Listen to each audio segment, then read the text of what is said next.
Commissioner Bourne.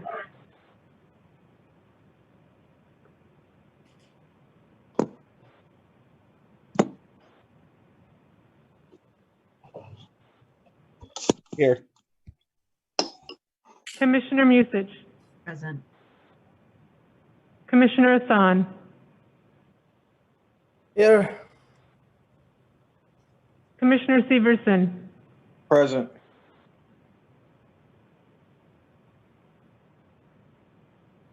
Commissioner Meyer. Here. Commissioner French. Here. Commissioner Forney. Here. Vice President Vita. Present. President Cogill. Here. You have a quorum. Thank you. Before I ask for an approval of the agenda, I just want to note that to minimize the risk of exposure to or potential spread of COVID-19, this board meeting and this associated committee of the whole closed session is operating under a distanced protocol as authorized under the Minnesota statute 13D.01. So we have commissioners calling into the meeting, and you can view this presentation, the meeting live via webcast and TV options. That said, I will ask for a motion to approve the agenda. So moved. Second. The agenda has been moved and seconded. I'll ask for the secretary to please take the roll on approving the agenda for the committee of the whole. Commissioner Bourne.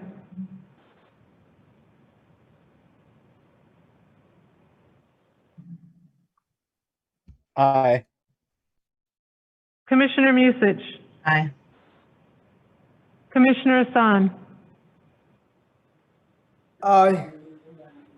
Commissioner Severson. Aye. Commissioner Meyer. Aye. Commissioner French. Aye. Commissioner Forney. Aye. Vice President Vita. Aye. President Cogill. Aye. You have 9 ayes. The agenda has been approved. I'll ask for a motion to go into closed session. So moved. Second. I have a motion and a second. I'll ask the secretary to please take the roll on going into closed session. Commissioner Bourne. Aye. Commissioner Musich. Aye. Commissioner Hassan. Aye. Commissioner Severson. Aye. Commissioner Meyer. Aye. Commissioner French. Aye. Commissioner Forney. Aye. Vice President Vita. Aye. President Cogill. Aye. You have 9 ayes.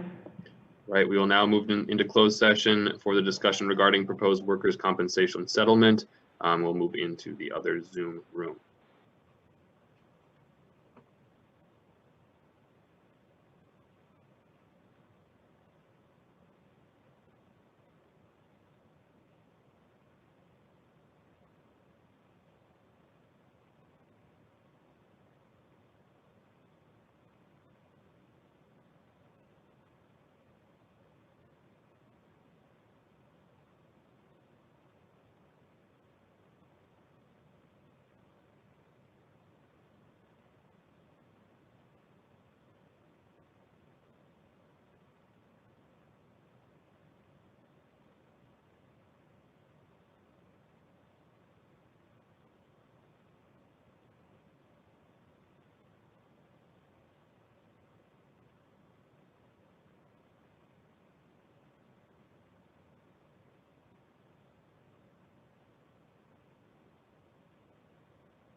the ring light or something. I have to work on. I see. Okay. Yeah, you should talk to Lundell about it. He's got One of great the- lighting. Yeah, he has some good backgrounds. And awesome.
French. Commissioner French. Are you supposed to be in the closed session with everyone? I am using my phone. Got it. Okay.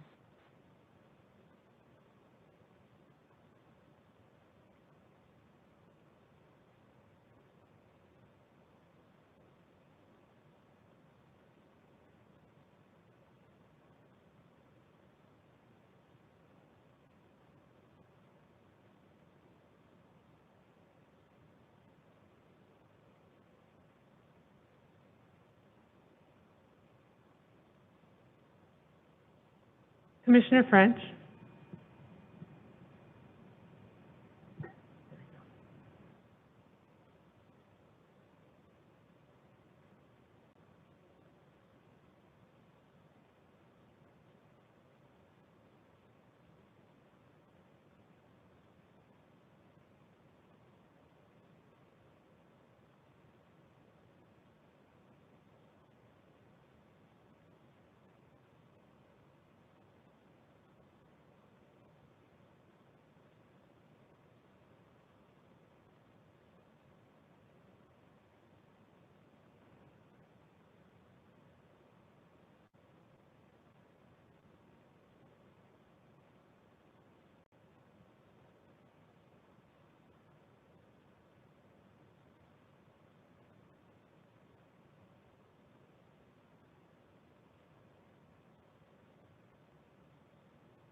Hi, is my video working and can people hear me? Yes. Thank you.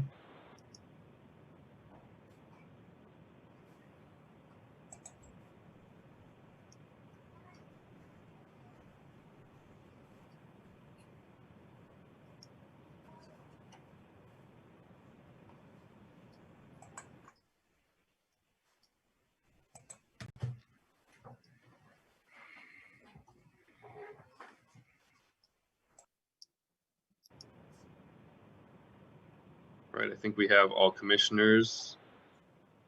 I will reopen. I'll ask for an action to reopen the committee of the whole. Do I have a motion? So moved. So moved. Do I have a motion? Hear the motion, and I think I heard a second. Second. Fantastic. If there's no, I don't know, well, I'll ask the secretary to take the roll on reopening our committee of the whole. Commissioner Bourne.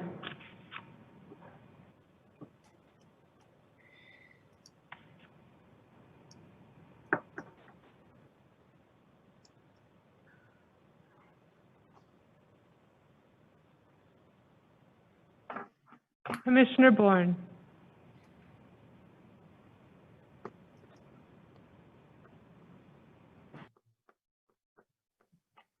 You're muted. Aye.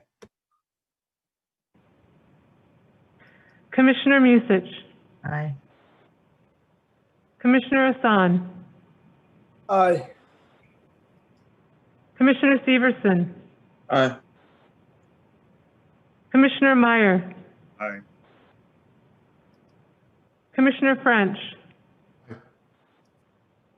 Commissioner Forney.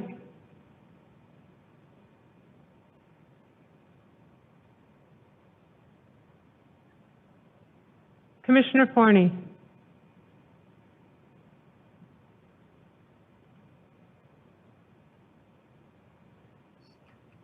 Vice President Vita. Aye. President Kogel.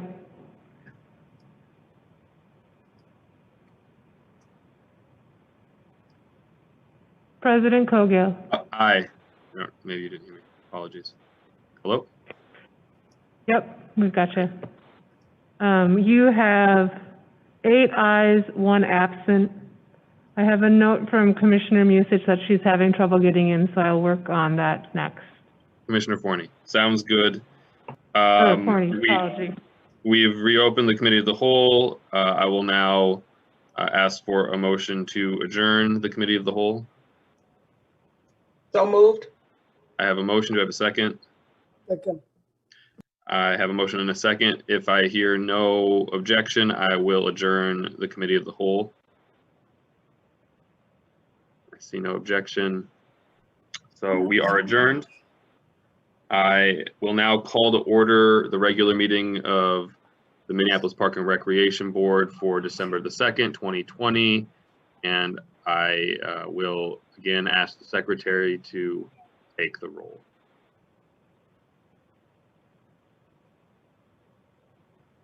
Commissioner Bourne.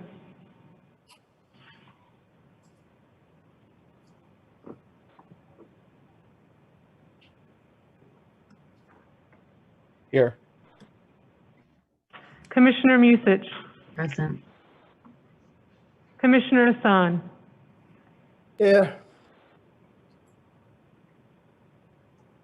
Commissioner Severson. Present. Commissioner Meyer. Here. Commissioner French. Here. Commissioner Forney. Vice President Vita. Present. President Kogel. Here. You have 8 ayes, 1 absent. Sorry, you have a quorum. Thank you. Apologies. Thank you, Secretary Ringgold. I'll now ask for a motion to approve the agenda. So moved. I have a motion. Do I have a second? Second. A motion and a second. Do I have any Questions or discussion? Any questions? Seeing none, I'll ask the secretary to please take the roll on the agenda. Commissioner Bourne,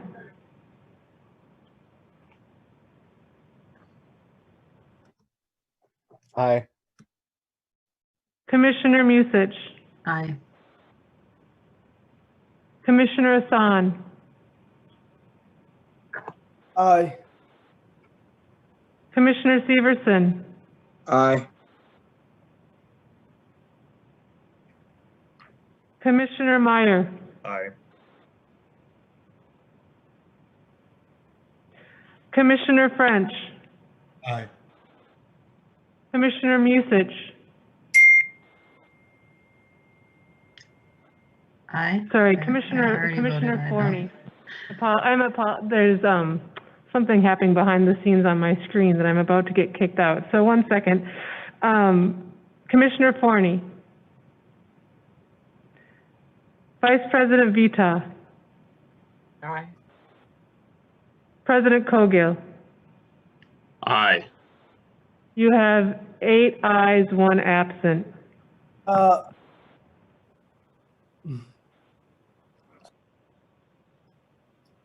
Thank you, Secretary Ringgold. The agenda is approved. I'll ask for a motion to approve the minutes of Wednesday, November the 18th, 2020. Do I have a So motion? moved. I have a motion. Do I have a second? Second. I have a motion and a second on the approval of the minutes for November the 18th. And I will ask the secretary to take the roll. Commissioner Bourne. Aye. Commissioner Musich. Aye. Commissioner Hassan. Aye. Commissioner Meyer. Aye. Commissioner Severson. Aye.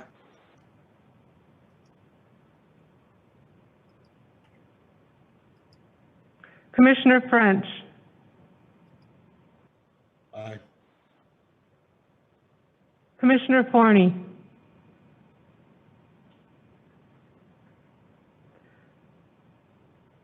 Vice President Vita. Aye. President Cogill. Aye. I want to make one confirmation. Commissioner Meyer, did I call your name? Yes, you did. All right. You have 8 ayes, 1 absent. Thank you, Secretary Ringgold. The time being 5:30, we will move into open time. We'll come back to the superintendent's report after that. And I'll make a couple notes here before hearing from our first speaker. So during this period of COVID-19, since we're conducting our meetings virtually, commissioners are, of course, calling in, and comments also are remote. So folks have the opportunity to call in or write in their comments to be read at open time. At this time, I have, I believe, just one call-in commenter and one write-in commenter. So I have here our first call-in commenter is Angel Bowmaster. Is Angel on the line? Angel's being admitted right now.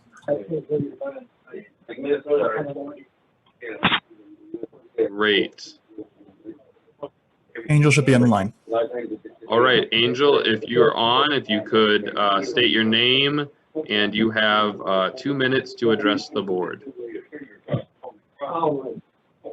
Angel, are you there?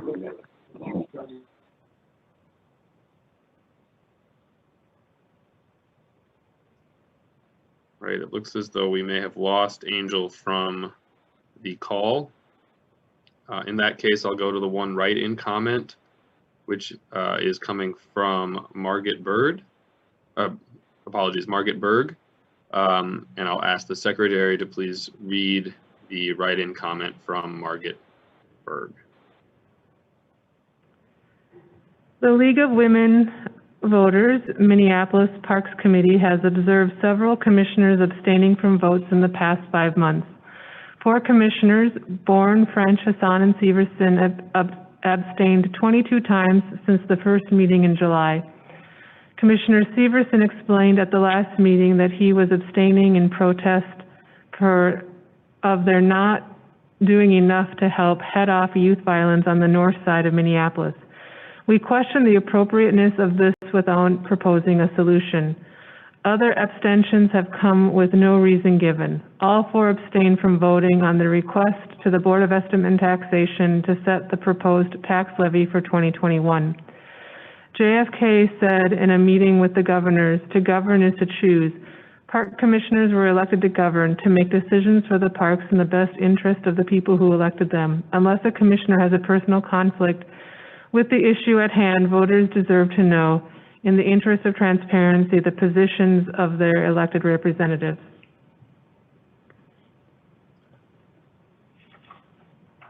All right.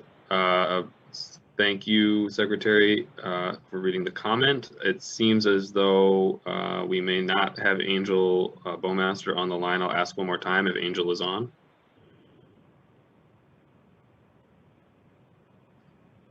I'm not hearing anything from our IT folks.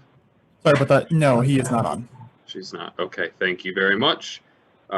We will, in that case, move on from open time and go into the superintendent's report. Superintendent Bangura, I'll turn it over to you. Thank you, and good evening, President Cogill and commissioners. We'll begin today with athletics, aquatics, and ice arenas. Phillips Aquatic Center and ice arena are closed per the governor's executive order. Ice and aquatic staff are deep cleaning, organizing storage and closet areas, and working with customers on necessary refunds and transfers. Planning is underway for reopening once the order is lifted. 40 picnic tables were purchased for the ice rinks. Ice and aquatic staff will be assembling the tables together and delivering them to several sites across the system over the next few weeks. Golf staff are currently working on transitioning with the Lopit Foundation at Worth Golf Course for winter programming and on maintenance of golf equipment. In the coming weeks, golf will be working on updating our tee time reservation software and planning for the 2021 season. Recreation centers and programs. The Recreation Centers and Programs Department is currently offering childcare and youth enrichment programs at 33 recreation centers. All athletic-based and adult programs have been put on hold until the governor's order expires. We are accepting registrations for winter youth athletics and planning on beginning youth hockey and basketball as soon as the executive order allows. Ice rinks are scheduled to open in late December, weather permitting. Youth development. A group of teens have been working in Rec Plus this fall, learning about school-age care, assisting with programs and activities, and completing work readiness training. Senia, pictured below, works at Harrison Park. I'm sure I said that wrong. She loves making art projects with the children and playing with them in the gym. Full service community schools. Althraga Williams is acting as the FSCS coordinator during the staff transition. The relationship between the Phyllis Wheatley, Bethune Community School, and MPRB is flourishing. With distance learning continuing, this partnership is ensuring that family and student needs are met, especially for families who have been impacted by COVID-19. The girls AAU basketball team at 43 Hoops has partnered with the FSCS CS to ensure Bethune families will be the recipients of their winter wear drive. Forestry. The Forestry Department is in the process of establishing a paperless tracking system for work. Philip Potnandi and Heather White, Sustainable Forestry Coordinator and the Forestry Operations Manager, respectively, have been holding socially distanced training sessions for staff. The Forestry Department is hoping to launch this new initiative in early 2021. Pretty cool. Congratulations on that, and very exciting. And of course, you see Philip there conducting online training with thumbs up. Pretty cool. So good job. Asset management. The asset management team is happy to reopen that 3 electric vehicle charging stations. The asset management team is happy to report that 3 electric vehicle charging stations will be installed at the Southside Service Center in the week of December 15th. Really exciting. This work has been made possible through the grant from the Excel Energy. Thank you, Excel Energy. The transformer and power supply will be upgraded, installed at little to no cost. Additionally, MPRB's Environment Management Department has obtained MPRB's first plug-in hybrid electric vehicle picture below. Really cool. This vehicle is replacing the 2004 Dodge Caravan. The hybrid vehicle has a 75 miles per gallon rating. And so really glad to see that. And it's pushing and pursuing our mission for our carbon footprint. So excellent, really exciting. Environmental management. Environmental Volunteers 2020 season round U. Due to the pandemic, groups were smaller, 15, and they assisted with appropriate socially distanced tasks. New park stewardship agreements grew from 8 for a total of 74 agreements. 7 Eagle Scout candidates supported volunteers and community garden programming through the construction of garden trellises, bee condos, raised beds, and the first little produce library. Staff-led recurring garden maintenance programs continued at the following locations: Peace, Rose, Loring, and the Longfellow Gardens. Changes to these programs included pre-registration to limit the number of participants based on site square footage, along with social distancing and tool disinfecting or disinfection protocols. And we cannot do anything with our volunteers, and so this is so fantastic to see, and I just love these pictures. So thank you to all the volunteers, and we're so grateful for you. West River Parkway Trail and Wall Replacement Project. Construction has begun on the West River Parkway's Regional Trail and Wall Replacement Project near 26th Street East. The work will take approximately 3 weeks to complete. During the work, the parkway will be closed to motor vehicles. The motor vehicle traffic will be routed around the project, and the bicycle and pedestrian traffic will be routed to the west side of the parkway. Asphalt pavement can't be placed in cold temperatures, so a temporary gravel path will be in place from now until early spring, when the asphalt plants open again. Paving and turf grass restoration will be completed in the spring of 2021. Okay, and I think it's Brownie Lake Switchback Trail, so down below. So great work, I'm very excited about that. Parks for All 2021 MPRB Comprehensive Plan. Reminder that the Parks for All, the MPRB 2021 Comprehensive Plan, is now open for public comment until January 18th, 2021. Please review the draft plan and share your feedback on the draft plan at bit.ly or bit.ly/MPRB Complan. And it's so important to get involved, so please share, and we need your feedback. With that, I think it is time for me. I'd like to turn this over to Assistant Superintendent of Recreation Tyrese Cox and for the COVID and recreation update. So Tyrese, take it away. Thanks so much, Superintendent. Good evening, Commissioners. I have just a couple of quick updates for you.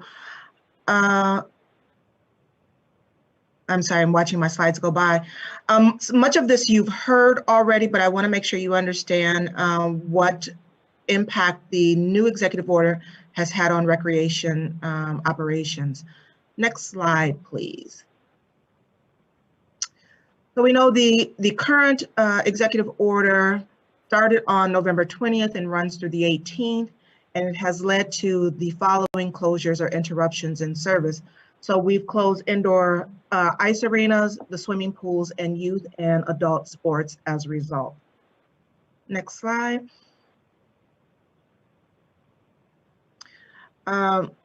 So the ice rinks, as the weather permitting, the outdoor ice rinks will open on December 21st. We will have warming rooms in a variety of sites across the city, 2 per service area, and below are the warming room hours. Next slide, please.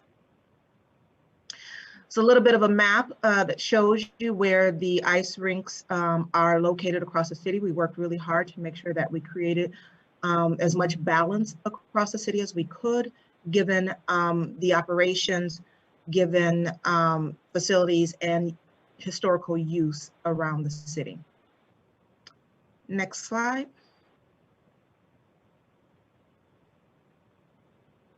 Lastly, our rec centers remain youth focused, and we continue to offer programs for young people only, and that's across the 33 open centers.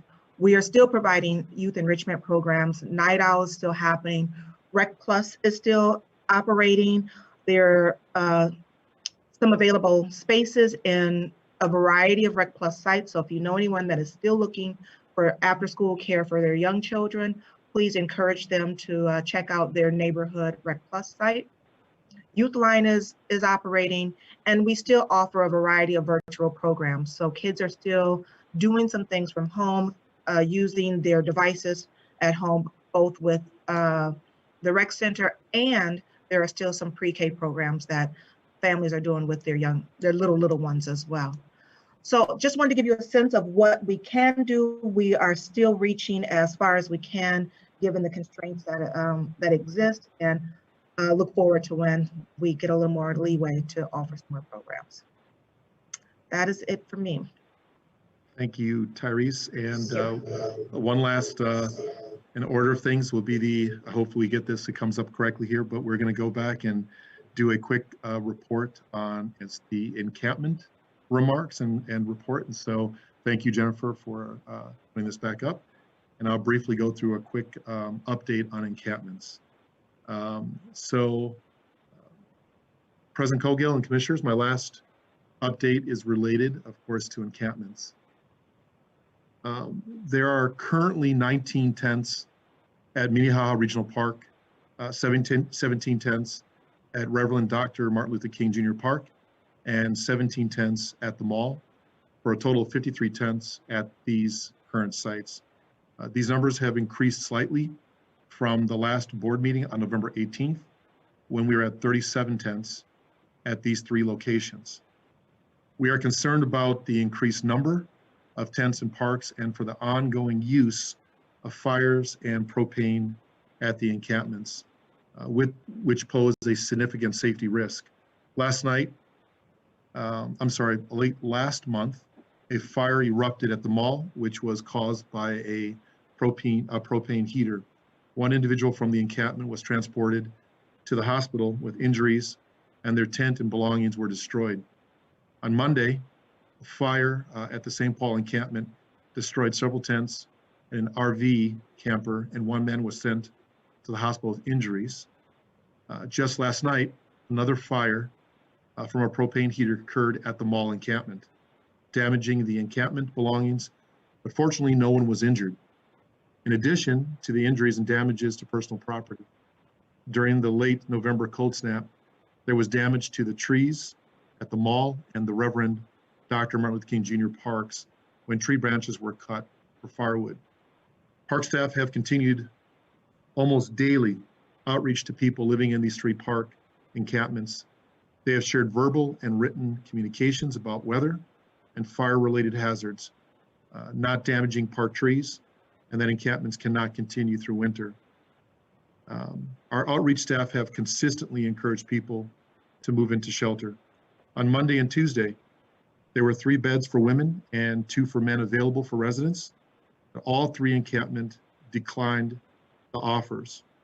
Today, during the multi-agency meeting, Hennepin County informed the group that there are 175 board and lodge beds available at this current time.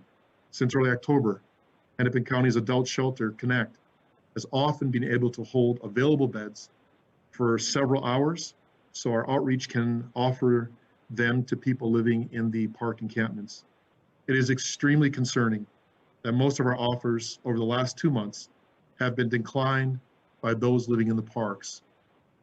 Due to the cold weather, or due to the cold and the current demand for spaces, we were notified this morning by Hennepin County's Adult Shelter Connect that they could not hold any beds for us the remainder of the week. We will continue to work with our partners and get unsheltered people living in our parks inside. 2 additional shelters are scheduled to open by mid-December, including the 50-bed Strong Tower Shelter and the 50-bed Homeward Bound Shelter for the Native American adults, which had hoped to open on December 1st. The Avivo Village of 100 separate indoor tiny homes plans to open by the end of December. So in essence, the next 18 or so days, we should have over 200 beds and shelters available for our folks and people living in our parks in our city. So that's good news. So we're working towards that. And I think our partners have done a really good work to get those online. And so we're working towards those. As the demand for available spaces increase, I'm asking that our city, county, and state partners to ensure that the process for shelter placement includes those living in the parks. With that, President Colgill and Commissioners, that is the end of my report, and thank you for your time. Thank you, Superintendent. Questions from commissioners? We have Commissioner Musich.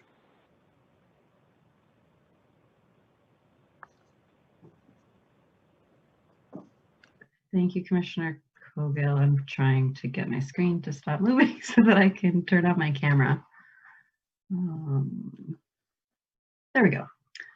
I have a question for Superintendent Bangor about the road closure on West River Road.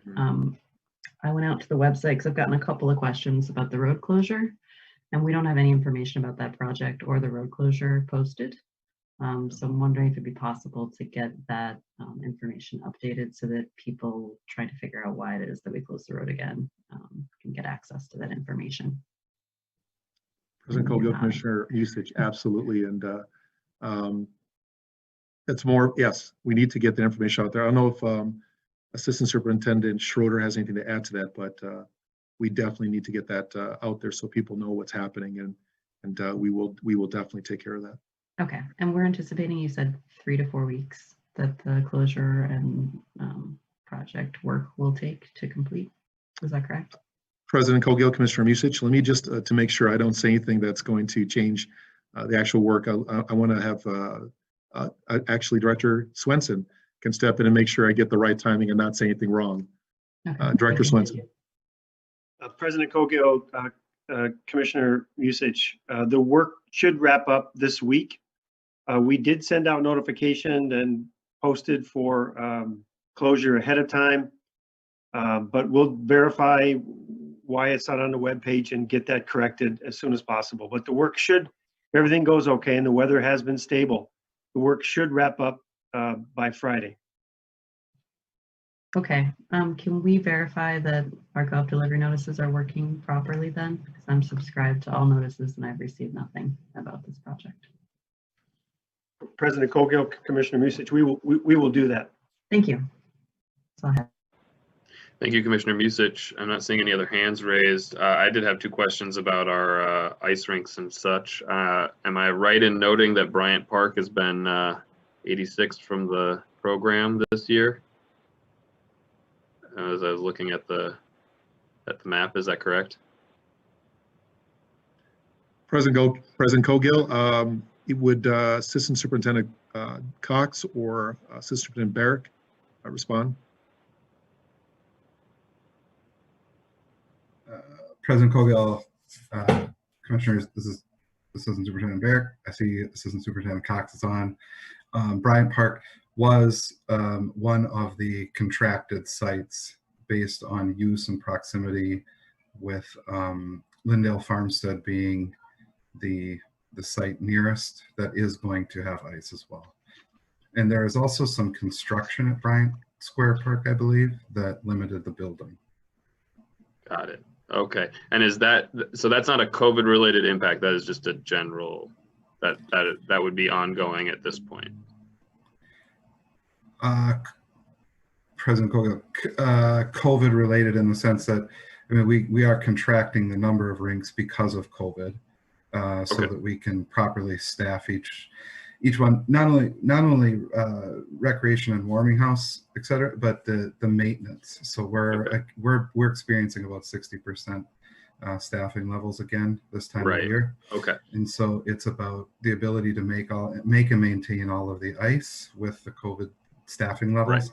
But then with Bryant, it's further complicated with the construction in the building.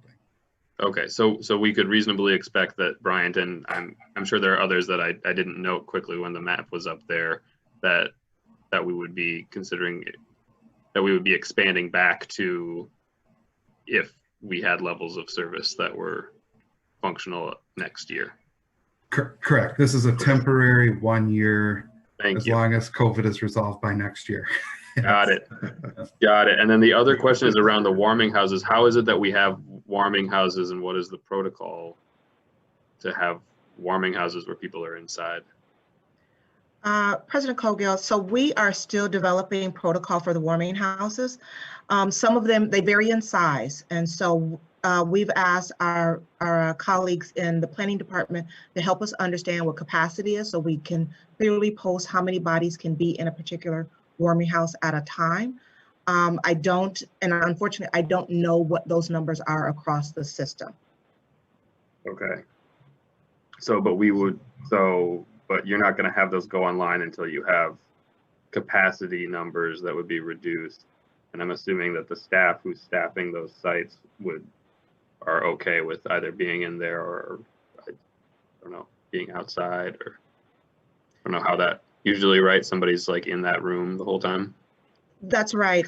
In places where there won't be warming houses, we have, I think you heard earlier in the presentation that we have purchased some park benches or picnic tables of sorts, so that people can sit outside and put their skates on, to encourage people to not be clustered in small spaces. Got it. Great. Thank you very much.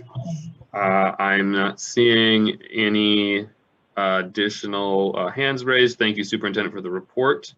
Greatly appreciated. I am going to one more time attempt to get the registered speaker on the phone here, and just check with our IT folks whether or not she is on. Is Angel Bowmaster on the line?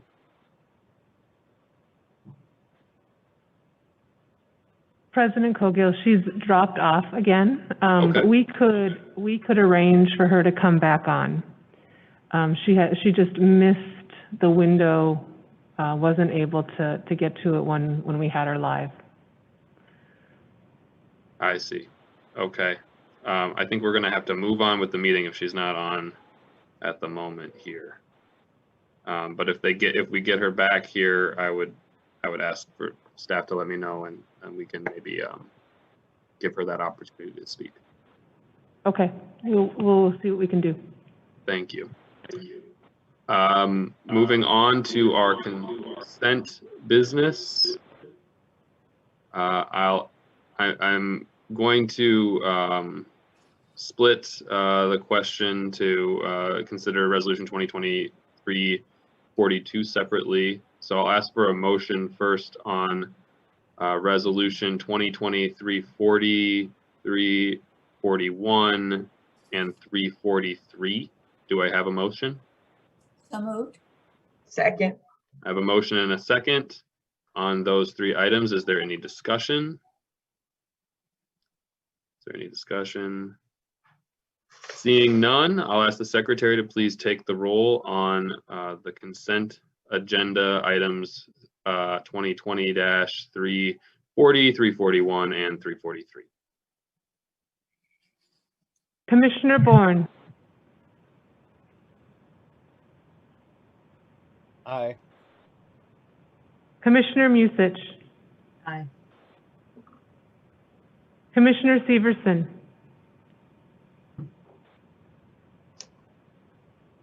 Aye. Commissioner Meyer, Aye. Commissioner Hassan, Aye. Commissioner French, Commissioner Forney, Aye. Vice President Vita, Aye. President Cogill. Aye. You have 9 ayes.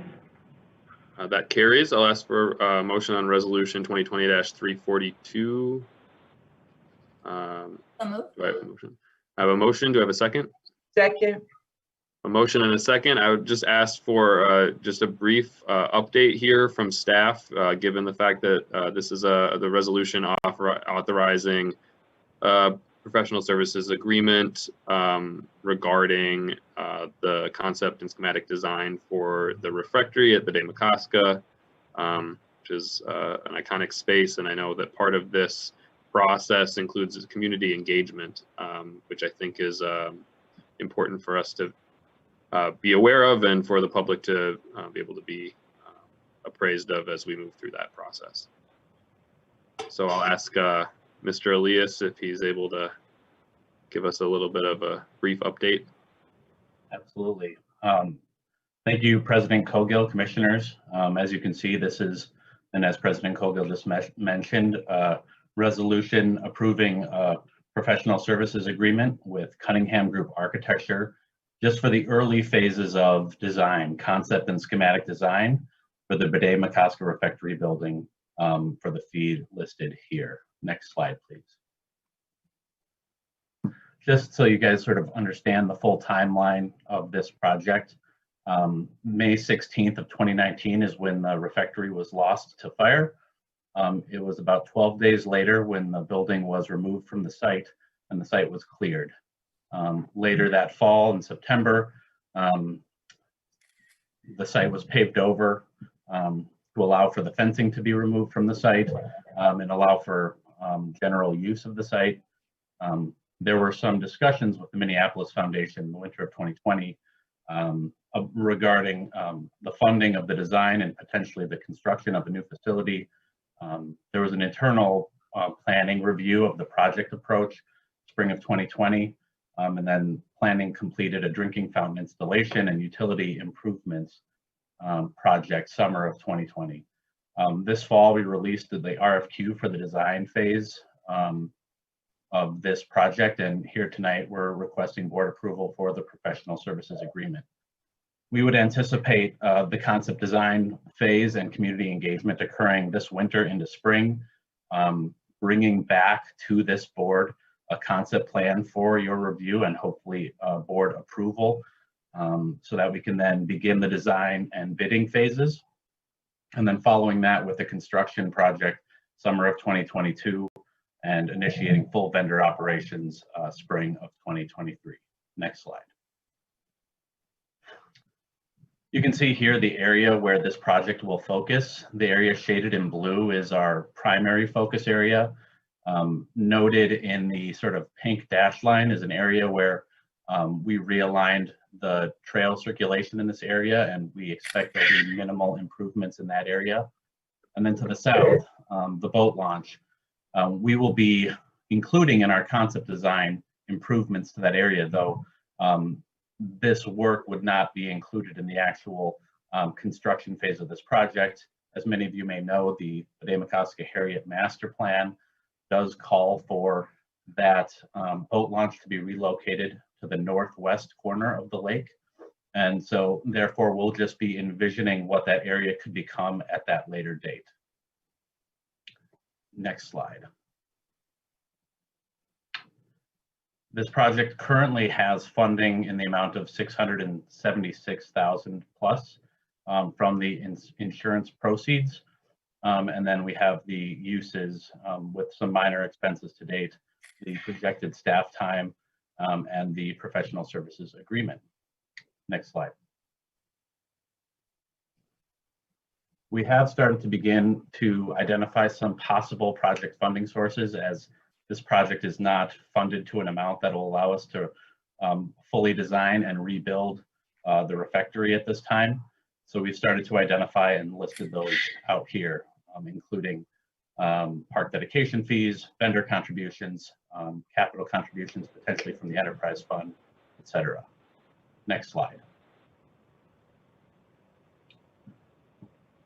Staff see some key opportunities with the new refectory here. The 1930 refectory building was a one-season, essentially popcorn stand that was retrofitted into a commercial kitchen operation. So the opportunities that we see here include bringing a year-round use and activation to the site, shoreline enhancements and water quality improvements, building accessible restrooms and accessible parking, increasing revenue from the site by shortening the lines and the waits and allowing more people to be served through the concession operation, improving the seating amenities and the shade opportunities, improving the view shed to the lake, and some cultural history acknowledgement and memorialization through the project. I know many of you may have more questions. That's the brief presentation. So if you have any specific questions, we're here to answer them. Thank you. Thank you very much, Mr. Elias. I'm not seeing any questions from commissioners. I just want to say thanks for bringing this forward. And Commissioner Bourne.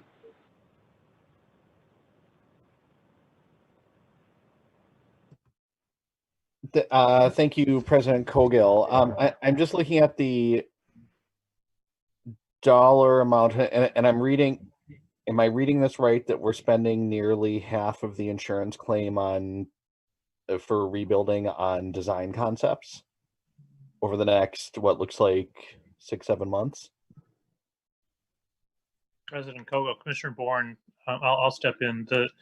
The design fees are $200,000, and when we look at the total cost of what might be built here, it's probably closer to the range of $4 to $5 million or even more. I'm sorry, Assistant Superintendent Schroeder. I'm referring to the insurance claim funds that we have on hand, which I thought said on that slide somewhere around 600,000, and it looked like the design fee in the contract tonight was close to 300. President Kogo, Commissioner Bourne, that's correct. Okay, it is so a $4 million sum project would be a year-round facility. If we were to build a similar footprint, similar footprint, similar seasonal model with some more intelligent design than it happened in 1930, what back of the envelope cost would we be looking at for a smaller, more modest building? President Cogill, Commissioner Bourne, for a year-round structure, we'd probably be looking in the range of $200 to $250 or even $300 a square foot. One of the things that we're trying to do with this project is expand the restroom capacity of the lakes. And if you recall, when we did a strategic study for this, the cost of the restroom alone was $1 million. Okay. And what if we were to rebuild a seasonal facility? What would the cost per square foot look like then? President Kogo, Commissioner Bourne, it would probably still be north of $150 to $200 a square foot. Okay. And is Mr. Stenzel or Ms. Olson on the call this evening? Or this might be something Director Wiseman can answer too. Director Stenzel's on. Shane, or I'm sorry, Mr. Stenzel, at the high point of Tin Fish's like median years, the few years before they left, how much was the park board netting in our concession agreement from them each season? President Cowell, Commissioner Bourne, we were netting about neighborhood of about 120,000, And that was 150,000. that was like our second or third highest Lakes concessionaire, right? Correct. About the second or third. It averaged about what we were doing at Bread and Pickle. Okay. What's our net? Sea salt is the highest, right? Correct. And what's our net from them on a typical year, apples to apples, with our solid with a solid year run with the tin fish? They do about 3.5 million in revenue, where the others do about 1.2 to 1.3 million in revenue. So at 12% of that. So I don't pin me with a math question, but I'm assuming that's somewhere around 200,000 to 300,000. Correct. Yeah, about that 280, 300. Yep. Thanks. It does seem. I've mentioned this before. I mean, thank you, Mr. Senzel. I really appreciate the work that we're trying to do, but looking at full concession operation of spring of 2023, and if that's a slide that we have on a slideshow today, I think a lot of us have just kind of been around the block long enough to know that it's probably not going to be spring of 2023 when we initiate full vendor operations. We're really looking at, it could be conceivable that we'd be looking at a 2024, 2025 opening. And, you know, just within my district and President Cogill's district, there have been buildings that are serving the community that were burned down in the aftermath of George Floyd's murder this summer. And there are already pylons in the ground, and they're already being constructed. And I know that we have a longer timeline being government, but it just really seems like to capture a few hundred more $1,000s in revenue to build, like, we're going to have to rehab the building, the next building that we build at the end of its usable life, by the time we make up the revenue difference for how long of a delay that we're sitting on now. So I just really have some concerns with the timeline that this is taking.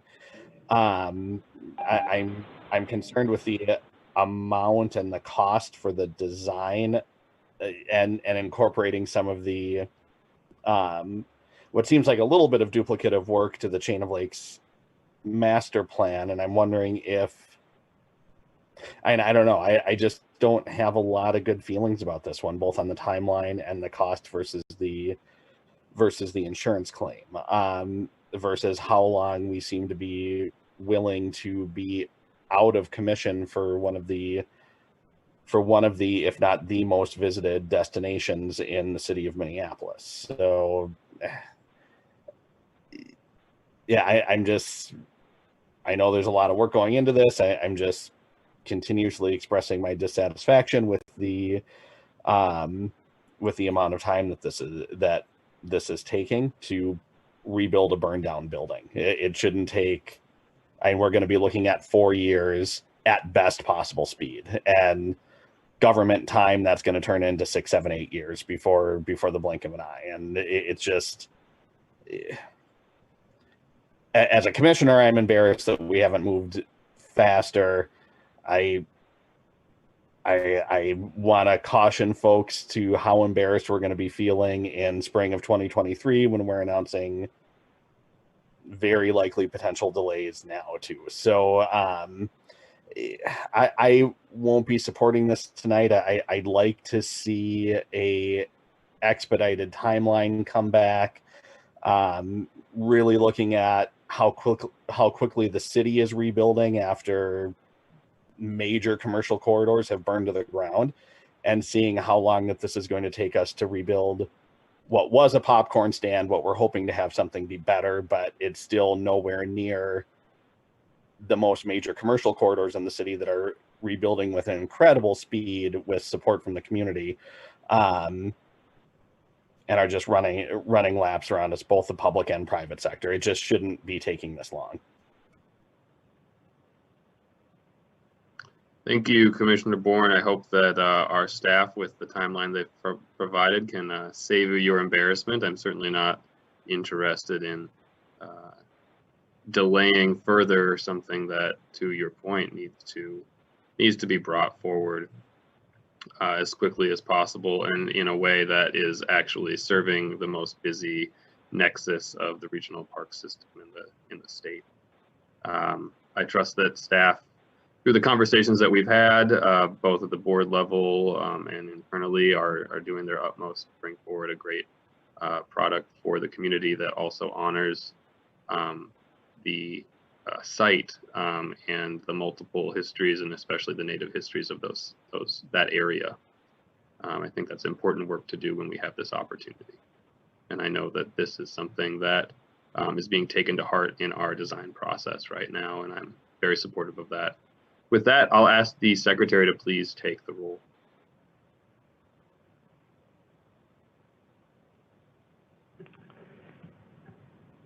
President Cogill, Commissioner Forney let me know that she wasn't able to raise her hand, so I don't know if you have maybe one more comment. Commissioner Forney? No, thank you very much. I was looking to see if other people were in just confusion. Sorry. Okay. Seeing no other hands raised, I'll again ask the secretary to take the roll. Commissioner Bourne, No. Commissioner Musich, Aye. Commissioner Severson, No. Commissioner Meyer, Aye. Commissioner Hassan,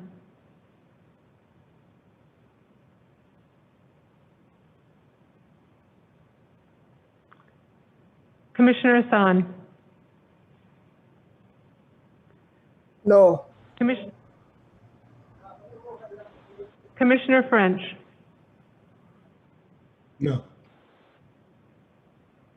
Commissioner Forney, Aye. Vice President Vita, Aye. President Cogill. Aye. You have 5 ayes, 4 nays. That carries. Moving on with the agenda, I will, I believe here, turn it over to Chair Forney.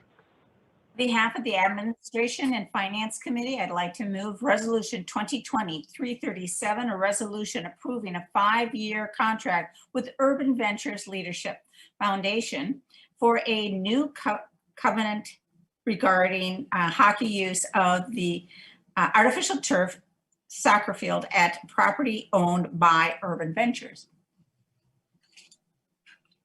The resolution has been moved. Is there a second? Second. The resolution has been moved and seconded. Is there any discussion? Any discussion? Any discussion? Seeing none, I'll ask the secretary to take the roll on resolution 2020-337. Commissioner Bourne,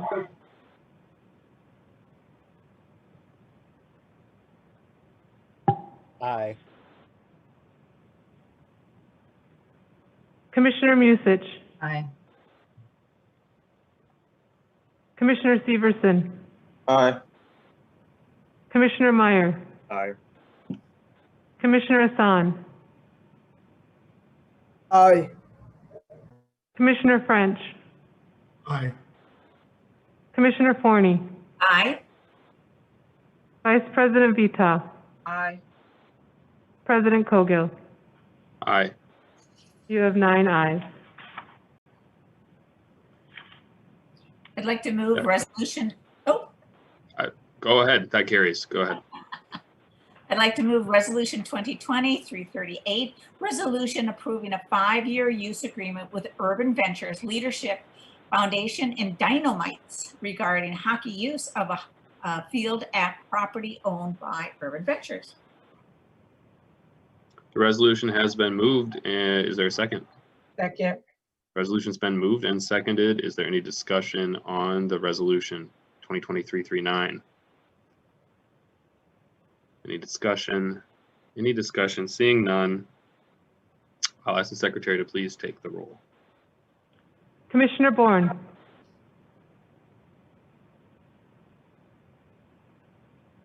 Aye.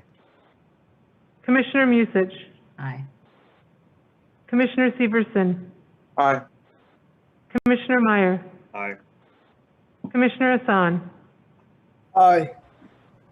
Commissioner French, Aye. Commissioner Forney, Aye.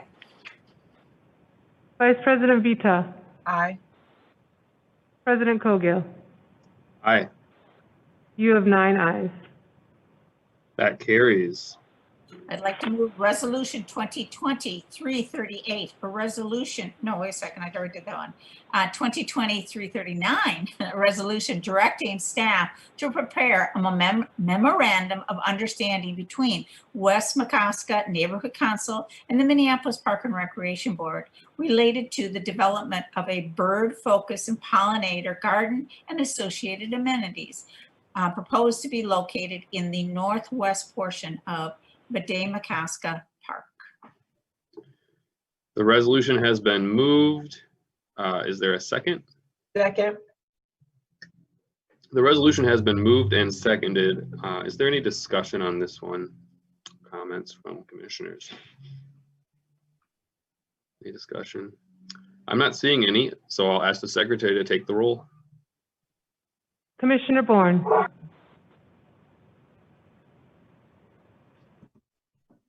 Aye. Commissioner Musich, Aye. Commissioner Severson, Aye. Commissioner Meyer, Aye. Commissioner Hassan,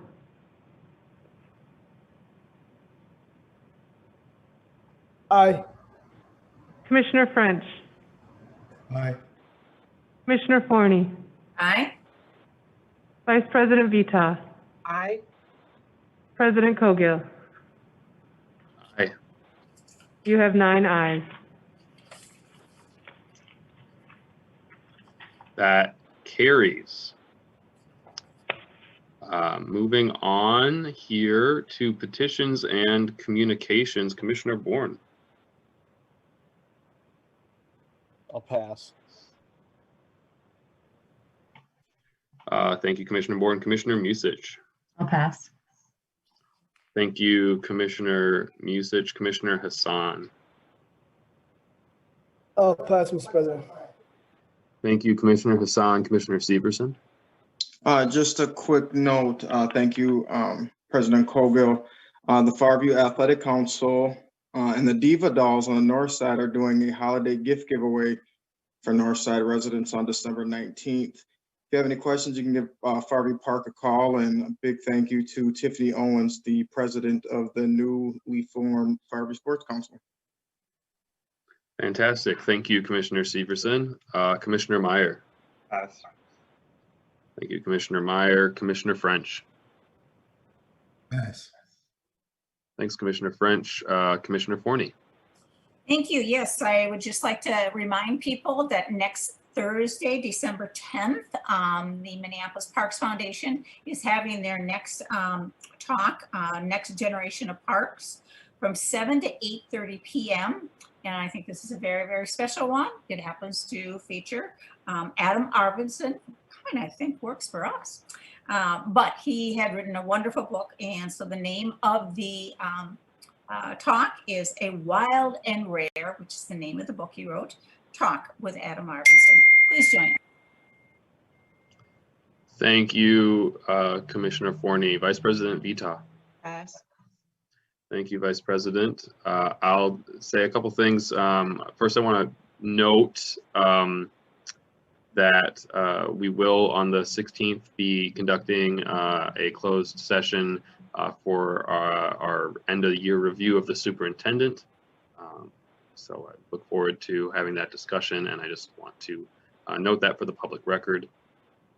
I also want to note the recent on actually Thanksgiving Day. I don't know quite what the term is, but There was some toppling and removal of some of our statues in our park system,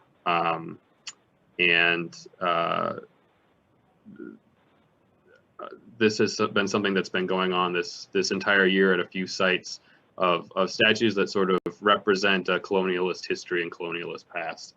I was grateful to see this morning early on and walk with my dog, our great staff, removing the George Washington statue from Washburn Fair Oaks Park.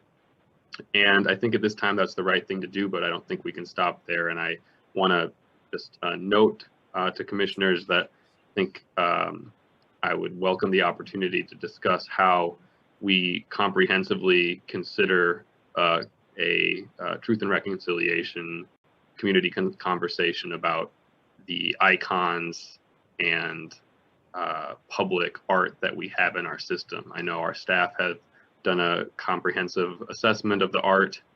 I know that we have kind of complex systems around how we evaluate what art is in our system. But I think it's a critical time right now to really take stock and perhaps really look at this from a comprehensive racial equity and historical equity perspective with folks that that are from the community and live in these communities and represent marginalized groups. So I look forward to having those conversations and figuring out how we can move that conversation forward in the near term. Finally, I want to say thanks to Commissioner Severson for bringing up the announcement around Farview's toys giveaway, gift giveaway. I'd love to be supportive of that, and if there are any other opportunities for volunteering this holiday season that commissioners are aware of, please do let me know. I'd love to get involved, and maybe we can socially distancely do that together. With that, I will close the regular meeting of the Minneapolis Park and Recreation Board, and I'll just adjourn that unless there are any objections, and hand it off to Chair Forney. Thank you, President Colgill. I'd like to convene the Administration and Finance Committee. If the Secretary would please call the roll.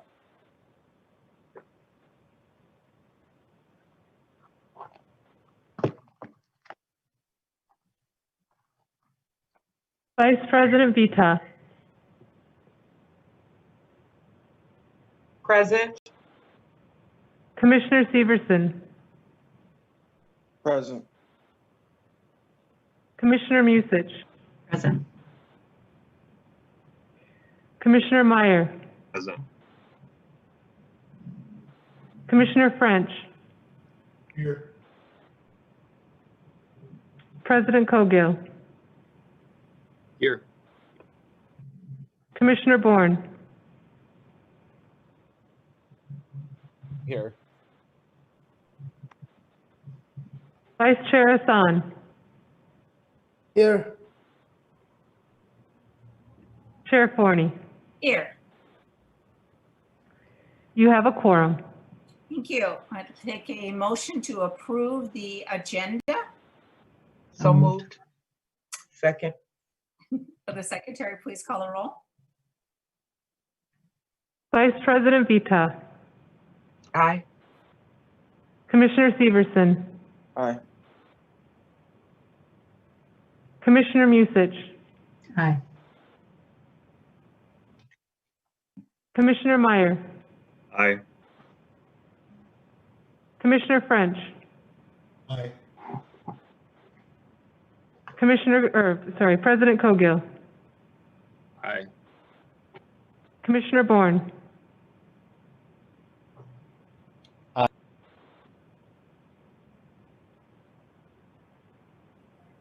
Vice Chair Hassan. Aye.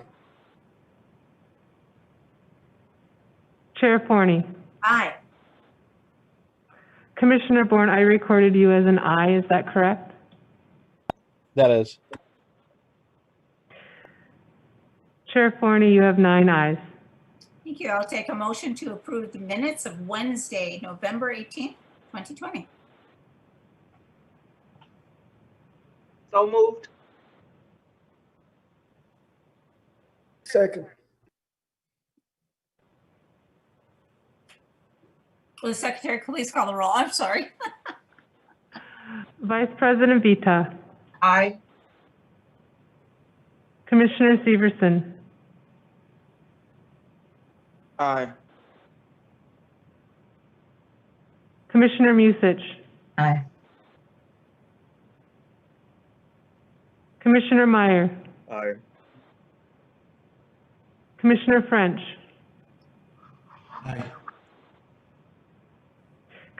President Cogill. Aye. Commissioner Bourne, Aye. Vice Chair Hassan, Aye. Chair Forney. Aye. You have 9 ayes. Thank you. We have 9 action items. And so if somebody would please move the first resolution, I would appreciate it. I'd like to move resolution 2020-344, a resolution authorizing the Minneapolis Park and Recreation Board to enter into an agreement for a lease with Reef Parking landlord with such lease premises located generally at Government Center Ramp, 415 South 5th Street, Minneapolis, Minnesota, 55415.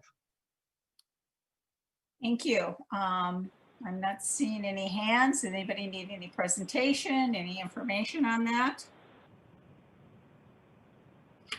Going once, going twice. Oh, excuse me, Commissioner Bourne. Thank you, Chair Forney. I'd appreciate a short presentation. Okay. So we have Jeff Everson. Would you be available there? Dr. Everson? You out there someplace?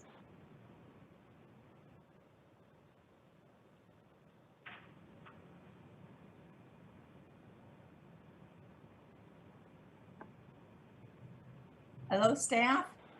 Chair Forney, this is Assistant Superintendent Burke. Jeff may be experiencing technical difficulty. Oh, there he is. Go Okay. ahead. I'm sorry about that. Yeah, Secretary Ringgold, can you bring the presentation up on the lease spaces that we supplied?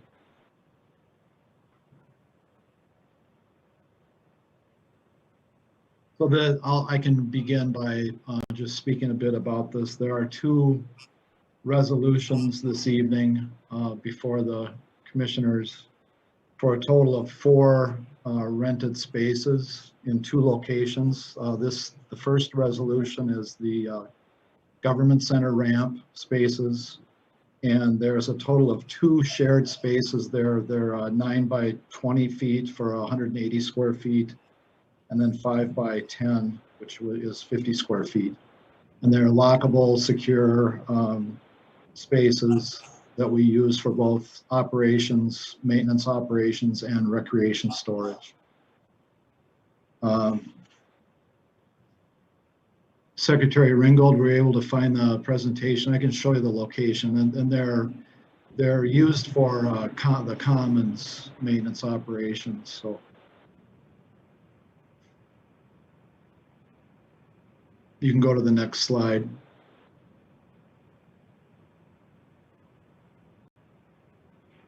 So the Government Center ramp, you can see, is in the kind of the center left of that aerial, and that details the space and size, and the rent for that Government Center area is $143.75 a month. And that's the one that's before you right now.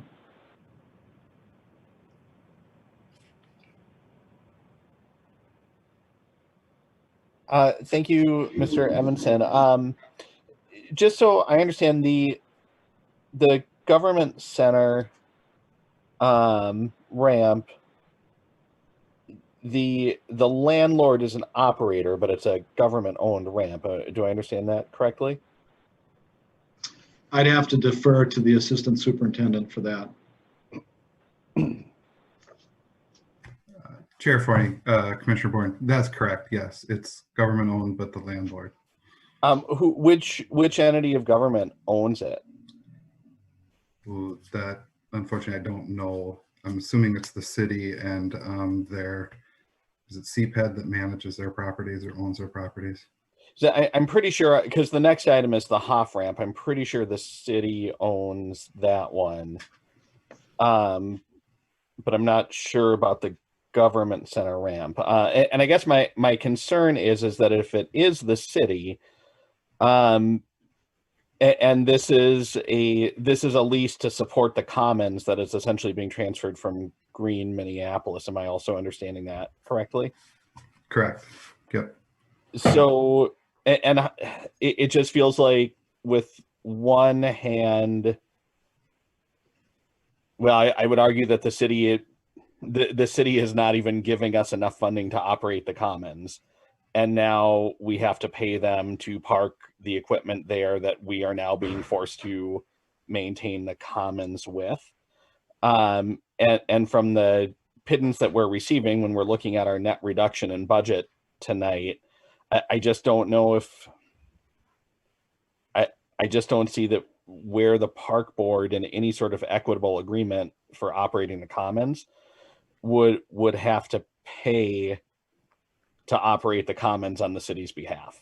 And so, and I know this is a small amount, but we're also receiving a small amount from the city, and we're facing $6 million in cuts because the city was not, or the mayor was not supportive of an equitable levy request and an equitable arrangement to support the commons. So I just can't in good faith pay to operate the commons, which is what it sounds what this lease is. Chair Forney, Commissioner Bourne, the part of the payment from the city to us, this cost is covered in that. This is part of that cost. I understand that, Superintendent Barrick, but we're also, the net loss to the park board this year is greater than the transfer for the commons. So we've had the commons added to our plate, and we're making millions of dollars in cuts. So I mean, I do understand on a spreadsheet where it lives, but all money is green, and we've been handed the commons. We've been handed, in trying to do a favor for the city, we've been handed the commons and are making millions of dollars in cuts this evening. So I just really can't in good faith pay to do the city a favor and operate the commons. I think we've paid enough.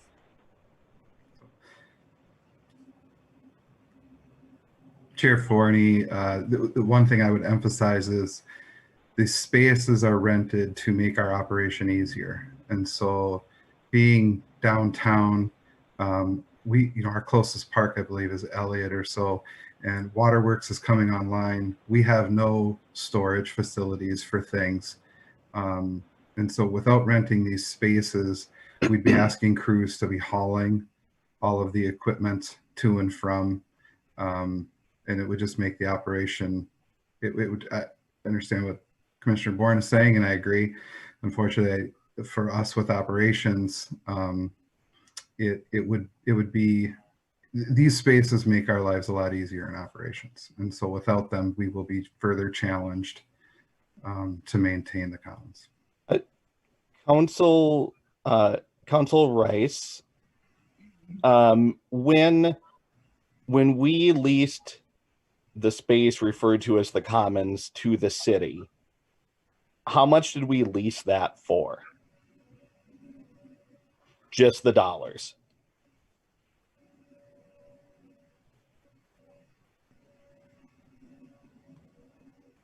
Commissioner Bourne, would you restate your question?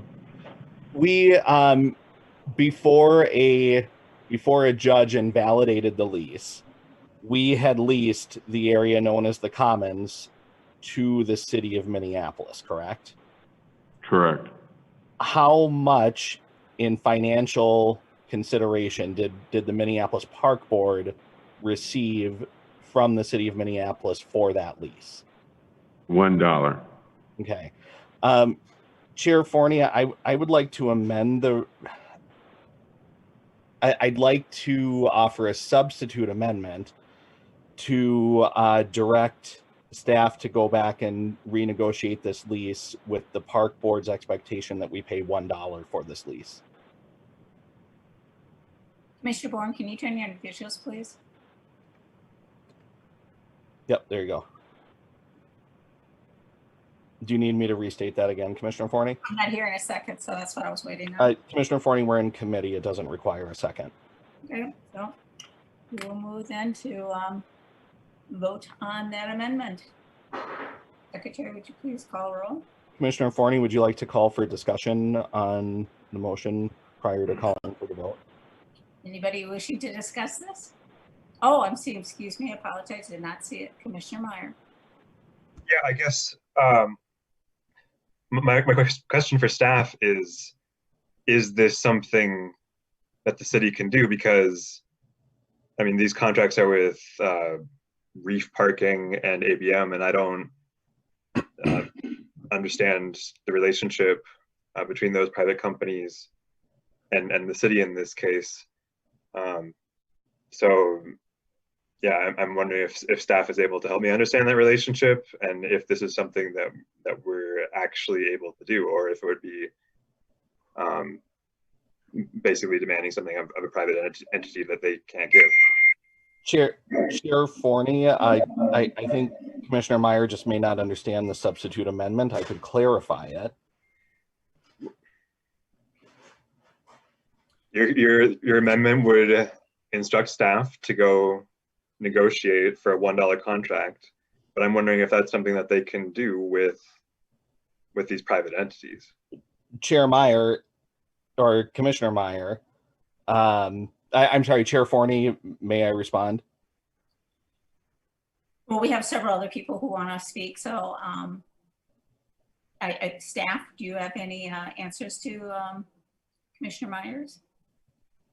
Chair Forney, Commissioner Meyer, I would have to go back and talk with these negotiations were done with Becky Braun, the park ops manager for the area. And so in our first year of operating the commons, these spaces were under contract with Green Minneapolis. We wanted to retain them after using them for the first year and realizing the value that they offered. So we had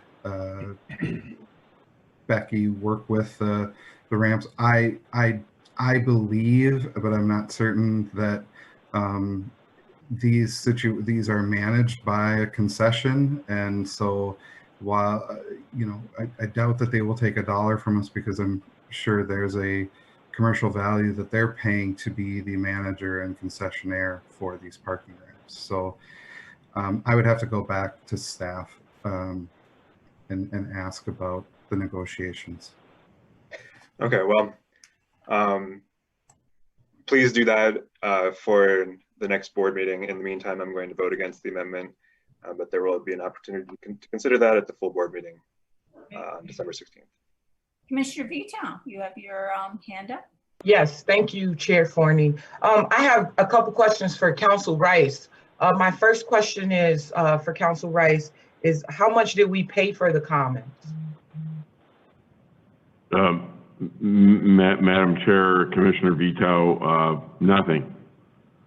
Okay, and then how much did the city pay for the park?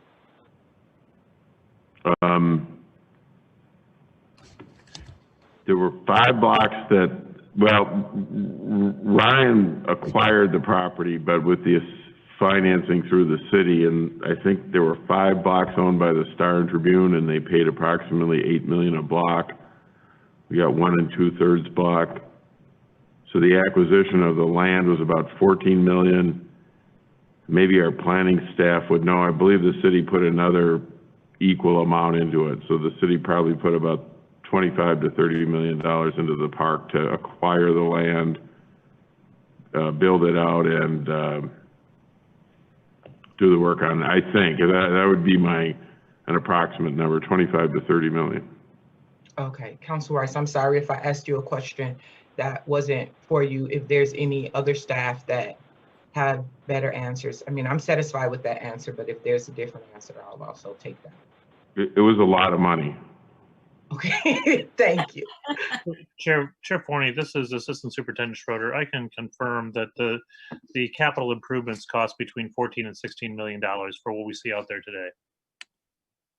Thank you. Thank you very much. Okay. Okay, Commissioner Bourne for a second time. Thank you, Chair Forney. I'll address the First District Commissioner's misunderstanding of the amendment, and then or the substitute motion, and then maybe some misunderstanding of the history. Yes, we did receive an expensive park. We received that against our will, and I don't need to ask Council Rice this question because I know the answer to it.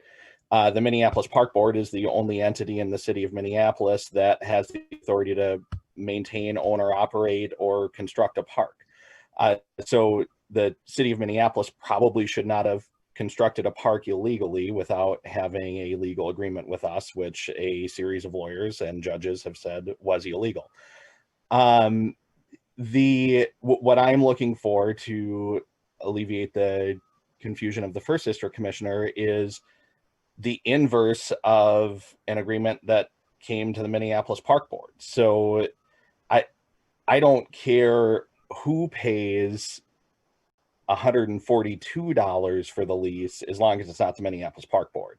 So my substitute motion is having staff go back and renegotiate. They can talk to the city of Minneapolis. They can talk to the contracted operator. As long as we have an agreement that comes back and says that we have a lease for $1 to maintain the Commons Park, I'm comfortable with that. Anything short of that, I would just tell my fellow commissioners that we are paying to maintain the Commons, this is just the deal that keeps on taking. So I would encourage my colleagues not to support that. For $1 lease, I agree it's something that's needed, and it also sounds like if staff is willing to go back in the interim, they have time to do that. So I would encourage the First District Commissioner, unless he is still confused on the substitute motion, to support the substitute motion. Commissioner Meyer for a second time. I'm pretty sure I had no confusion about it. Your substitute motion is to direct staff to do something, and my question to staff was basically, will they be able to do that? Sounds like the answer from staff right now is probably not, but not sure. So I have requested that staff find out if that's something that can actually work, given the nature of the private entities that we're making this demand of, then I'm open to it. But I will be voting no on the amendment at this time. Thank you. Right. It's unfortunate that we're relitigating that lawsuit. Point of information, Commissioner Forney, it's a substitute motion, not an amendment. So I know the First District Commissioner said he wasn't confused, but just to clarify that confusion, it's a substitute motion, not an amendment. I would encourage all commissioners to vote for this. So will the secretary not vote for it, not vote for this substitute amendment or motion, sorry. Anyway, secretary, would you please call the roll? Commissioner Bourne. Aye. Commissioner Musich. No. Commissioner Severson. Aye. Commissioner Meyer. No. Commissioner Hassan. Aye. Commissioner French. Aye.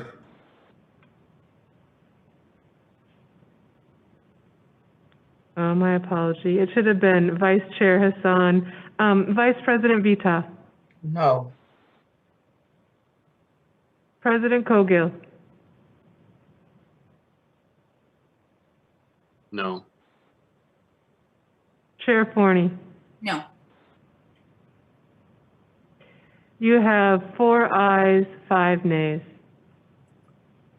Thank you. Commissioner Bourne, is your hand up for the resolution, or is that from before? No, it's up for the main motion, and maybe just a point of parliamentary inquiry to council.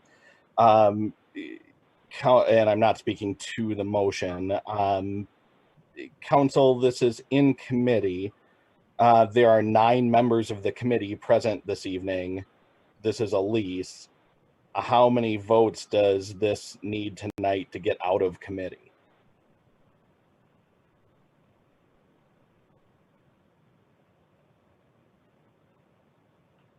Counselor Rice, you're muted.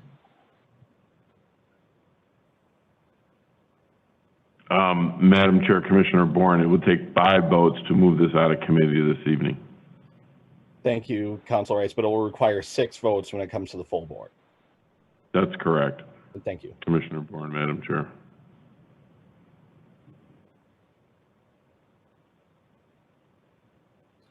Okay, I don't see any other hands, so let's take roll call on, excuse me, will the secretary please call the roll? Commissioner Bourne, No. Commissioner Musich, Aye. Commissioner Severson, No. Commissioner Meyer, Aye. Commissioner French, No. Vice President Vita, Aye. President Cogill, Aye. Vice Chair Hassan, No. Chair Forney. Aye. You have 5 ayes, 4 nays. So moving on to the next resolution, 2020-345. If somebody would move that for me, please.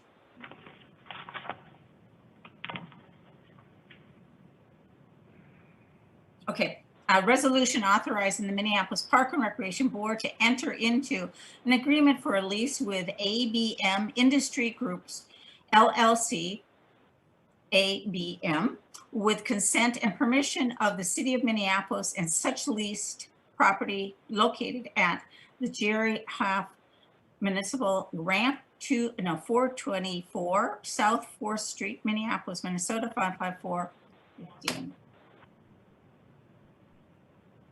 So moved. Thank you. Any discussion on this item? I'm not seeing any hands raised. All right, so if the secretary would please call the roll on Commissioner that. Forney, I do have my hand raised. Okay, Commissioner Bourne. Thank you, Commissioner Forney. I will also be voting against this. It's part of the same background information. I will not be making a motion to,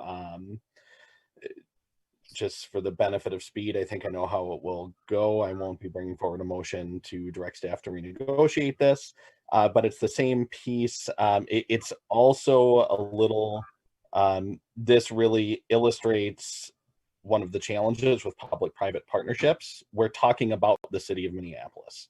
They have a private operator where we're paying a private operator that is then paying the city of Minneapolis. So we can have the privilege of doing the city of Minneapolis a favor and operating the commons after they created one of the biggest boondoggles in the history of Minneapolis by building an illegal park. So I won't be voting for this tonight. If staff can come back where it's a $1 expense out of pocket for us at our next meeting, I will support it then, but I won't be supporting it if it's any more than $1 for the entire term of the lease. Thank you, Chair Forney. Not seeing any other hands, I will just comment that once again, I feel that we are relitigating the suit. It's not something that we walked into saying, yay, let's take over. So the secretary, please call the roll. Commissioner Bourne, No. Commissioner Musich, Aye. Commissioner Severson, No. Commissioner Meyer, Aye. Commissioner French, No. Vice President Vita, Aye. President Cogill, Aye. Vice Chair Hassan, No. Chair Forney. Aye. You have 5 ayes, 4 nays. Thank you. Moving on to the next resolution. Somebody please read 2020-346.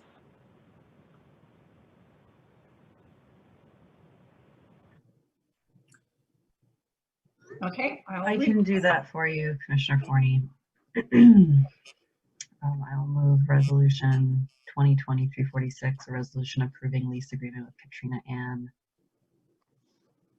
Benchagardis, maybe, leasing commercial space at 3104 Pacific Street North, Unit 302, located within the Above the Falls Regional Park for a 1-year term at the rate of $800 per month, commencing January 1st, 2021. Any discussion on the item? I'm not seeing any hands. Any discussion? Would the secretary please call the roll? Commissioner Bourne, Aye. Commissioner Musich, Aye. Commissioner Severson, Aye. Commissioner Meyer, Aye. Commissioner French,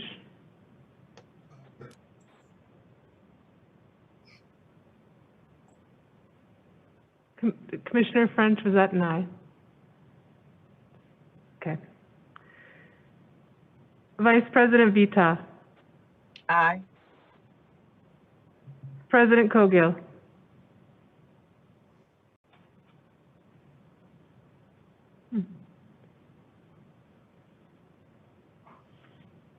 President Cogill. Aye. Vice Chair Hassan,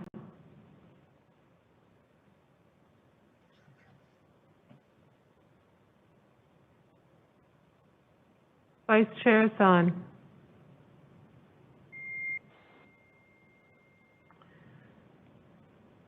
Chair Forney, Aye.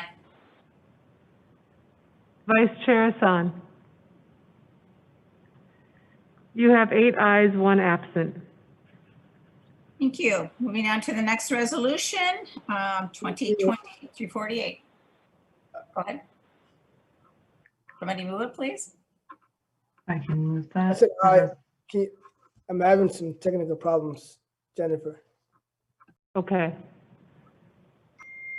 Said aye. Okay, got it. So Commissioner Forney, you had 9 ayes. Thank you. On to 2020-348. Are we not doing 347 first? Oh, thank you. I'm sorry. I skipped. Okay. That's okay. I'll move resolution 2020-347, a resolution requesting the Board of Estimate and Taxation to incur indebtedness and issue and sell City of Minneapolis bonds in the amount of $300,000, the proceeds of which are to be used for the diseased tree removal program. Great. Any discussion on this item? I'm not seeing any hands up. Any discussion? Would the secretary please call a roll? Commissioner Bourne, Aye. Commissioner Musich, Aye.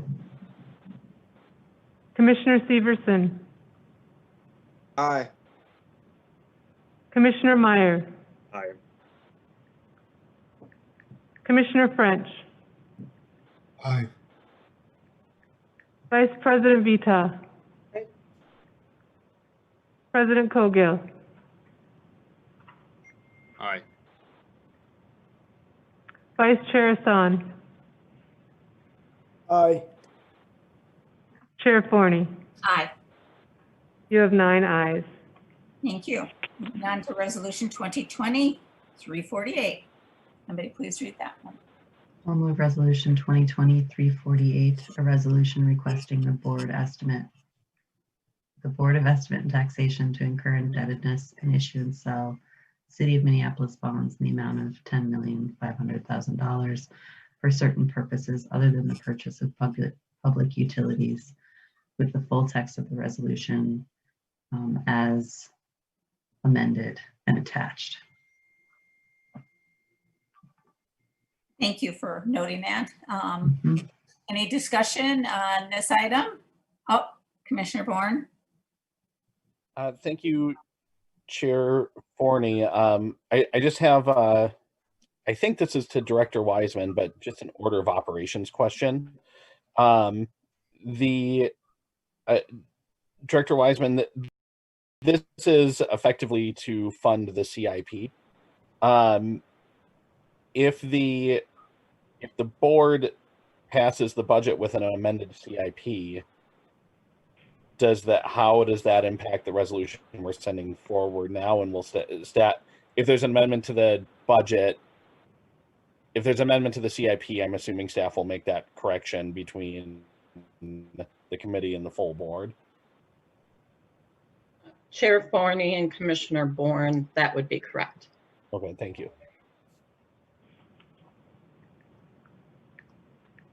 Is that all, Commissioner Bourne? Thank you. Okay. Okay, not seeing any other hands. Would the secretary please call the roll?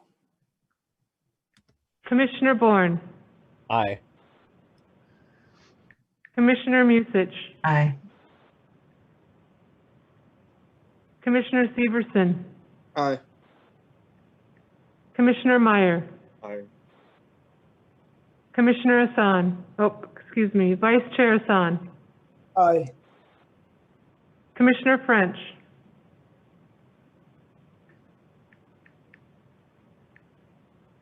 Aye. Aye. Vice President Vita, Aye. President Cogill, Aye. Chair Forney. Aye. You have 9 ayes. Thank you. Moving on to the next resolution, 2020-349. I'll move resolution 2020-349, a resolution setting the 2021 tax levy for the Park Museum Fund. Thank you. Any discussion? I don't see any hands raised. The secretary, please call the roll. Commissioner Bourne, I'll abstain. Commissioner Musich, Aye. Commissioner Severson, Aye. Commissioner Meyer, Aye. Commissioner French,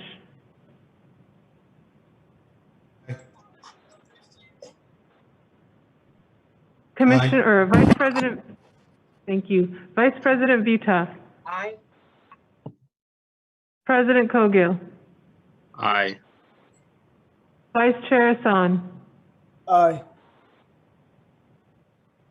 Chair Forney. Aye. You have 9 ayes. Oh, no, so, excuse me, you have 8 ayes, 1 abstain. Go. Okay, another resolution, 2020-350. I'll move resolution 2020-350, a resolution adopting the 2021 Park Museum budget. Any discussion on this item? I'm not seeing any hands raised. Will the secretary please call the roll? Commissioner Bourne, Abstain. Commissioner Musich, Aye. Commissioner Severson, Aye. Commissioner Meyer, Aye. Commissioner French,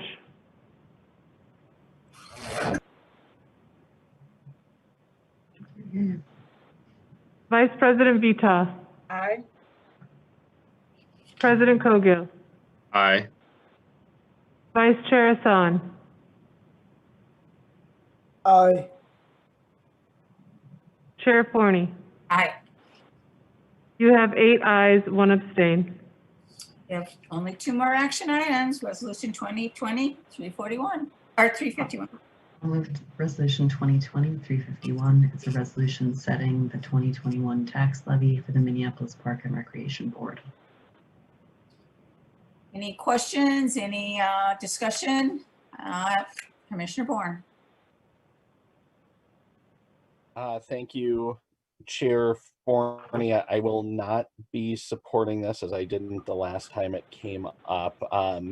When we went in to discuss the tax levy, I think we went into it with open arms and open minds with the city about having shared proportional pain.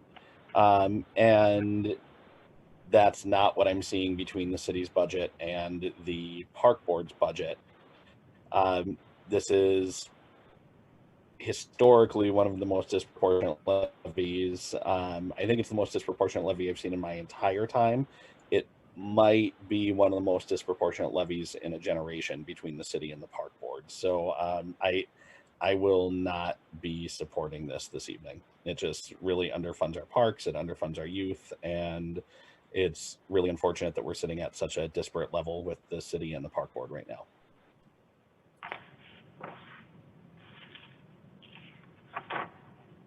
Any other, President Colgill, are you trying to? Yeah, I am. I'm not able to raise my hand. I just want to say a few things about this levy that I've said before, but reasons for voting for this. First, our setting of this levy as approved of the Board of Investment and Taxation is completely in line with the guidance given by almost the entirety of the board during our early year budget discussions. We knew that there wasn't an appetite for a large budget. The question of parity or a large levy, and certainly not a large levy increase. This question of parity is really a misnomer. With the confluence of circumstances this year are quite unprecedented.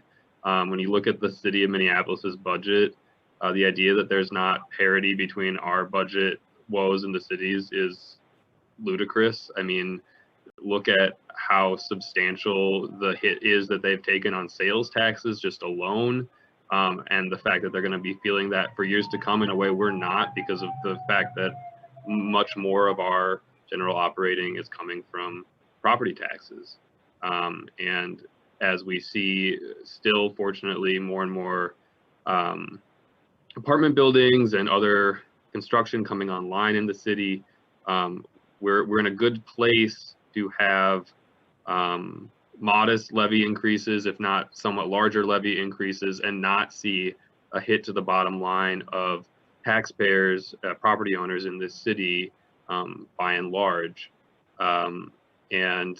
So again, I think that there was really good faith effort brought forward, both from the discussions that were had with the commissioners and with the BET members and with the city, recognizing the situation that we're all in together here.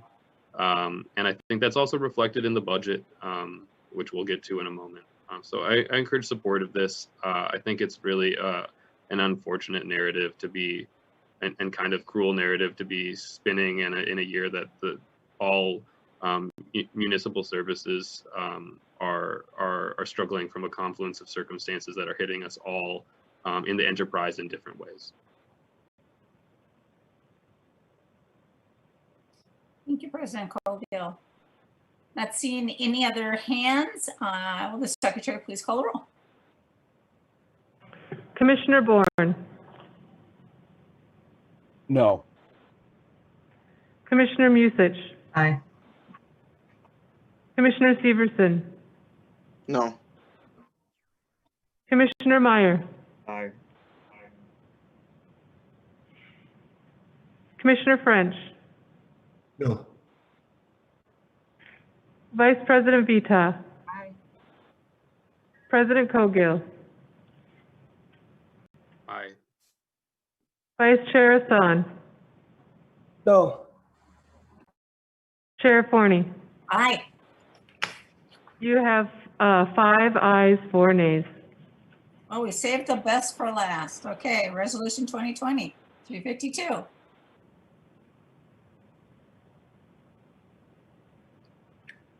A resolution I'd adopted. like to move resolution 2020-352, a resolution adopting the 2021 Minneapolis Park and Recreation Board budget.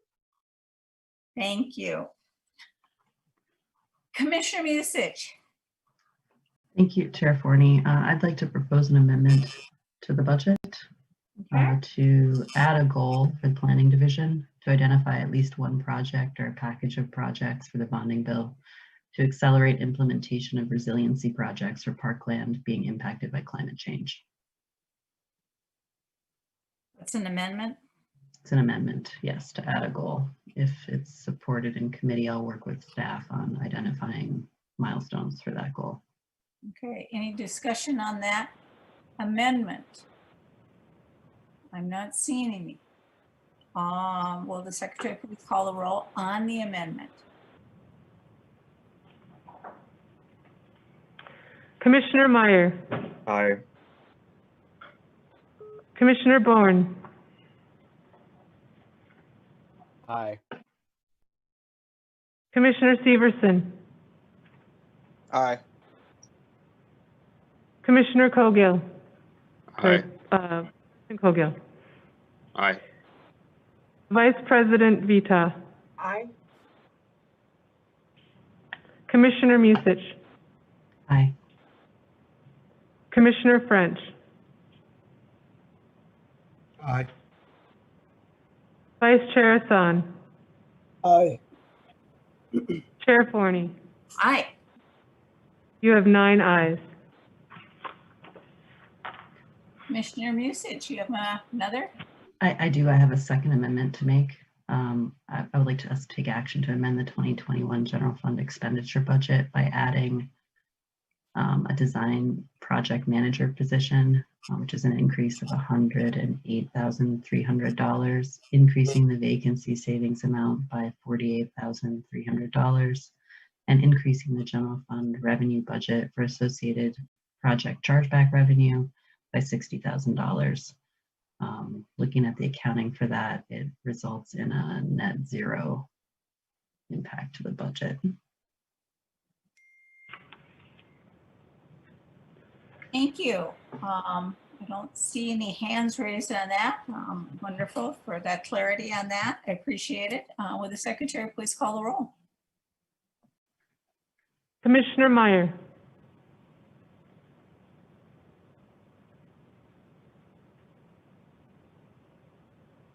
Aye, excuse me. Commissioner Bourne, We can't hear you. Commissioner Bourne, No. Commissioner Severson, No. President Cogill, No. Vice President Vita, Aye. Commissioner Musich, Aye. Commissioner French, No. Vice Chair Hassan, No. Chair Forney. Aye. You have 4 ayes, 5 nays. Excuse me, Chair Forney? This Yes. is super. There was a presentation I was going to give here specifically around the recommended budget and responding to the commissioner questions. I do apologize. I was going to step in, but I know the votes happened. But would that be something that I could be able to give this presentation? I think that would be very worthwhile, and I would appreciate if you would. Yeah, thank you. And it's in response to the commissioner questions in particular, and it's unfortunate that I wasn't able to do that before it began and got started as far as the votes, but I'm going to give a update on the questions that were before us to staff, and in particular to me. And so I think once Jennifer, the Deputy Superintendent Jennifer Ringel gets up here, then I can begin, and I will walk through this as quickly as possible. Thank you, Chair Forney.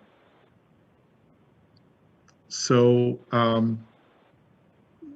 the board, the budget recommendation was presented to the board on October 21st, 2020. Conversations have continued with commissioners, staff, and union representation.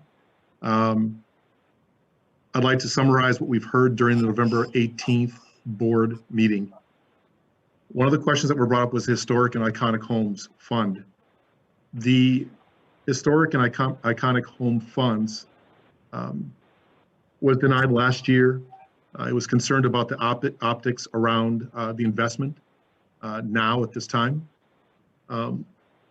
Those resources referred to Historic and Iconic Homes have not had substantial investment literally for decades, the infrastructure in decades.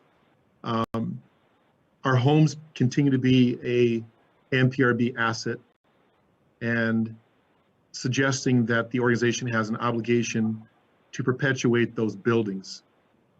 Continue to defer these needed improvements, especially these improvements related to building envelopes, which of course is the exterior, it's the outside of the building which closes that, poses really a significant threat and longevity or a significant increase in cost for rehabilitation due not only to the number of buildings, but as the years continue to move forward in the deterioration of those buildings. Anticipated immediate needs are the Longfellow House and the Stevens House. Next slide, please.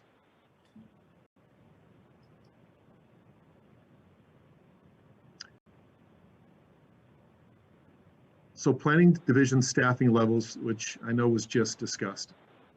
Continued concerns regarding the reduction of 2 positions in the 2020 and the additional 2 positions in 2021, which forces the planning division to reduce service deliveries delivered previously. So that's 4 positions in the last several years. Questions, what services could be restored have been asked if 1 position was eliminated instead of the 2 in 2021. Reduce the need of strategic planning staff to assume project management activities, allow support for NPRB's public arts program, allow for limited support for interdivisional projects and non-capital or rehabilitation initiatives, as would typically occur in concert with other divisions of NPRB. To this degree, performing that work does not compromise planning's obligations related to the MPP 2020 and the design implementation of regional park capital projects.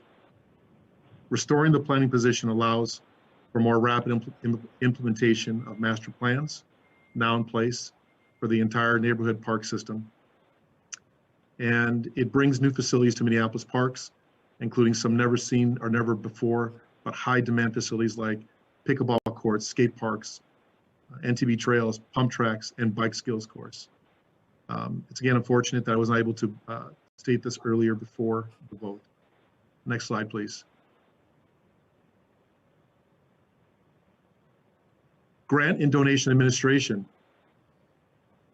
Commissioners asked if the study was completed to determine the need for a grant position.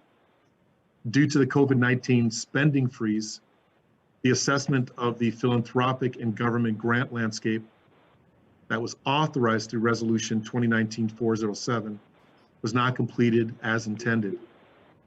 The position included in the recommended budget addresses grant and donations and not solely focused on grants. NPRB has already identified the need for more dedicated work with partners.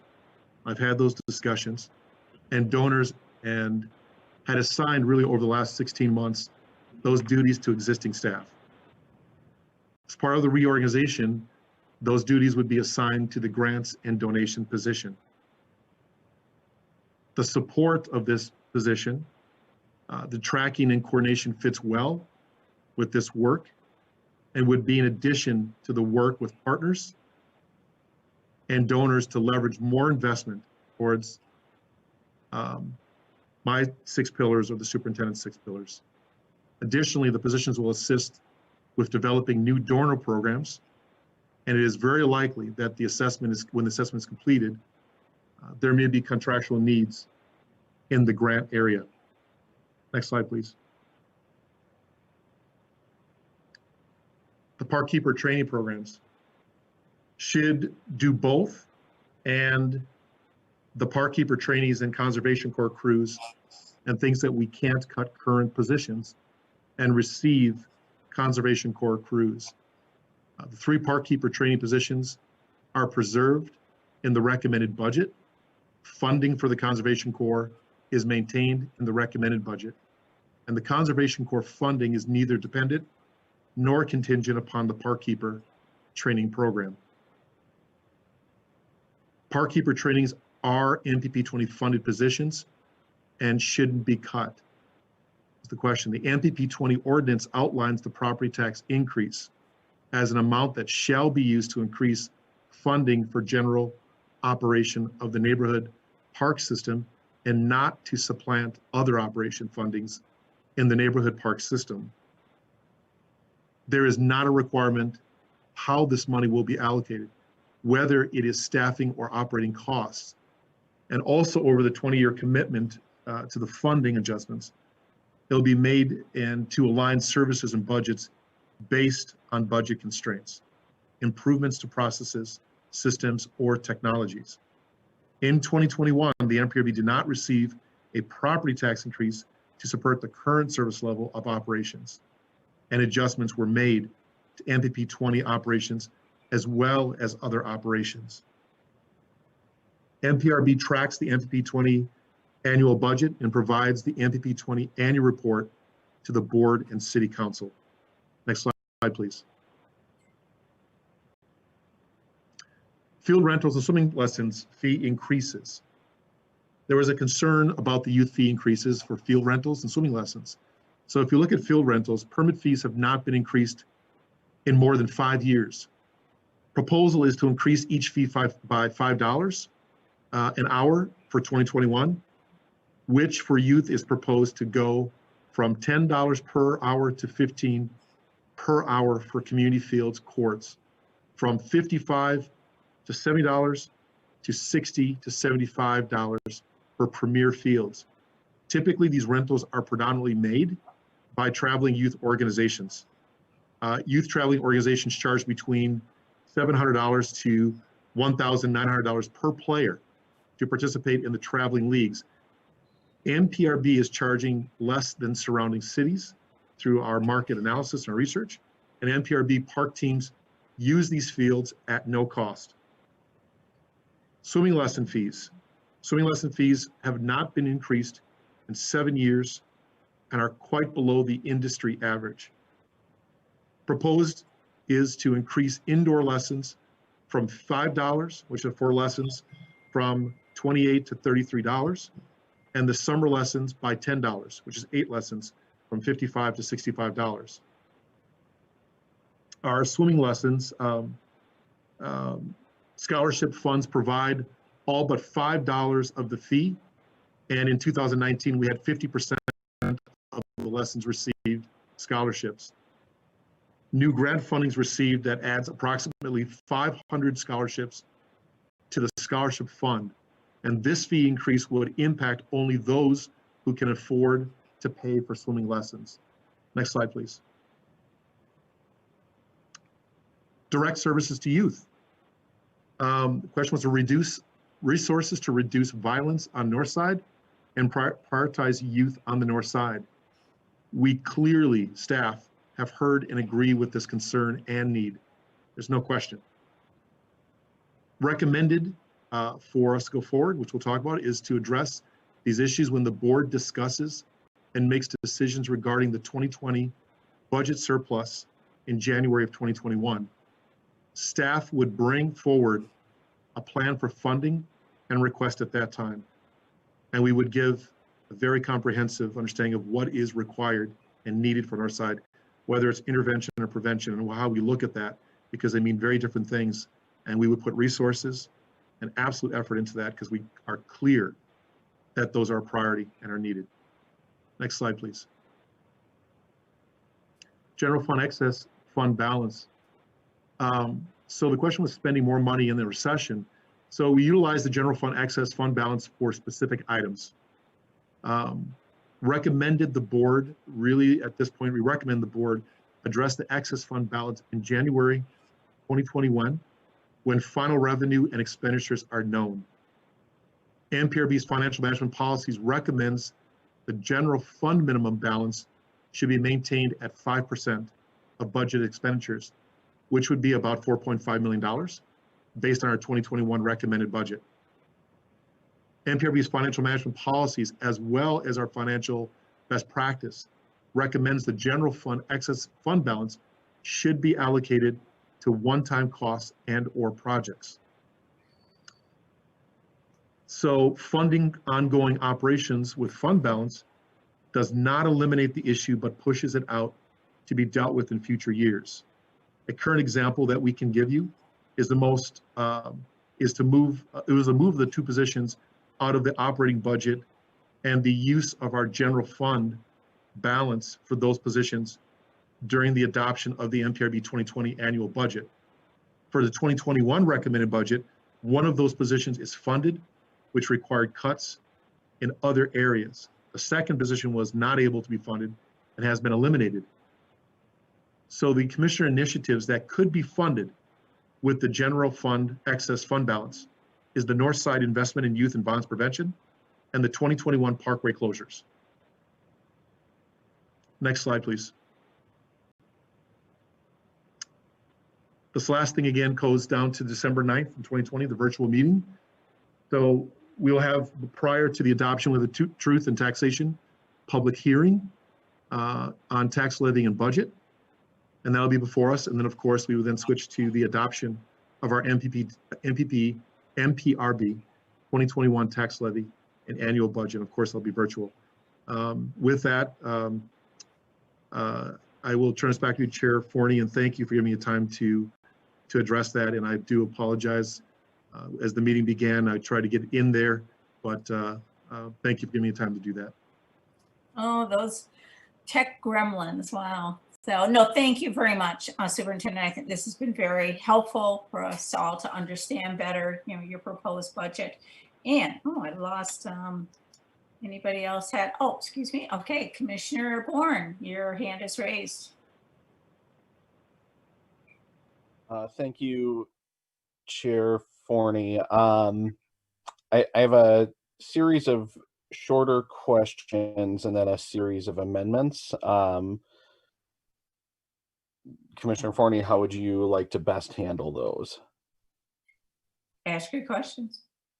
Okay. So the first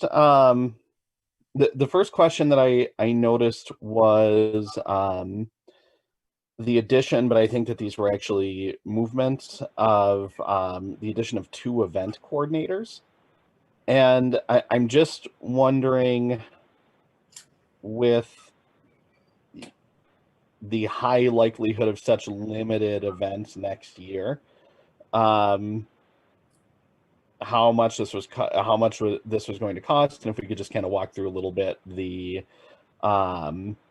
justification for the addition of two event coordinators. And Superintendent, if you could walk through, I'm pretty sure they moved from, I was having a hard time tracking some of the reorg, but I'm pretty sure they're not new people. I think there might be changed positions. So I'd just like a little bit of background on that first. Chair Forney, Commissioner Bourne, for purposes of fluidness, if I could ask Deputy Superintendent Ringel to talk about the positions and how they moved over and how they are within the community outreach, or I'm sorry, customer service area. Wonderful, I appreciate it. Yes, Deputy Superintendent Ring. If you're Chair Forney and Commissioner Bourne, yes, these are 2 positions that have moved from the Community Outreach Department into the Customer Service Department. They are the positions that lead our citywide events.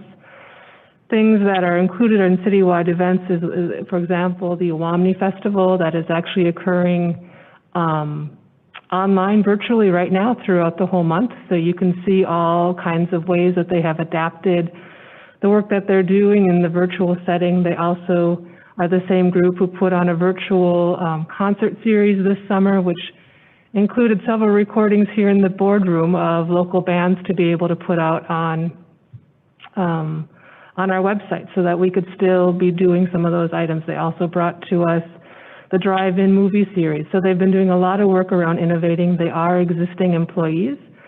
Looking into next year, in addition to continuing to look at how we're adapting those existing events, whether it's the Juneteenth, whether it is Red, White, and Boom, whether it is the bike tour, all of those types of pieces. They will also be taking on thinking through how we're activating both the commons and waterworks. So that group will be the ones who do the long-term activation of that type of work. So while we might have otherwise in a different setting been looking to look for additional staffing to help support the activation of the commons and waterworks, these staff will be moving into that role next year. Thank you, Deputy Superintendent. A question for Chief Ohado, if he is on the call. Chief, is the chief on? Commissioner Bourne, I'm here. Thank you, Chief. In your budget, there's a position eliminated, the youth engagement coordinator. Can you talk a little bit about, again, whether that is a currently occupied position, if there's it's been a little while, but I thought I remembered somebody being in that position, but just how that, it seems counterintuitive that we would be cutting a youth violence prevention coordinator. So if folks could just kind of help me understand that and where and how that work will be getting done. Chair Forney, Commissioner Bourne, that's actually not a cut. It's just a part of the reorganization. So the youth violence prevention coordinator will be shifted to the new community services department. Okay, so when I look at your budget, it says that you're down two FTEs. There's really only, when I look at human beings in your department, there's one person that was being transferred in part of the reorg, so that work will still be getting done, and then it was a vacant officer position that just isn't being filled. Is that more or less the impact in your department? Chair Forney, Commissioner Bourne, that's correct. Okay, thank you. I'm sorry, as superintendent, that I lost track of the youth violence prevention coordinator change, because it's something that we should be doubling down on and not cutting. So I'm glad to see that was just a move. Chair Forney, Commissioner Bourne, can I make one clarification? Please. The park police officer isn't just not being filled, it's being eliminated. So there's a difference in this budget between leaving something vacant and eliminating. And in that particular case, it's an elimination. Correct. It's a position that is, as of today, when we are sitting here, it is vacant, correct? And this is a position elimination. I think I understand the difference, but there's not a human being that on January 1st is going to get the boot. That is correct, but the position would have to be re-added to the budget at a future date. It won't be available without a future budget action. I understand. Thank you for the clarification, Deputy Superintendent. I do have a set of amendments that, one more question. I think this is to Assistant Superintendent Barrick. There was staff direction last year, and maybe Director Wiseman can help out with this too. There was staff direction last year, or to do a set aside for increased Conservation Corps funding in 2021. So I just want to hear how many Conservation Corps crews that staff is planning on applying for this year, and how much funding is allocated towards that. Chair Forney, Commissioner Bourne, I believe that set aside is there, and maybe Director Weissman or Pilger can help me out. Chair Forney and Commissioner Bourne, I'll start off, and then if Deb wants to fill in the blanks. Currently, what is funded in the budget is the 2 crews that were funded in 2020. For 2021, the set aside for the Cruise 3 and the Cruise 4 is remaining as a set aside, but in this current budget, we have not funded the crews 3 and 4. And mostly because of COVID and the ability to get the crews on. And so maybe I will turn it over to Deb to provide an update on the status of the Conservation Corps crews. Sure. Good evening, commissioners and board members. So we have had 2 Conservation Corps crews in 2020.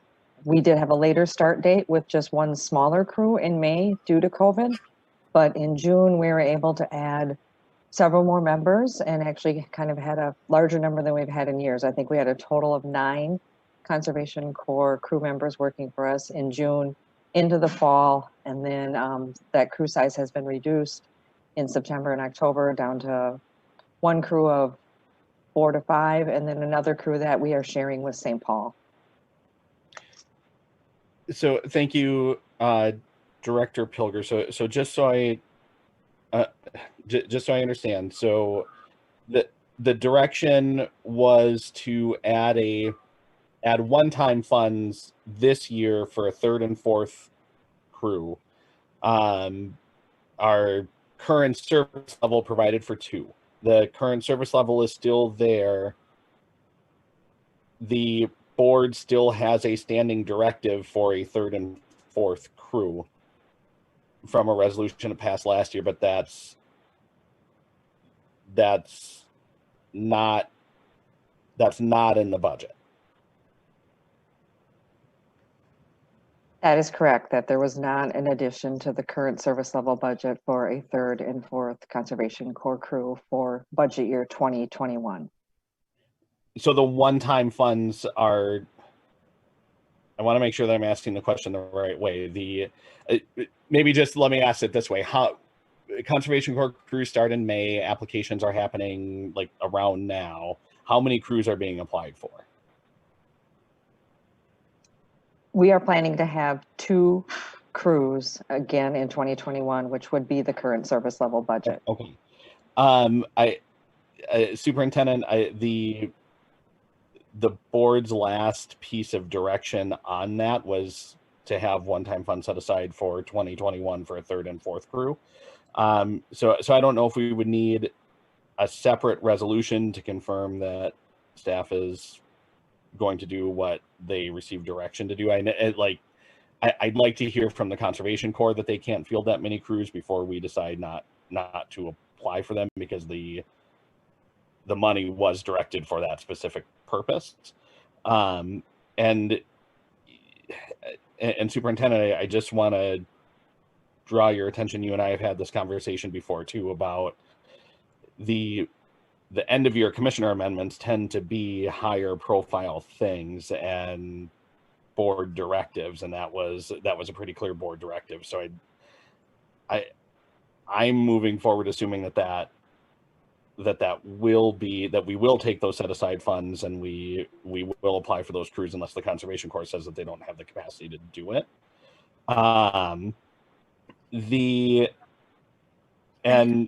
Superintendent, is that a safe? Can I be safe in that assumption that we will follow up and we'll apply for those 3rd and 4th crews and follow the directive of the board last year? Chair Forney, Commissioner Bourne, understood. I think that the Assistant Superintendent Barrick, when we were talking about this, and also of course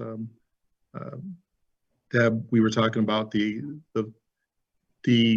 application or if we can fill the positions. I would defer to, before I say that, I want to make sure I don't do anything that's going to step outside of what we're able to do. Commissioner Bourne, I clearly understand what you're saying. I just want to make sure from Assistant Superintendent Barrick and also from, of course, from Deb, the challenges around how we can get the crews and can we fill that. And so I know, Assistant Superintendent Barrick, can you give a little bit of background on the challenges of why we have this challenge and why and how to fill those Conservation Corps positions? And if you can let Commissioner Bourne understand that, would be great. Sure. Superintendent, Commissioners. So I believe we we had the Conservation Corps crew come in and do an update a couple of times as the funding, was allocated late in the budget process and out of sync with the rhythm, initially out of sync with the rhythm of how the Conservation Corps operates with their staffing and fulfilling. So we had the first year there, we were out of sync. This year would have been the year we would have been able to potentially, we were queued up, I guess, in sync with their process to add the crews. Unfortunately, with COVID, there was limitations there, both for us for social distancing and for them as well. And I believe that is what we'll be facing again next year is, and I looked at Director Pilger, but it's my understanding, I believe that we are faced with that same challenge again next year. So it was a different situation with them in 2020 due to social distancing, and they had to come up with a lot more equipment for themselves, more vehicles. They had to social distance themselves. That was part of our late start. We actually were billed for additional equipment, and that wasn't in our budget, but we wanted to continue to support the program, and because they had a late start, we thought we could do all this. The 2021 landscape, like we've all been talking about, is likely the same for the first several months of 2021. So they will have, if we're going to pursue this, then they will have to come up with even more extra vehicles and more equipment in order to add either a third and or fourth crew. Thank you, Director Pilger. Superintendent, Assistant Superintendent, the thing that I get a little concerned about on this is the crews start in, I think they start in the spring, which means recruitment is happening now, and if they have been funded by the federal government to have those approved positions, they have been working on that plan for a year now. So it sounds like, I don't want to diminish the incredible work that our staff is doing to support this program, but I want to make sure that we don't become the reasons that we are out of sync for expanding the Conservation Corps for what I think will be the 7th or 8th year in a row that we've been out of sync on expanding the Conservation Corps. If they come forward and say there's no way we can get you guys a third or a fourth crew, that's a different answer from us saying we don't think we can do a third or fourth crew. When there has been I don't know if there's a clearer board directive than when commissioners make a budget amendment at the end of the year to the superintendent's recommended budget of what priorities on some small accomplished projects are. So I mean, my interpretation on those kind of things, similar to the spending freezes, is if there's a board direction for staff to not follow a board direction, they would need to bring forward a resolution to the board asking to have that staff direction modified or rescinded or taken back. So again, it's my expectation that we'll make every effort to follow the staff direction from the board last year. So Commissioner Forney, I do have a series of amendments for tonight. I'll also, after I make those, I'll defer to other folks, but we might want to talk about other amendments that we'd be looking for that folks may still be considering, so we can do that transparently. The first amendment that I'd like to make is an amendment to modify the 2021 recommended fee structure, denying all aquatic fee increases, denying ice arena turf rental fee increases, and denying field and court use fee increases for youth-based rentals. There were a few of those. I didn't go through those one by one, but I think the ones with the words youth in them, I'd like to hold those at the 2020 fee. So that's my first amendment. Any discussion on the amendment? Any discussion on the amendment? I'm not seeing any hands raised. My hand's raised. Oh, is it? Chair Forney, I don't have a hand raising feature. To my co-host. President Coghill, please. I'm certainly supportive of the returning the fee increase around aquatics.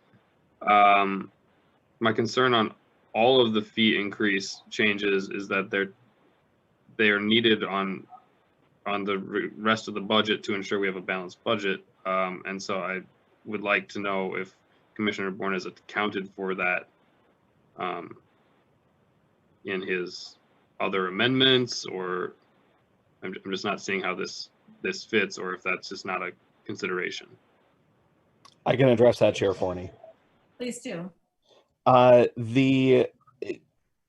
Some commissioners had an extra meeting to work on this, and there was, I think we talked about that,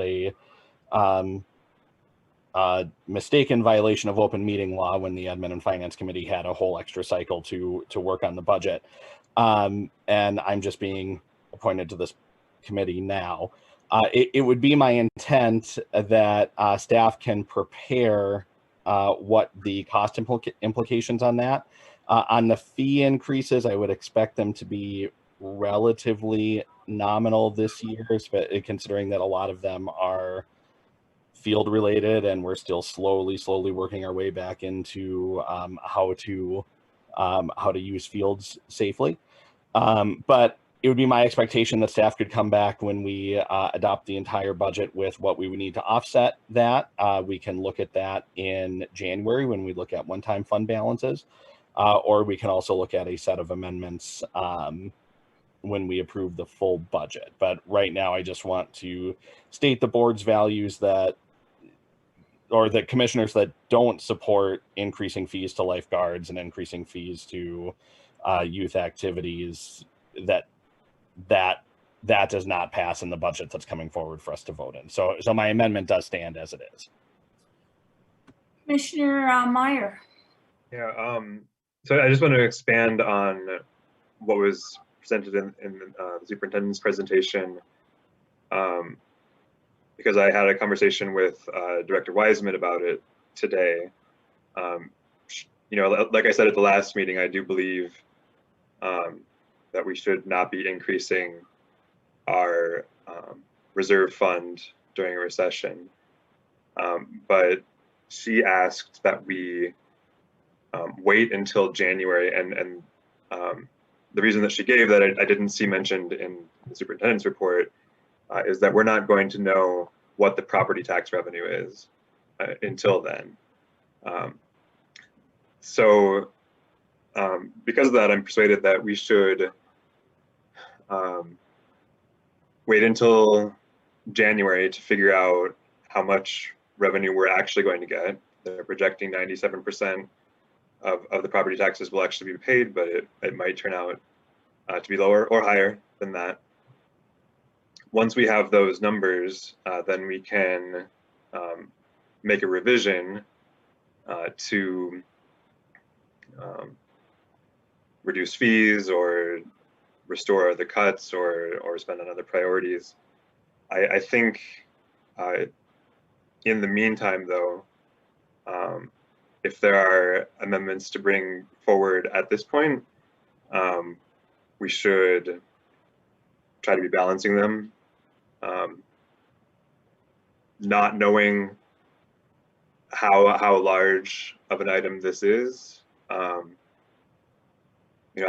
think that this one is something that would be best suited for January. Thank you. Commissioner Severson. Thank you, Chair Forney. I would ask my fellow colleagues to support this amendment this evening. I think it would be an absolute travesty to put the shortfalls of our budget on the backs of children in our communities. Children that we want involved in programs so we can keep them busy and teach them healthy lifestyles. I think the real solution here, or more the conversation should have been, how do we ask for a 0.5% increase in our budget to support our youth? So with all due respect, I'd ask my fellow colleagues to support this this evening. Thank you. Thank you. Commissioner Meyer for a second time. Yeah, do we have any, you know, any estimate of how much this would be?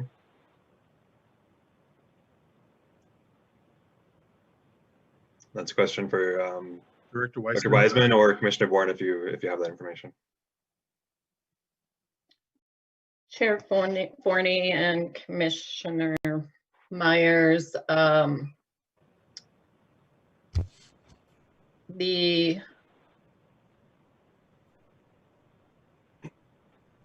there's one of the fees that's in the enterprise fund, which is a smaller dollar amount, which is only about $1,600.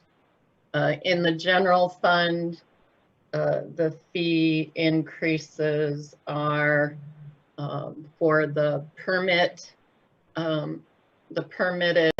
fields is about $30,000 for the youth portion of that, and for the swimming lessons, it's a little over $17,000.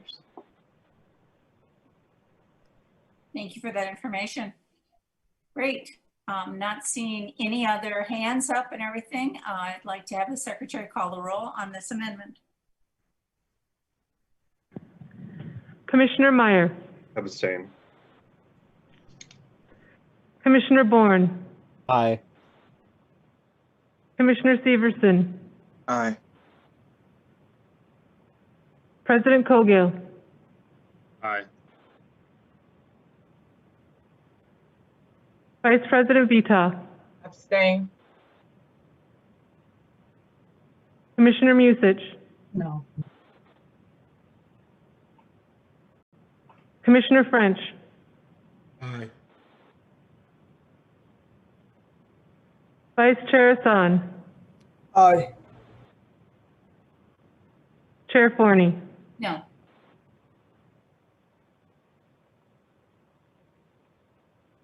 You have 5 ayes, 2 nays, 2 abstain. Thank you. All right. That looks to me like Commissioner Bourne, you have your hand raised. Thank you. It might make more sense, while I don't know the exact numbers, I think that these will come out with a positive balance to the general fund, that I'll just move these as a slate instead of one by one. Please. So I would move to make the following amendments to the superintendent's recommended budget.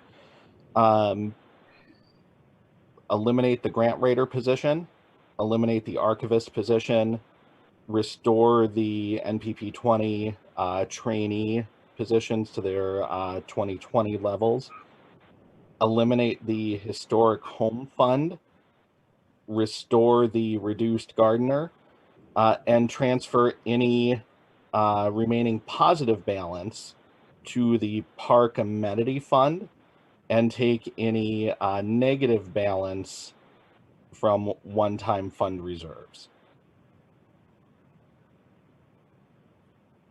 Any Can you comments? repeat those, please? Commissioner Forney, may I repeat those? Yes, please. It's a series of amendments eliminating the grant writer position, eliminating the archivist position, restoring the trainee NPP 20 trainee positions. I believe that there's 3, but restoring it to the 2020 positions. Eliminate the historic home fund, transfer any remaining balance after those to the park amenity fund, and restore the gardener position.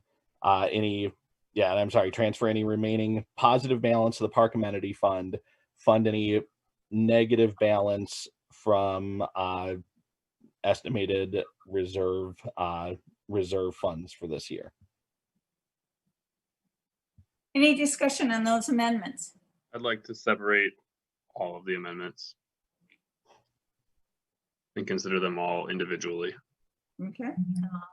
Any discussion on that? Oh, excuse me. To the amendment that was made, Commissioner Severson and Commissioner Meyer, are you speaking to that?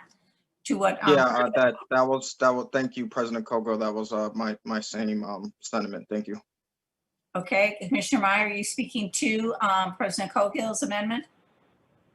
He didn't make an amendment, but he just split the motion. But no, I had a request for you, Chair Forney. Do you think, like, could we go through all the commissioners and have them list the amendments that they're interested in, and then try to make them match? Because I don't know, it seems like there may be some cuts that could correspond to some expenses, and it'd just be good to know which other ones are out there that might come up. So you're asking if any other commissioners have amendments? Is that what I'm hearing you say? Yeah, I'm wondering if we can go through all of them and collect all the proposed amendments first, and then. Oh, okay. I see what you're saying. Okay. So to that point, are there any other amendments that people, would like to bring in that we possibly could be splitting? Chair Forney, just point of order. President Cogill's item is a request, is a courtesy that I don't think anybody has problems with, and it's been the long established tradition of the board that we do separate questions when they're asked. But to the first district commissioner's point, there is now a series of amendments on the floor that need to be dealt with. Yeah, that's true. It would need your consent to find out what other commissioners have on their mind. Yeah, I think we can address those. These are all pretty related. I think they come pretty close to balanced, and my intent was to move these together. So I would not give consent to that. Okay. Chair Forney, can I ask a clarifying question on one of them? Please. Chair Forney, Commissioner Bourne, one of them is restore the gardener position. So one of the current gardener positions is transitioned into a crew leader position within the budget.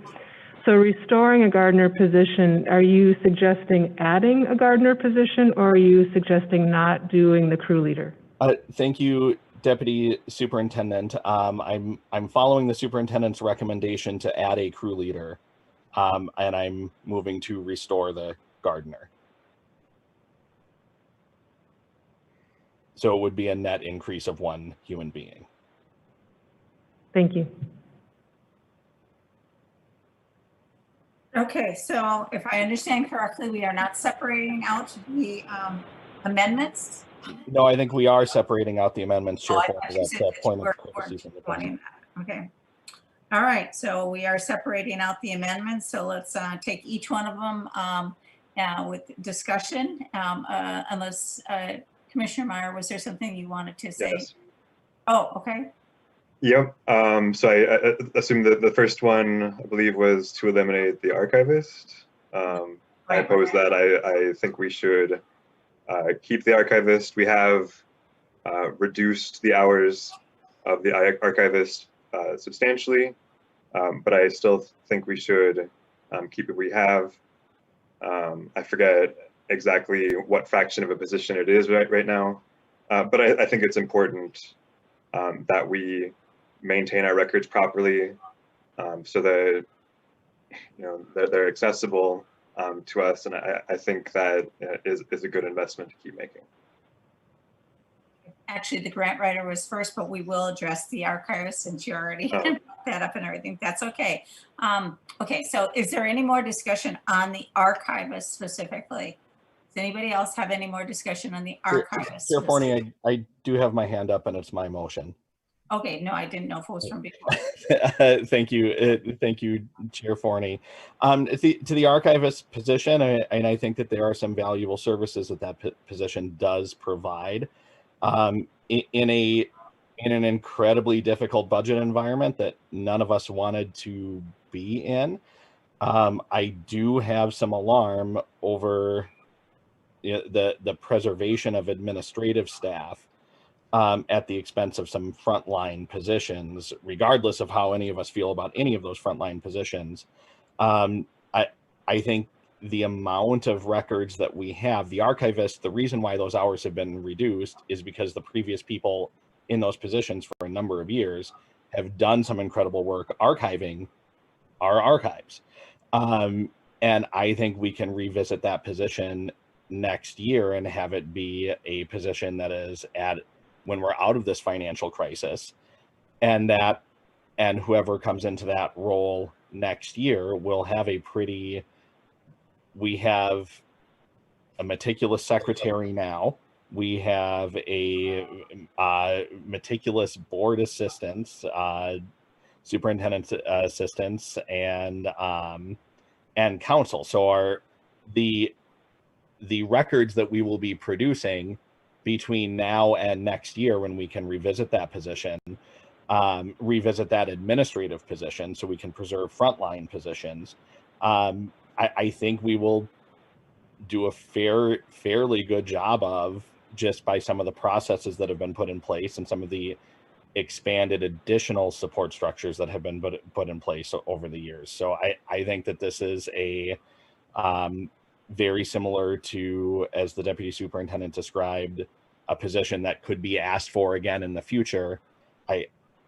This just isn't where my priorities lie this year, and it's a hard cut. I like the work that they've done, but as Commissioner Severson has pointed out many times, we have a epidemic of youth violence on top of a pandemic, and we just need frontline services right now, not archivists. So as hard as that is to say, so I would ask my colleagues to support removing this position for this year, and we can revisit that important work next year, as we'll have to revisit a lot of important work next year. This isn't the budget that anybody wants.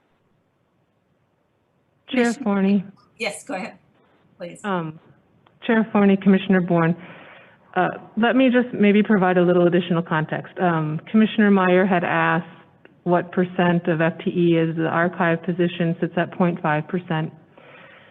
With the archive position moving over into the deputy's office, there's been additional duties associated with that position. That position is not only managing the archives piece, but bringing in records retention and assisting with data practices.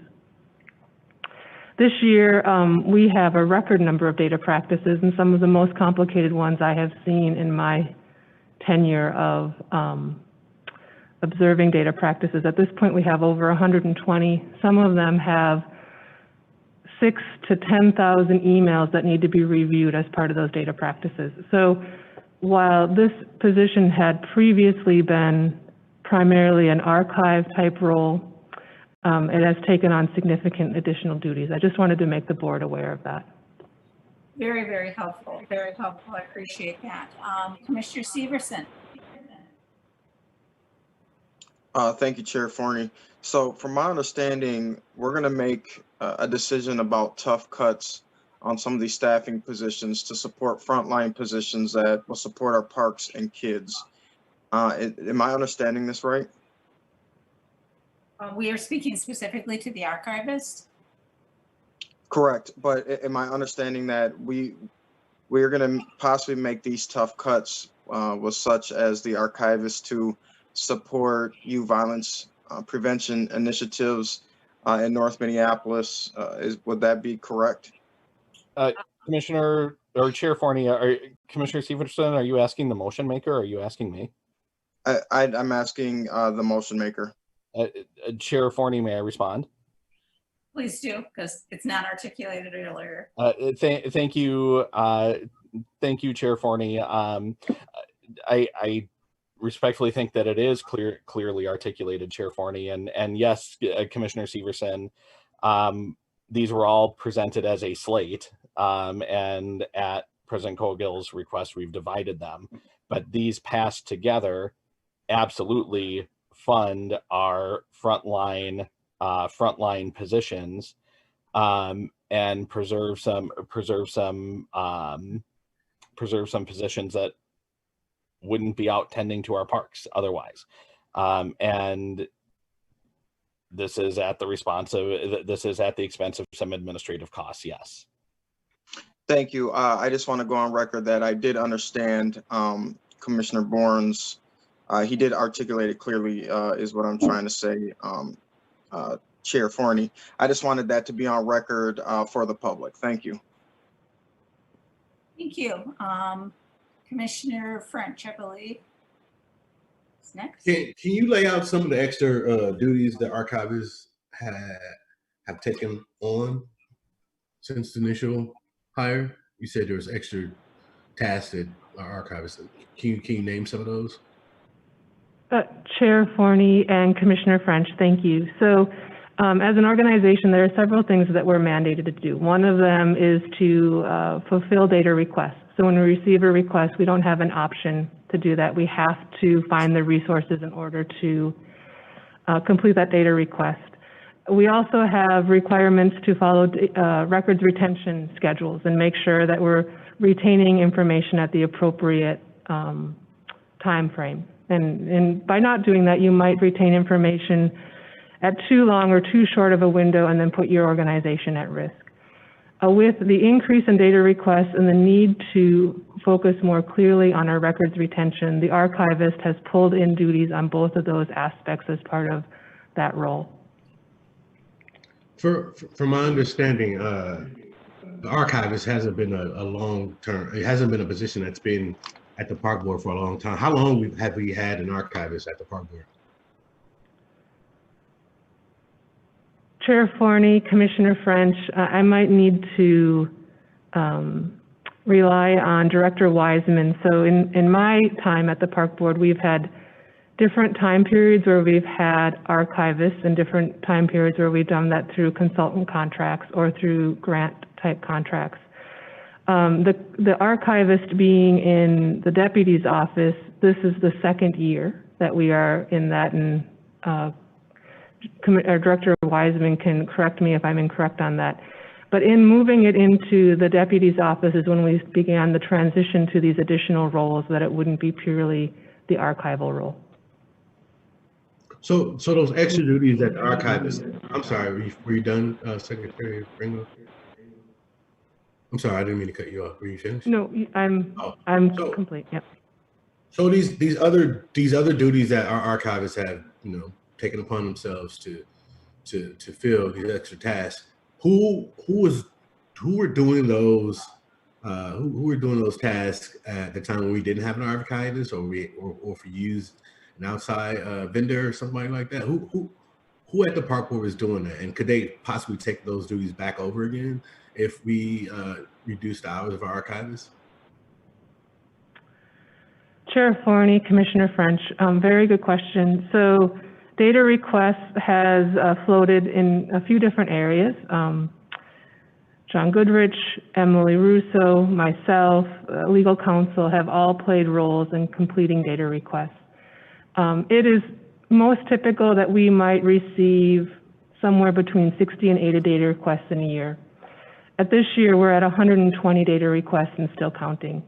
And the data requests have been more substantial than anything I had ever seen before. So part of what's happened for us as an organization, we've had an increase in the number of data requests that we receive. And that's in part just, it's not just us, it's in general what is happening for data requests across the country.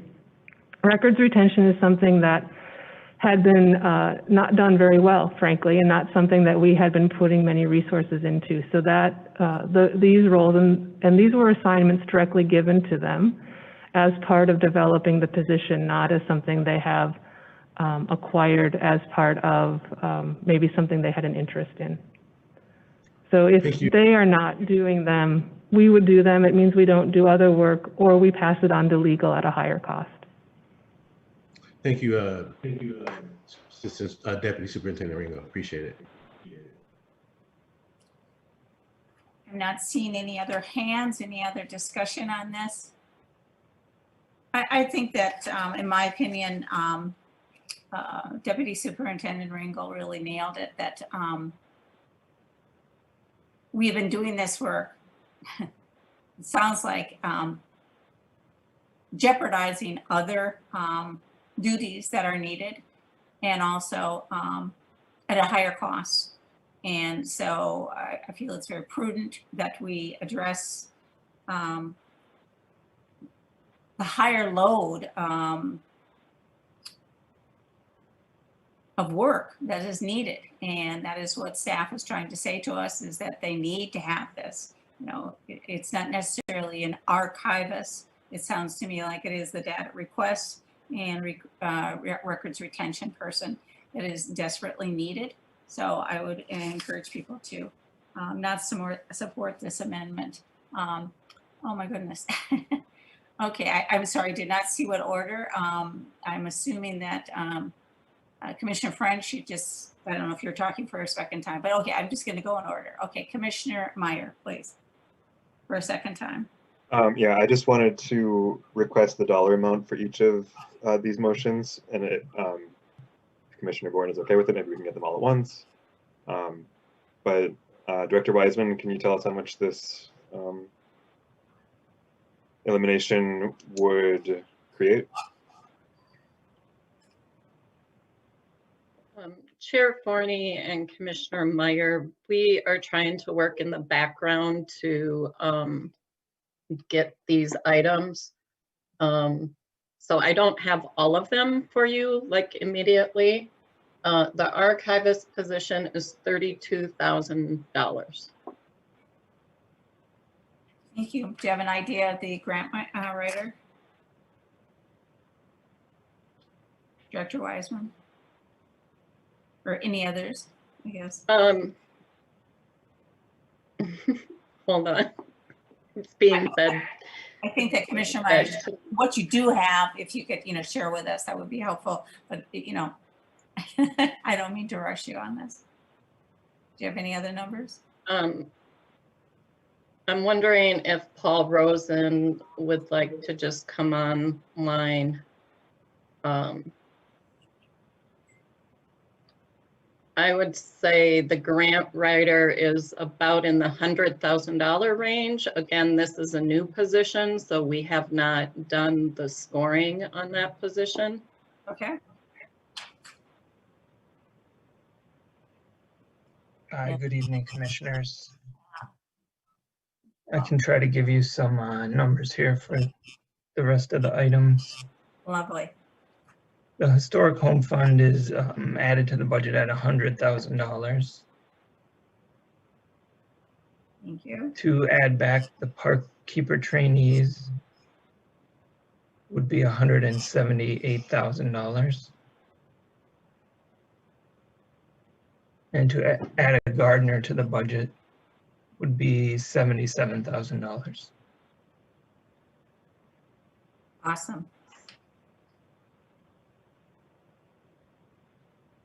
Thank you. Okay, see now, Commissioner Severson. Thank you, Chair Forney. Sometimes I think when I hear some people speak, I get triggered with some of the words that are said. I can appreciate that you may feel that we're putting our organization, or we're, in your words, jeopardizing our organization. I just hope the more affluent communities also think about how North Minneapolis has been jeopardized for years without much movement, particularly from people that may look like you. So I hope and I appreciate the sentiment, but I am fully committed to my last year in office to addressing this and making sure that we fully address violence in the community that I represent. Please don't allow my community to be jeopardized, and I hope that every person on this board and any person in an elected position or an elected body can consider the decisions they make and where they put communities, because no children should be dying from youth violence or being they shouldn't be being hurt. They shouldn't be scared walking to the corner store where they live. So I want to put that out there. Thanks. Thank you, Commissioner Bourne, for I guess it's the second time on this. Thank you, Chair Forney. There's nothing that our staff does that is trivial or unimportant. Everything that we do is mission critical. I don't believe Superintendent Bangora or Superintendent Merrill or Superintendent Miller or Superintendent Gerben, all of whom that I've worked with, have put positions that we don't really need in the budget. We need every single one of our staff that are working with us. Again, we do have a historically disparate budget from the city this year, and we have to make some hard choices. So I'm making those hard choices around my value set, which is frontline employees and not administration. I've seen this organization run effectively, run smoothly, yes, do less with fewer administration staff than we have today. I haven't seen us work very well when we've been at after the last recession, when we were cutting frontline employees and we were up to 15, 20-day mowing cycles, and kids could walk down the street and not know where the closest caring adult was. We really need to invest in these frontline services, and now is a time to double down on that when folks need us the most. If a piece of paperwork takes 10 days later to file because we've had a gardener making sure that there's a serene place to go and contemplate the difficult life that we're all going through right now, that's a trade-off I'm willing to make. We can wait 10 days on filing that piece of paper, and that piece can take a little bit longer. And when we get through this dark tunnel, we can add those important positions back. But I would encourage my colleagues to join me in reduction of administrative positions to preserve frontline positions. And that's not to diminish the important work that the superintendent and his staff have put into the budget so far. Like I said, I like most of the things that are in here, and there were some hard choices, but there's just some of these frontline positions that we really need to preserve, and I would encourage my colleagues to support that. Vice President Vito.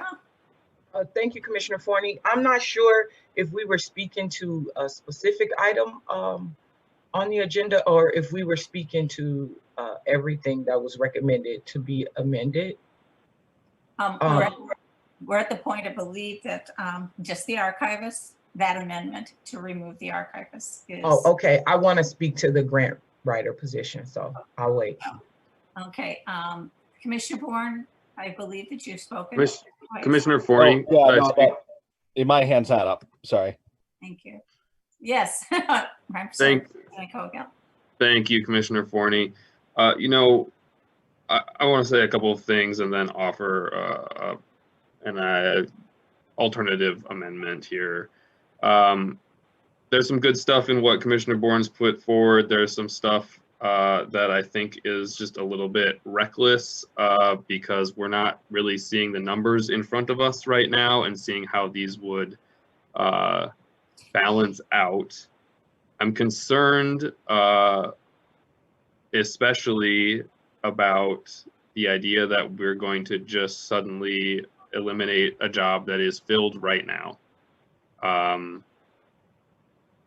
And I think that this is a bit of false scarcity at the moment. We do want to preserve positions, and we do want to preserve our frontline positions.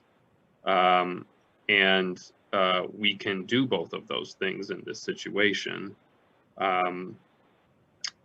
So partly because I'm not seeing like the full dollar amounts here from the motion maker, and it's very unclear to me at the moment how these dollar amounts somehow correspond to combating youth violence on the north side.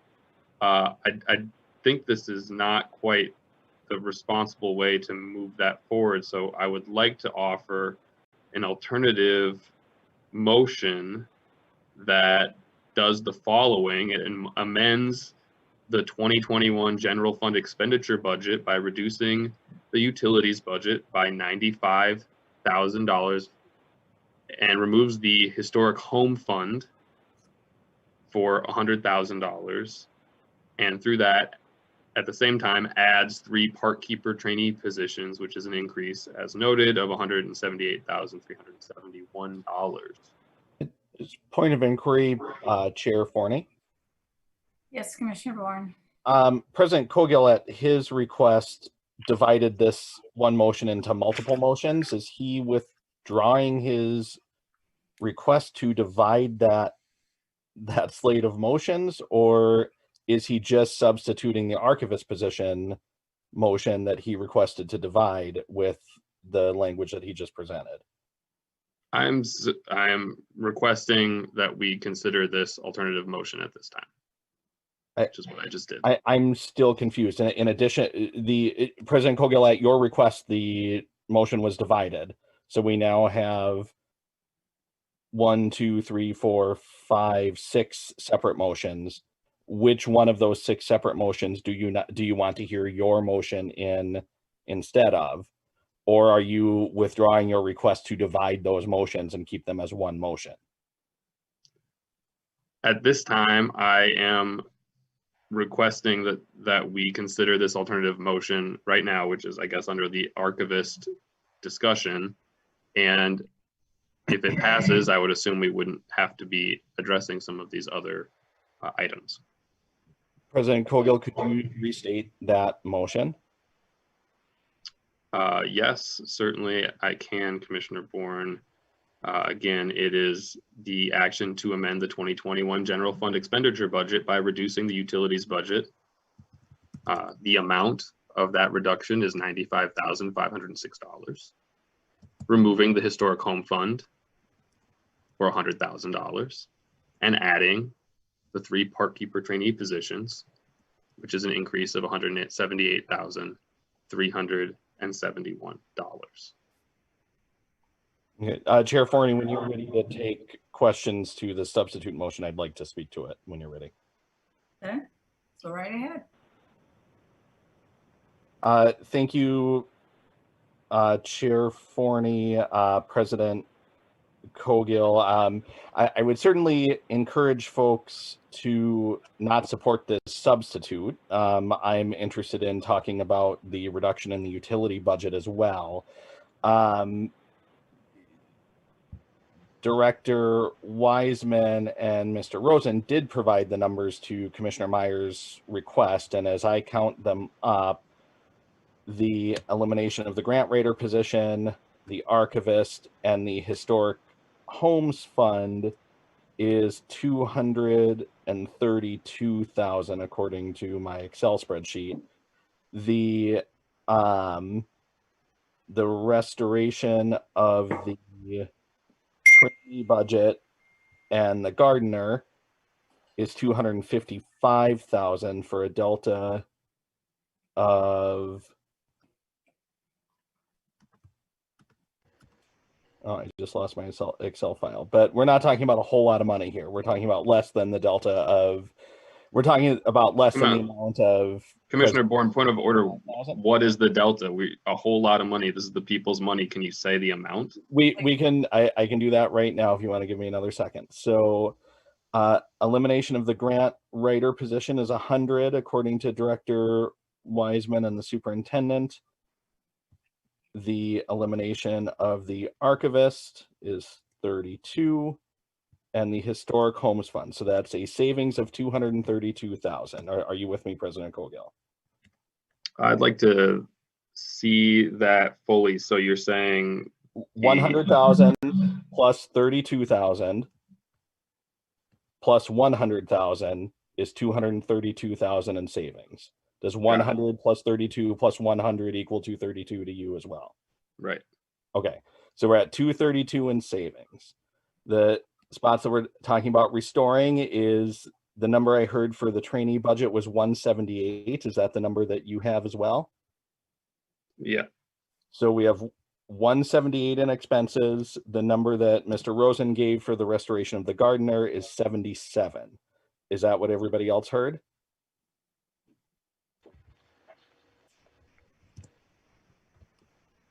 I'm going to go with that's what everybody else heard. So there's costs of 255,000. So 255,000 minus 232,000 is 23,000. So we need to make up 23,000 more dollars to make those all balance. Do those numbers make sense? Does that arithmetic make sense to everybody? So, I mean, if you're asking me that question, Commissioner Bourne, I mean, no, because that's a delta of $23,000, not to mention the delta we just passed as well. President Kogo, we can get to that, but that was a second resolution. If you want to do the people's work in front of everybody, we should do the people's work in front of everybody. So I'm just making sure everybody can follow along. To make this slate of amendments balance that are currently divided, we're $23,000 short. So we would need 23,000 from the utility budget to make all of those balance. So I would not support your substitute amendment, and I would encourage my colleagues to support, as a separate resolution coming next, a reduction in the utility budget of 23,000. Additionally, going back to the other fee reductions, those came to 63,000. So 63,000. Point of order, Brad. Commissioner Bourne, what does this have to do with the alternative motion? I'm asking my colleagues to vote against it because I don't think it gets to where we're going. I would encourage folks to support a reduction in the utilities budget as a separate motion after these all pass. And then it's a well-placed point of order, I believe, but that's up to the chair. But you had asked to do the people's work in front of us, and so I just broke out a calculator for us at your request. But you're right. We can move on. So I would ask folks not to support a substitute amendment. Commissioner Musich to President Cogill's amendment. Okay, thank you. So in my district, 2 of the historic buildings are located, the Longfellow House and the Stevens House. They are both in really dire shape. And if we do not do anything to stabilize them, we are at risk of having to tear them down. The citizens of Minneapolis preserved these properties because they believed they had historic value to the community. The Stevens House was the first building made of timber west of the Mississippi. And when it was slated for demolition downtown in its original location, it was purchased by the school children of the city of Minneapolis. And they put it on a sled and they dragged it physically to the park that it is now located in, Minnehaha Falls. Many of those young children continue to support the Friends of the Stevens House and volunteer their time and energy to help teach people about the history of that building and the interface between the indigenous peoples of our city and the settlers that came west from the coasts and from other countries as immigrants.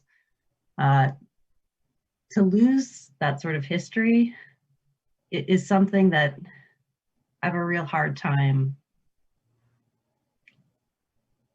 getting behind, because it's something that that so many generations before us have chosen to preserve and protect and invest in. So I'm not going to be able to support any amendment that's cutting the funding for historic buildings in the system. I know we have a lot of work that also needs to be done at the superintendent's house. And I'm not as familiar with the other buildings, but the ones that I have under my purview are in desperate need of some sort of stabilization so that they can be preserved. Thank you.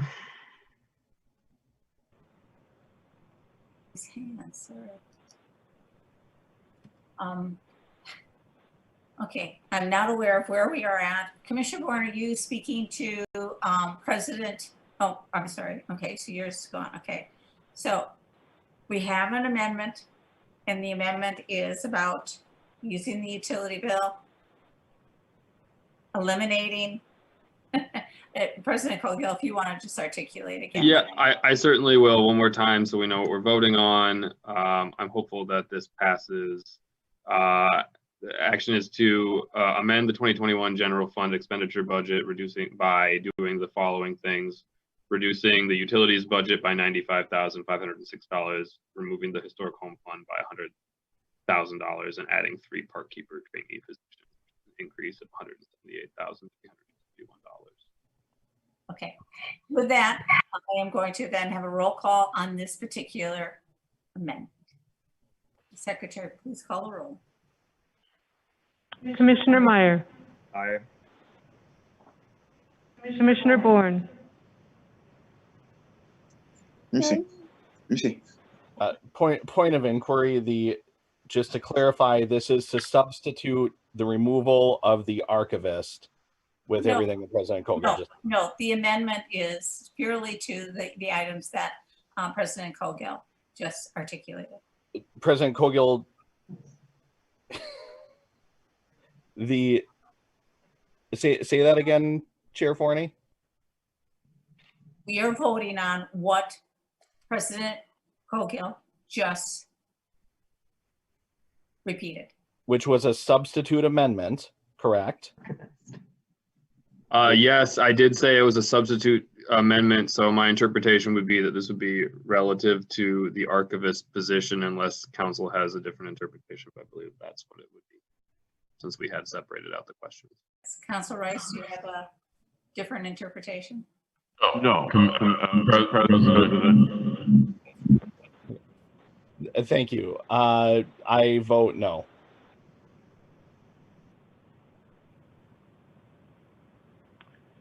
Commissioner Severson, No. President Colgill, Aye. Vice President Vita. Aye. Commissioner Musich. No.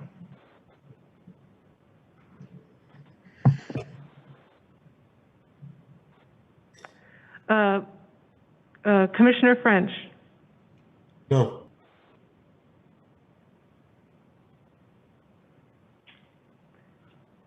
Vice Chair Hassan, No. Chair Forney. Aye.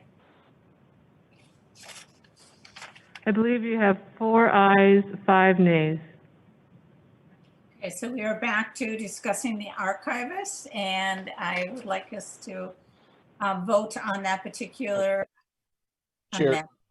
Chair Forney, I'd like to offer an amendment to the divided question to include, I'd like to amend the elimination of the archivist position to read elimination of the archivist position and reducing the utility budget by $86,000. Madam Chair. Yes, Council Rice. Council Rice. I believe that Commissioner Bourne's amendment would not be in order. We have a rule that you can only go 2 deep, and by dividing the amendment, that's the first step. And now President Cogill's offered 1 amendment. I think the only matter that the board can vote on now is the one dealing with the archivist. Council Rice, President Cogill's amendment failed. Right, but you can't keep offering substitute amendment after substitute amendments. And the division of the question is an amendment? Well, I believe that it is substantively. Can we? I mean, it was granted procedurally. Everybody agreed to do it, but I have a different opinion, but I trust yours. I'll just withdraw, and maybe we can settle that over a drink post-COVID, and I'll just move that as a separate item. Okay, so we are back to eliminating the archivist. Secretary, please call the roll. Commissioner Meyer. No. Commissioner Bourne, Aye. Commissioner Severson, Aye. President Cogill, No. Vice President Vita, No. Commissioner Musich, No. Commissioner French, Vice Chair Hassan, Aye. Chair Forney. No. You have 4 ayes, 5 nays. Thank you. So I believe that we are moving back to the grant writer, elimination of the grant writer as a amendment. Any discussion on that? Yes. Now, Commissioner, Chair Forney. yes. I just want to clarify to commissioners that this isn't a vacant position. This is part of the reorg that the superintendent has put into place, and it has an incumbent in it moving into January 1st of 2021. So I just, in case there's a concept that it's a vacant position, I want to make sure that that's clear. I appreciate that clarity. Okay. Commissioner Bourne. Thank you. Council Rice, I can amend this now, correct? Okay, I would amend this part of the motion to read eliminate the grant writer position and reduce the utility budget by, now we have to do the full amount. I think that was $95,000. Okay, so we keep losing the participants. What's wrong? Okay. So Vice President Vito, did you want to speak to this amendment? No. Okay. I wanted to speak to the original amendment. Okay. All right. So the Chair secretary. Forney, I'll speak to this amendment to the proposal to eliminate the grant writer position. I'm supportive of reducing the utilities budget, not attaching it to this particular item, because I'm not supportive of eliminating the grant writer position. Okay. So on that, would the secretary please call the roll on? Chair Forney, I think you still have folks with their hand raised. Oh, no, they just appeared. Okay. Commissioner Severson? So would this be considered eliminating union jobs for a new created non-union job? Excuse me? Director Wiseman, can you speak to that, or? Chair Forney and commissioners, with the reorganization, it took a funded position that was in the Youth Development Department and moved that position into the superintendent's office as the grant and donation administrator. So it did not, that position was not funded through a cut in frontline staffing. Thank you. Okay. Commissioner Chair Bourne? Forney, sorry. Yes. Oh, yes. I Please. just want to answer this also. I just want to be very clear. In this budget, the $6.1 million budget, no one was handed a pink slip. Nobody. Nobody was affected in the front line. I've also put very clearly on a statement before, when I listed this, that we actually eliminated more positions out of administration and management. I think it was 9 positions, and we gained 8 in frontline staff. So I want to be clear about the narrative that we are affecting. No one's lost their job. This position is, a person is in this position. What? Thank you. Thank you. Okay. Commissioner Bourne, are you speaking to your amended amendment? I'll speak to the main motion either way it goes. Okay, so we are going to be voting on the amended amendment. Would the secretary please call the roll? Is there clarity that's needed on that? We're looking to reduce it to bleh. Eliminate the grant writer and reducing the utility bills, all right? I just want to make sure I'm reading it correctly. Okay, secretary, please call the roll. Commissioner Meyer. No. Commissioner Bourne. Aye. Commissioner Severson. No. President Cogill. No. Vice President Vita. No. Commissioner Musich.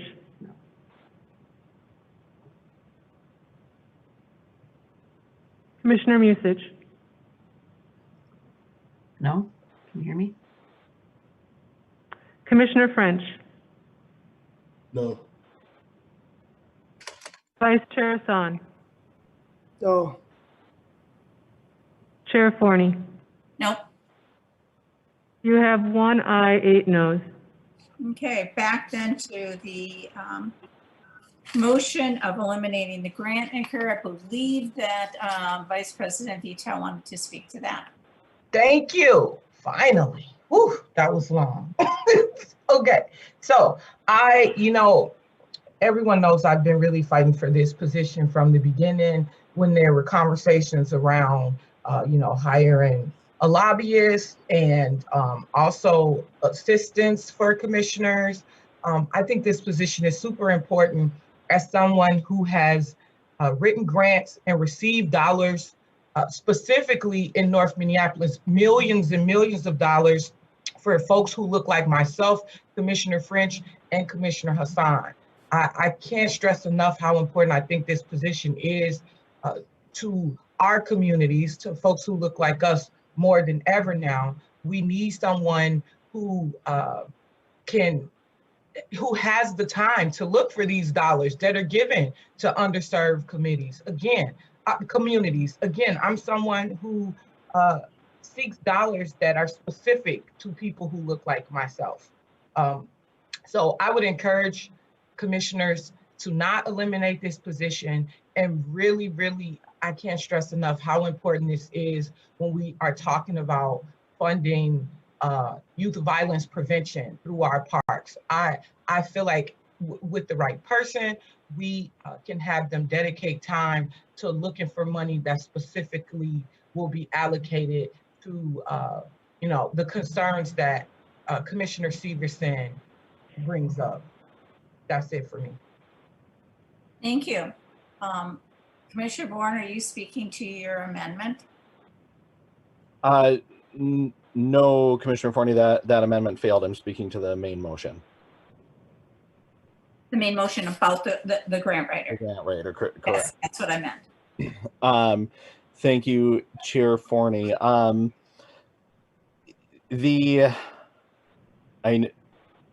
Also, as somebody that has written grants for their entire professional career, the investment in a grant writer for government entities it's Superintendent Bangora, it's the first bad idea I've heard you ever bring forward, and I mean that's really hard for me to say. There just aren't a lot of foundation funders that write grants to government entities. On most RFPs, that's a question right on there. Are you a government entity? Yes or no? Yes spurs out the immediate rejection. That's why we have park foundations.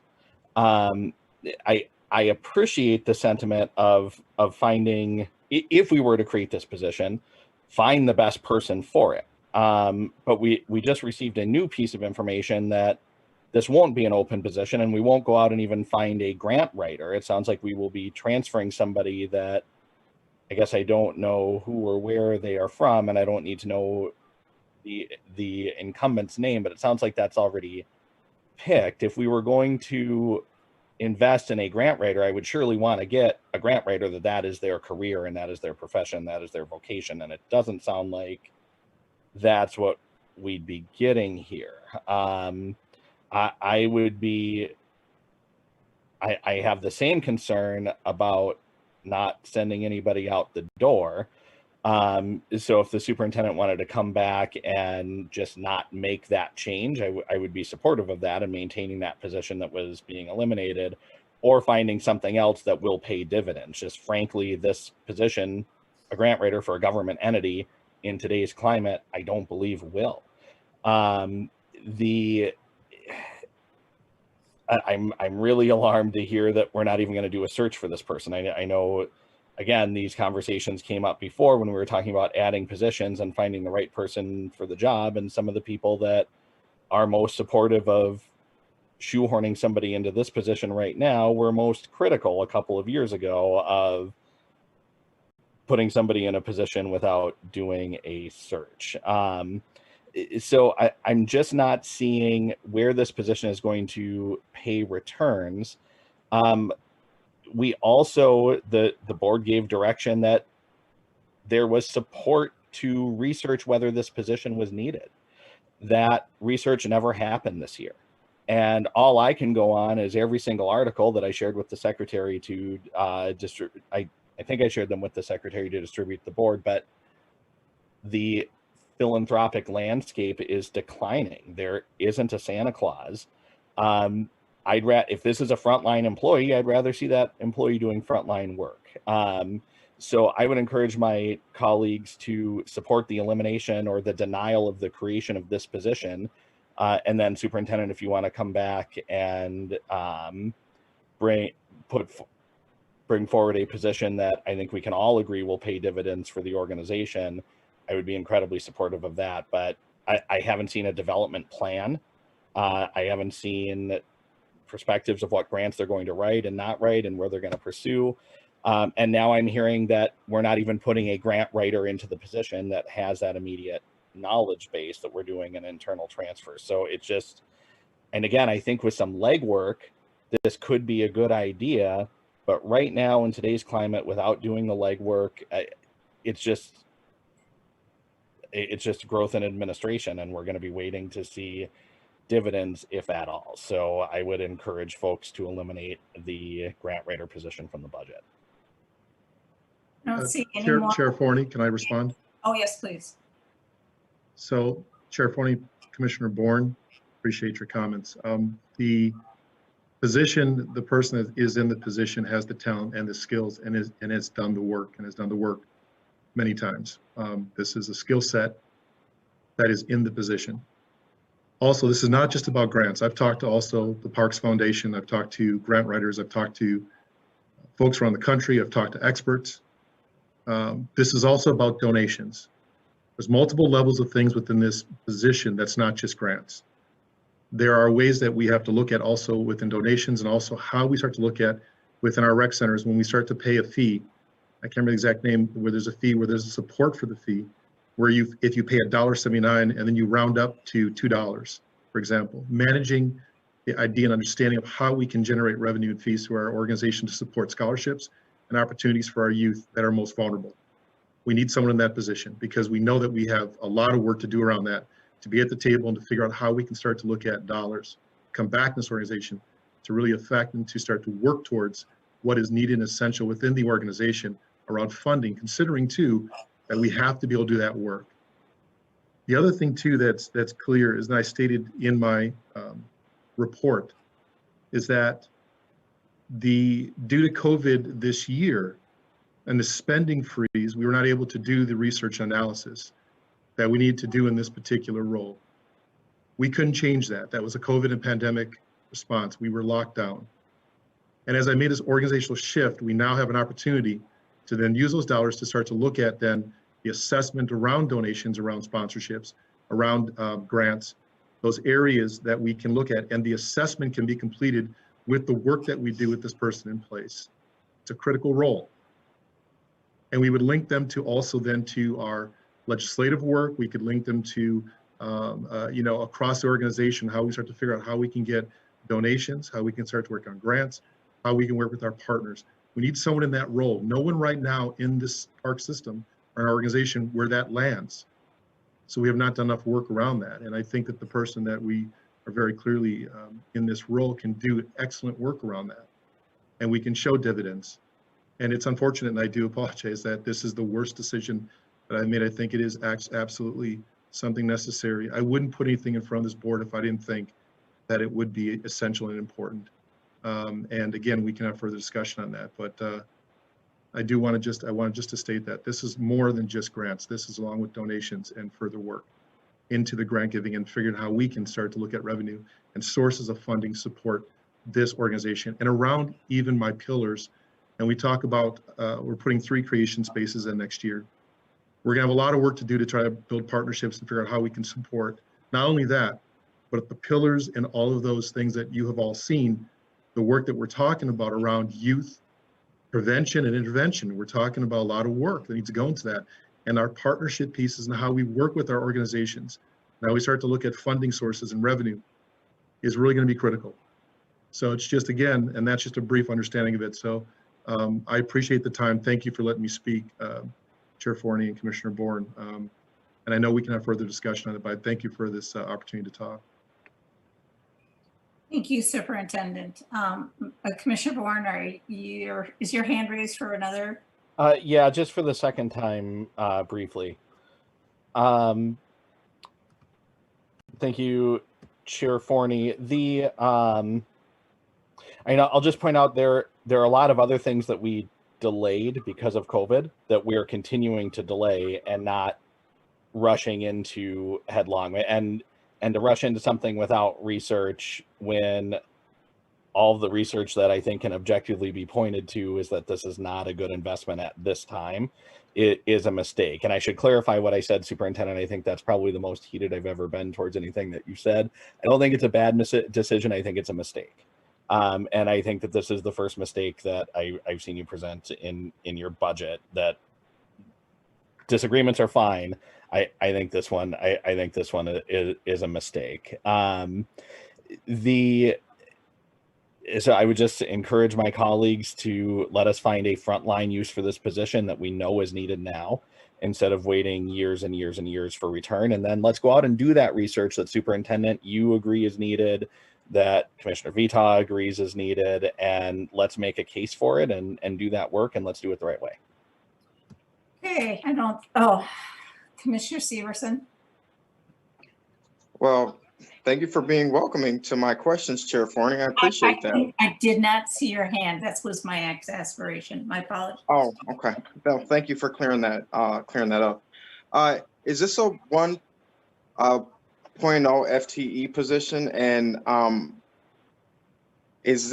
much is this position going to cost a year if someone's going to be moved into this position?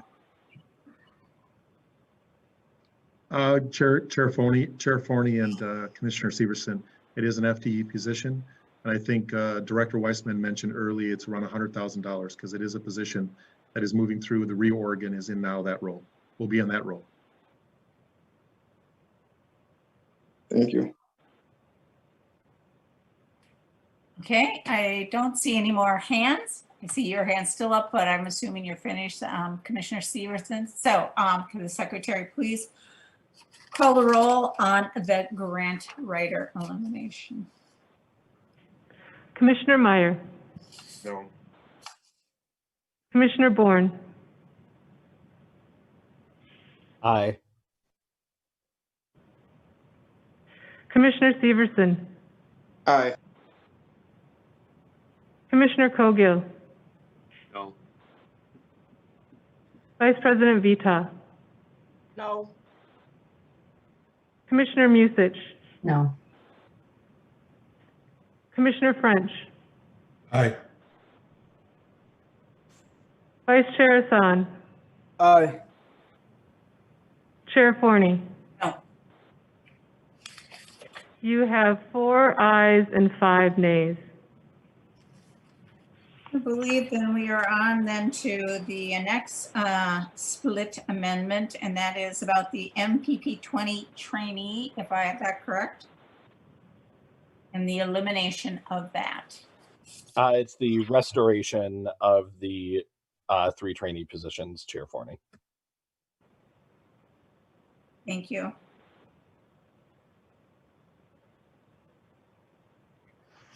Okay, I'm not seeing any hands on that.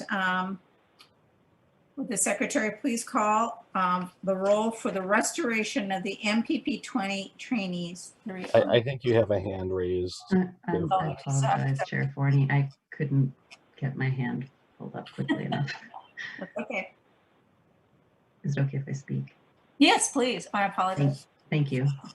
I'll be unable to support this, although I do feel like I would like to see it happen, but I'll be unable to support it unless it's paired with a cut that pays for it. We really need to be passing a balanced budget this year. So I'll be unable to support the amendment as proposed. Okay. I don't see any other hands, so secretary, please call the roll on restoring the MPP 20 trainee 3 positions. Commissioner Meyer, Aye. Commissioner Bourne, Aye. Commissioner Severson, Aye. Vice President Cogill, President Cogill, Aye. Vice President Vita, No.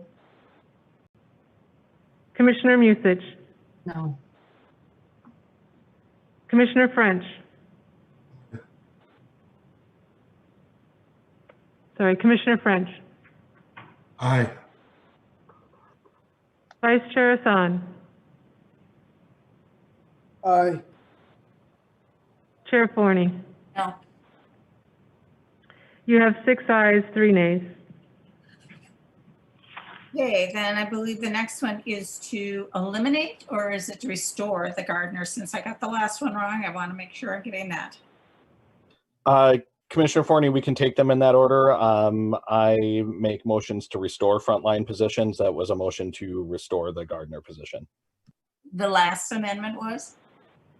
If you want to take that amendment now, it's an amendment to restore the gardener. If you wanted to go in order of what was presented, it's something different. But if you want to take it now, it's to restore. I have it written, so we're going to be doing the gardener now and restoring that position. I don't see any hands up. All those, well, excuse me, will the secretary please call the roll? Commissioner Bourne, Aye. Commissioner Musich, No. Commissioner Severson, Aye. Commissioner Meyer, Aye. Commissioner French, Aye. Vice President Vita, No. President Cogill. No.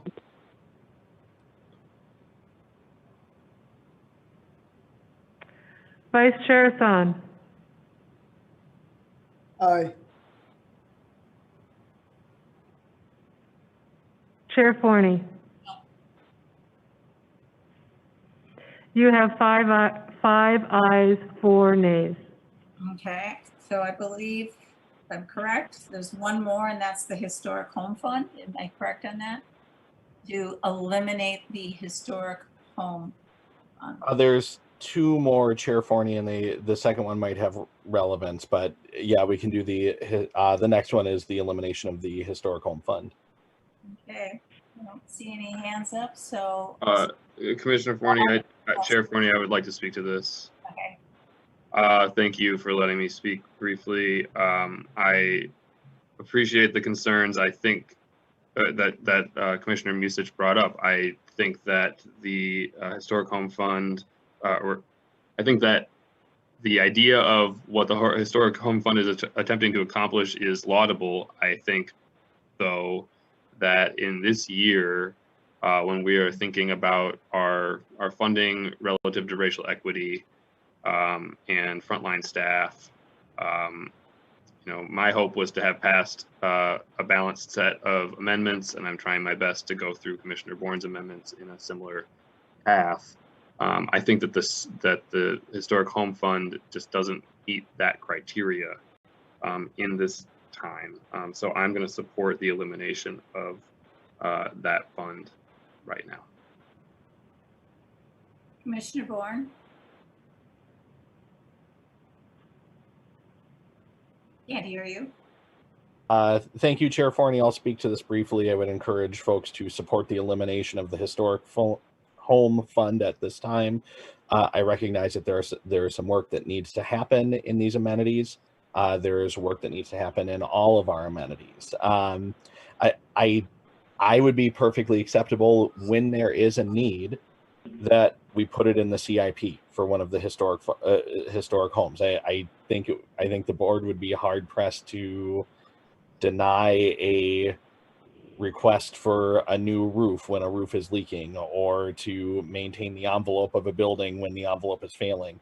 But those need to go through the CIP like the rest of our amenities do. And I would be supportive of seeing those projects on a one-by-one basis come through the CIP when they're timely. So I just don't support the creation of the fund.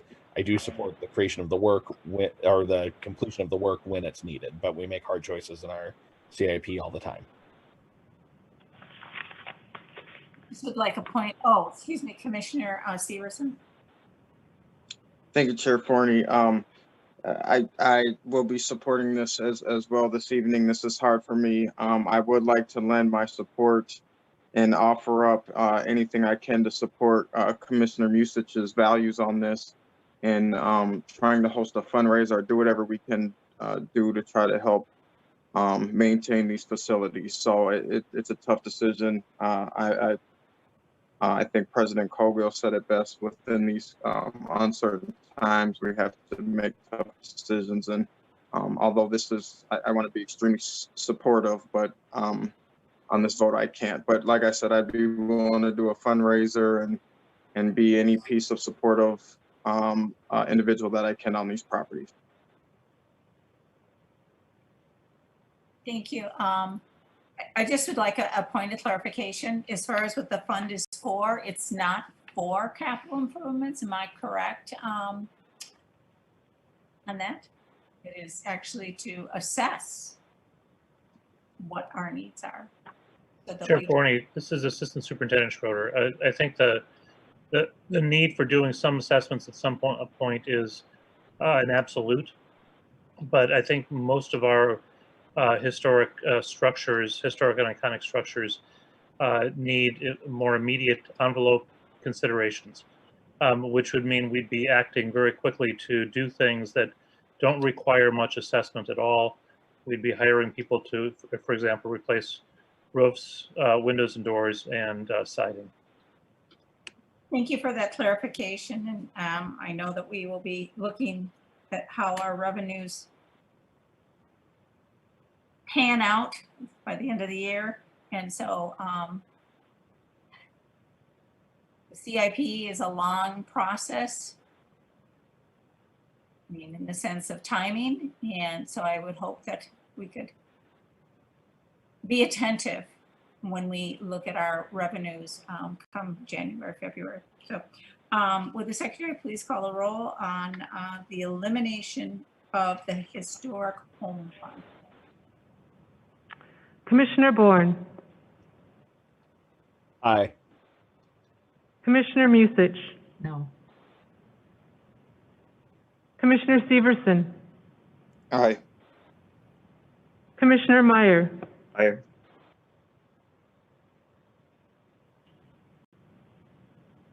Commissioner French, Pass.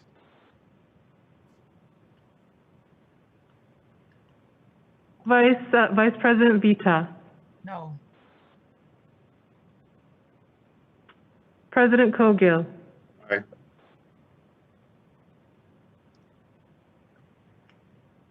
Vice Chair Thon, Aye. Chair Forney, No. Commissioner French,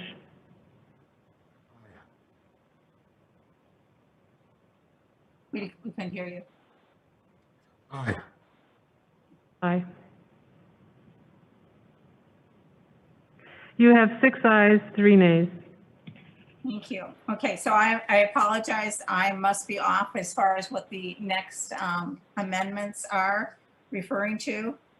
Chair Forney, the final amendment, which now that these don't balance out, may make a difference. I think we'll have to pull out the calculator.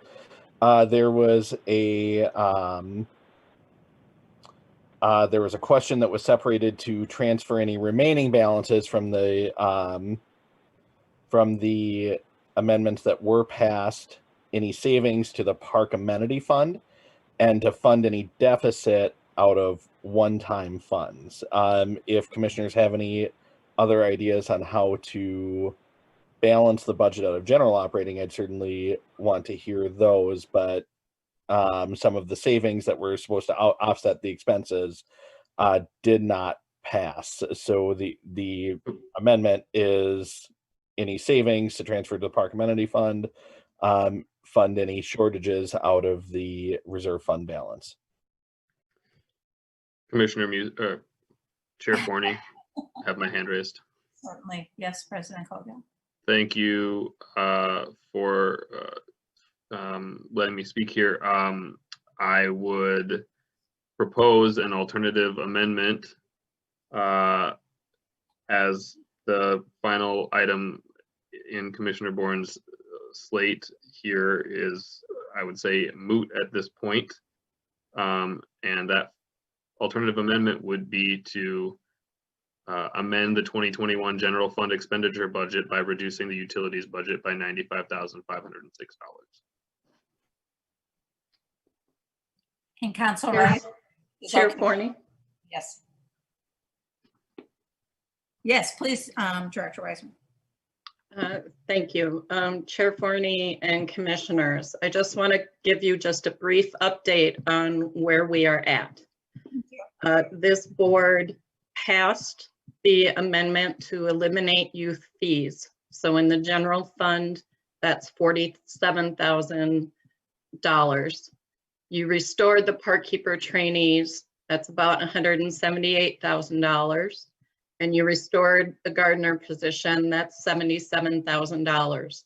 So you have added to the general fund budget $302,000, a little over $302,000.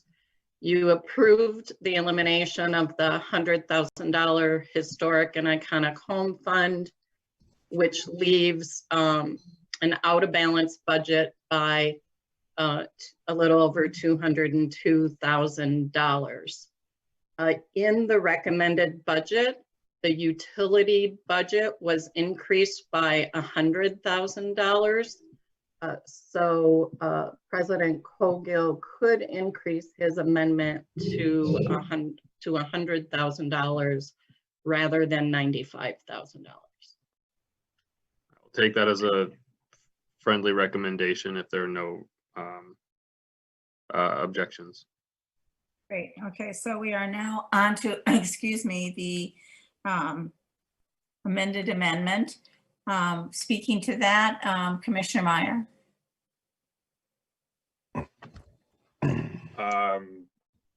I think it might be going too deep on the amendments for me to propose this, but Commissioner Bourne asked for it, so I'll just mention that I do have a different additional way to make up the difference, and that would be to reduce our lobbying expenses by $30,000 by removing the Republican lobbyist position that we have.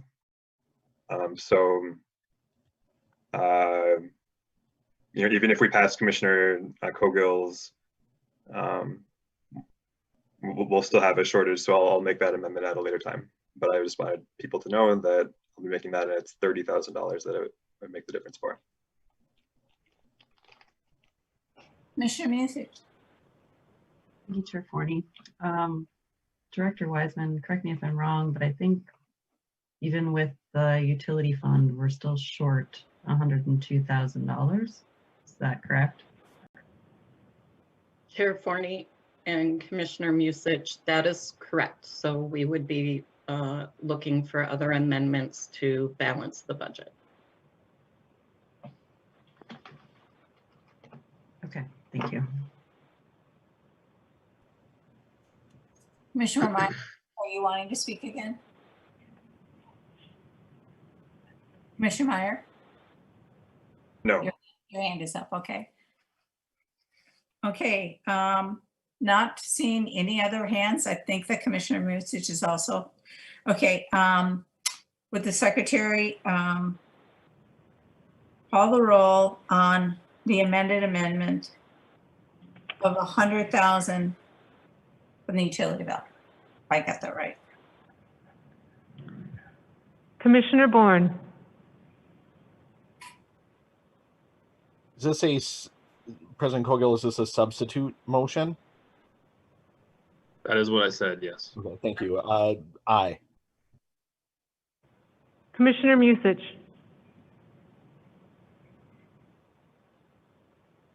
No. Commissioner Severson, Aye. Commissioner Meyer, Aye. Commissioner Hassan. Oh, sorry, Vice Chair Hassan. Aye. Commissioner French,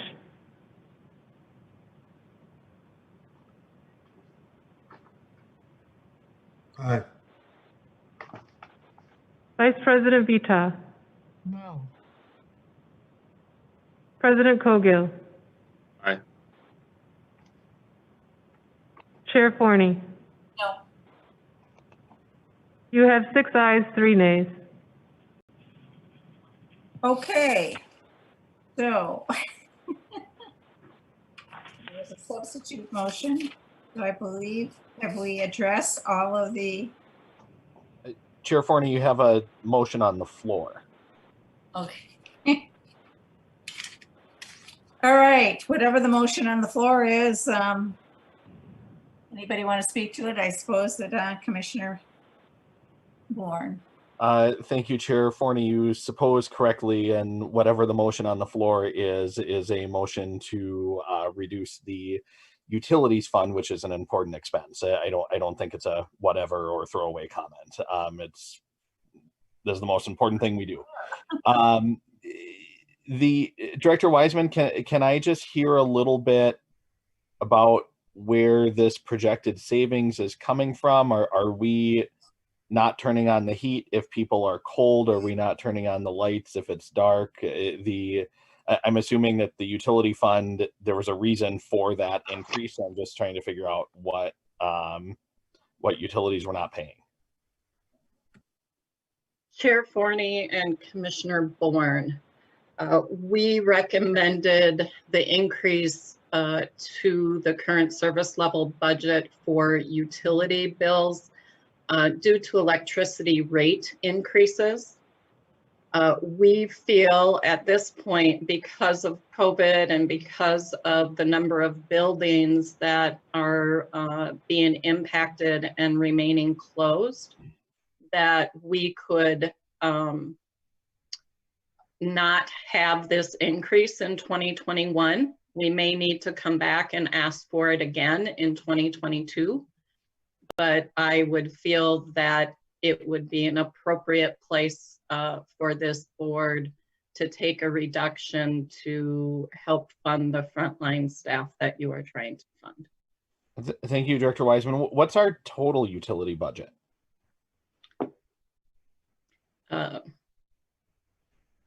Paul Rosen, are you able to answer that question? It's millions of dollars. Okay, that's fine. That's fine. So this is I don't want to say it's a nominal number, but it's not a substantial piece of the total utility budget. That is correct. Okay, so we're not Ebenezer Scrooge taking away the lump of coal from you in the middle of winter. And I am supportive of this. I do have some concerns that when this is a variable expense, and I do have some concerns about swapping out covering fixed expenses with variable expenses. We might not realize that much in savings. we may reopen sooner than later next year, and we may have an increased demand on some of these utilities. And I do have some concerns about that, and I have some. I just really hope that grant writer writes a lot of grants this year to make up for that. So I will be supporting this. Any other discussion on this item? The secretary, please call the roll. Commissioner Bourne, Aye. Commissioner Musich, Aye. Commissioner Severson, Aye. Commissioner Severson, did you say pass or? No, I said aye. Sorry about that. Aye. Oh, sorry. Thank you. Commissioner Meyer, Aye. Commissioner French, Aye. Vice President Vita, Aye. President Cogill, Aye. Vice Chair Hassan, Aye. Chair Forney. You have 9 ayes. Okay, I believe we've gone through all of our amendments that were carved out. Oh, excuse me. All right, we've got Commissioner Meyer. Thank you. I'd move to amend the 2021 general fund budget expenditure by reducing the lobbying contractual services by $30,000 in the Board of Commissioners budget. And I'll speak to that. Okay, please do. Yeah, so I mentioned this before. So this is for the lobbying contract that we have for Republican lobbying. I think it might have made sense in a different era, a more bipartisan era, but I just really don't think it makes sense now.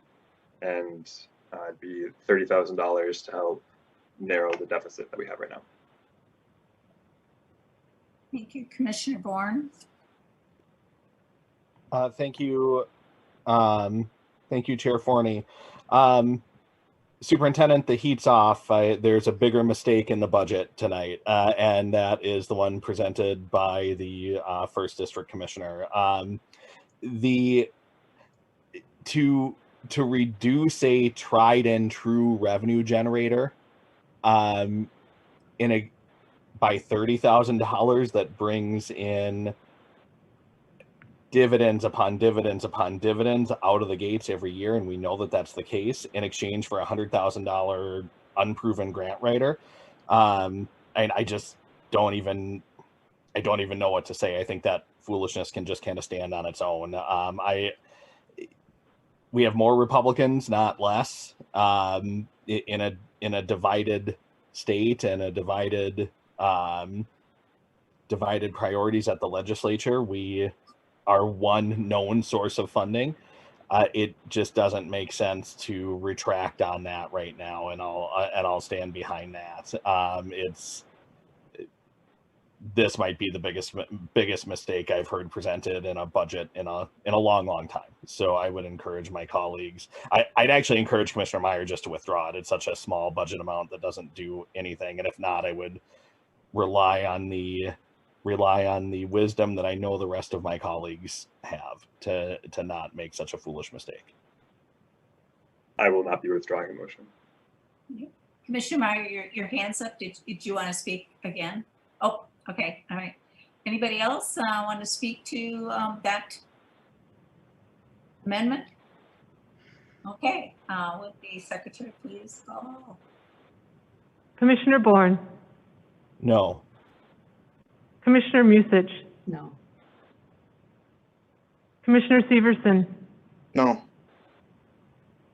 Commissioner Meyer, Aye. Commissioner French, No. Vice President Vita, Aye. President Cogill, Aye. Vice Chair Hassan, No. Chair Forney. You have 3 ayes, 6 nays. Okay. Are we settled then on all our amendments? I believe so. So we need to go back though to the main motion as amended. Barney, you have a hand up. Commissioner Forney. Yes. Oh, I'm sorry. Okay, Commissioner Bourne. Thank you, Commissioner Forney. Superintendent, can you walk me through just part of the recreation reorgs and where folks are going? When I do the math on the personnel summary page, it looks like we had between youth development and rec centers, those were merged into one, and I support the merger of those into one, but it looks like we have a net loss of somewhere like 80, or I'm sorry, like around 8 employees. It looks like we go full-time employees. It looks like we went down from 86 to 79.45. Can you talk to me a little bit about where those employees went? Chair Forney and Commissioner Bourne, are you asking specifically the ones that were in the recreation area? Superintendent, in the 2020 approved budget, there's two divisions or 2 subdivisions. It's rec centers and then youth development. In 2020, those add up to 86. They're both zeroed out for 2021 because you're creating a new division. But that new division only has 79.45. So that's almost that's like a 6.5 FTE equivalent shortage between those two. So are those folks moved? Were those vacant positions that weren't filled? Were those I just want to I want to make sure that there are 7 slots that are still frontline youth workers somewhere in the organization. So I'm trying to figure out where those guys went, or those folks went. Yes, thank you. Well, at this point, the position that is there was John Miles, John Outlaw, are right now currently on the new Community Support Service Division. We also have Margaret, who was in our Rec Plus, now is currently in the Recreation Division or service area. So she's moved into that area. The Community Support Services area was basically community outreach that moved over, of course, to the new role.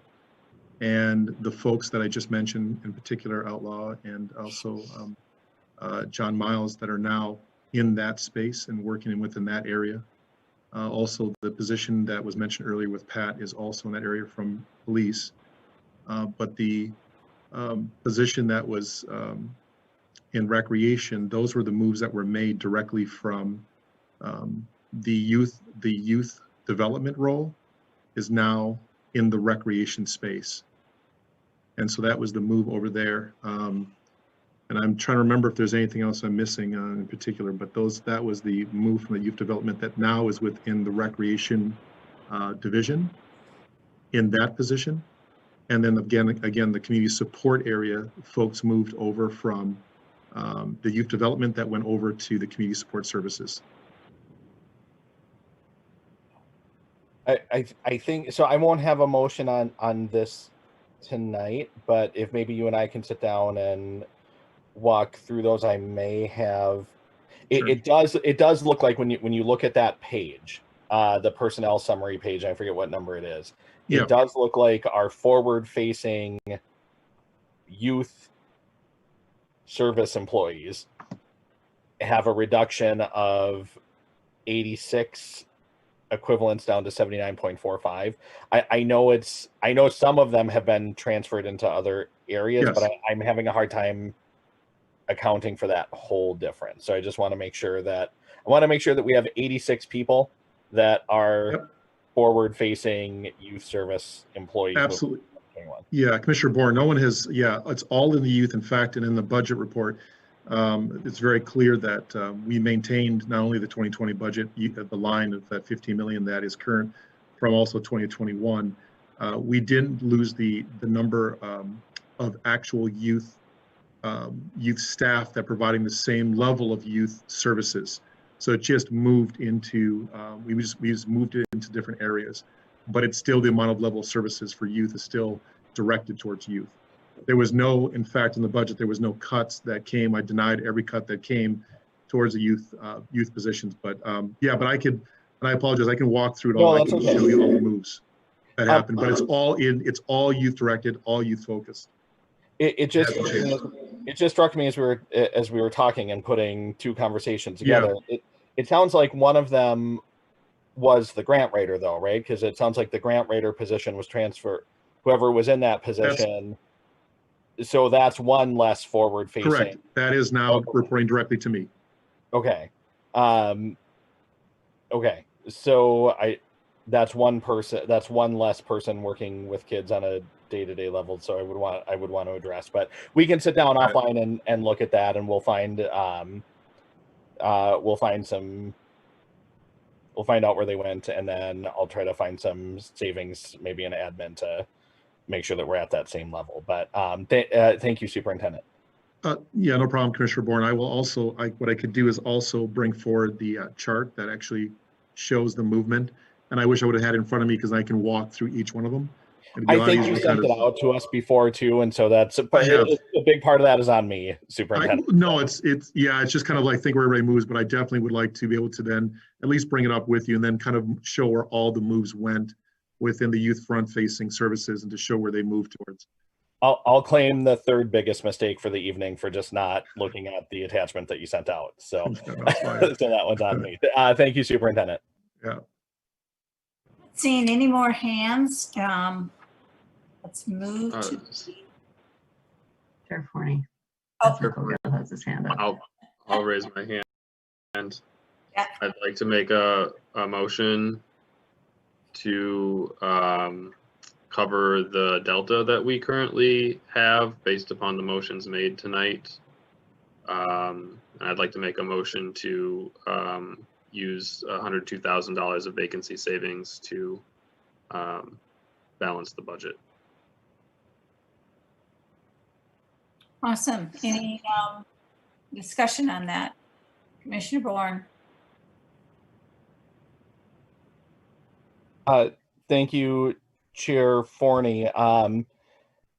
It seems like we cut from vacancy savings every single year, and I'm wondering, it feels like from the last three conversations I've had with Superintendent and Superintendent Emeritus Merrill that there's not really a lot of room left in that fund, because when there's a position vacant, we don't have the savings budgeted for it because we have to hire it so fast because we've cut projected savings out of that so many other times. Is there, Director Wiseman, Deputy Superintendent, is there $100,000 to cut from that fund that we've cut from every year?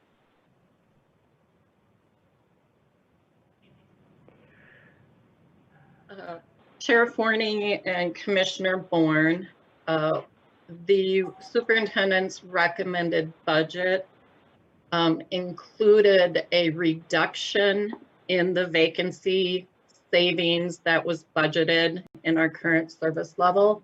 It is a $150,000 reduction that was recommended in the superintendent's recommended budget. So this amendment, if passed, would reduce that reduction. Yes, over time, I would like to see the vacancy savings that is budgeted be reduced.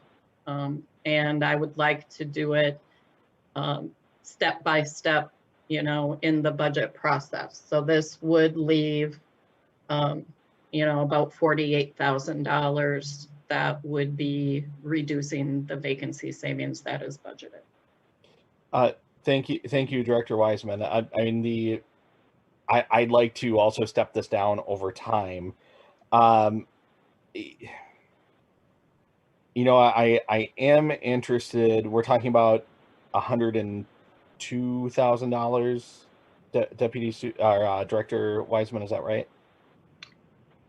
That's correct. That is the delta at this moment. I applaud Superintendent Bangora. You've made everything up to me tonight by saying that you already made that reduction, that you already made a sizable reduction in vacancy savings. We're all super confident that the grant writer is going to make it rain money for us. I'd be very willing to, this year, it's such a minor risk to fund that in one-time funds, which is $100,000. It's certainly going to pay for itself in this first year. We did do a one-time savings last year to fund another new position while we were working out some details to get it going. I'm fine paying for the grant writer out of one-time funds, and then using the ongoing funds from the grant writer to cover this delta, which is, I think, what we all have shared values around, and that would be an even trade. And if the grant writer doesn't work itself out, then we have the opportunity to change the levy next year.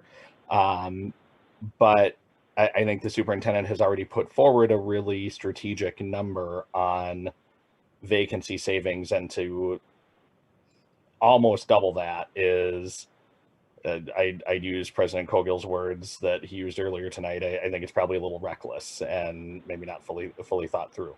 So I wouldn't support that, but I'm open to some other ways to finding that $100,000. Seeing no other hands? Yes. Oh, Chair Forney. yeah. Oh, okay. Voices. And maybe the superintendent was leaning in, so he can cut me off if he wants to. The reduction in vacancy savings is something that we would support.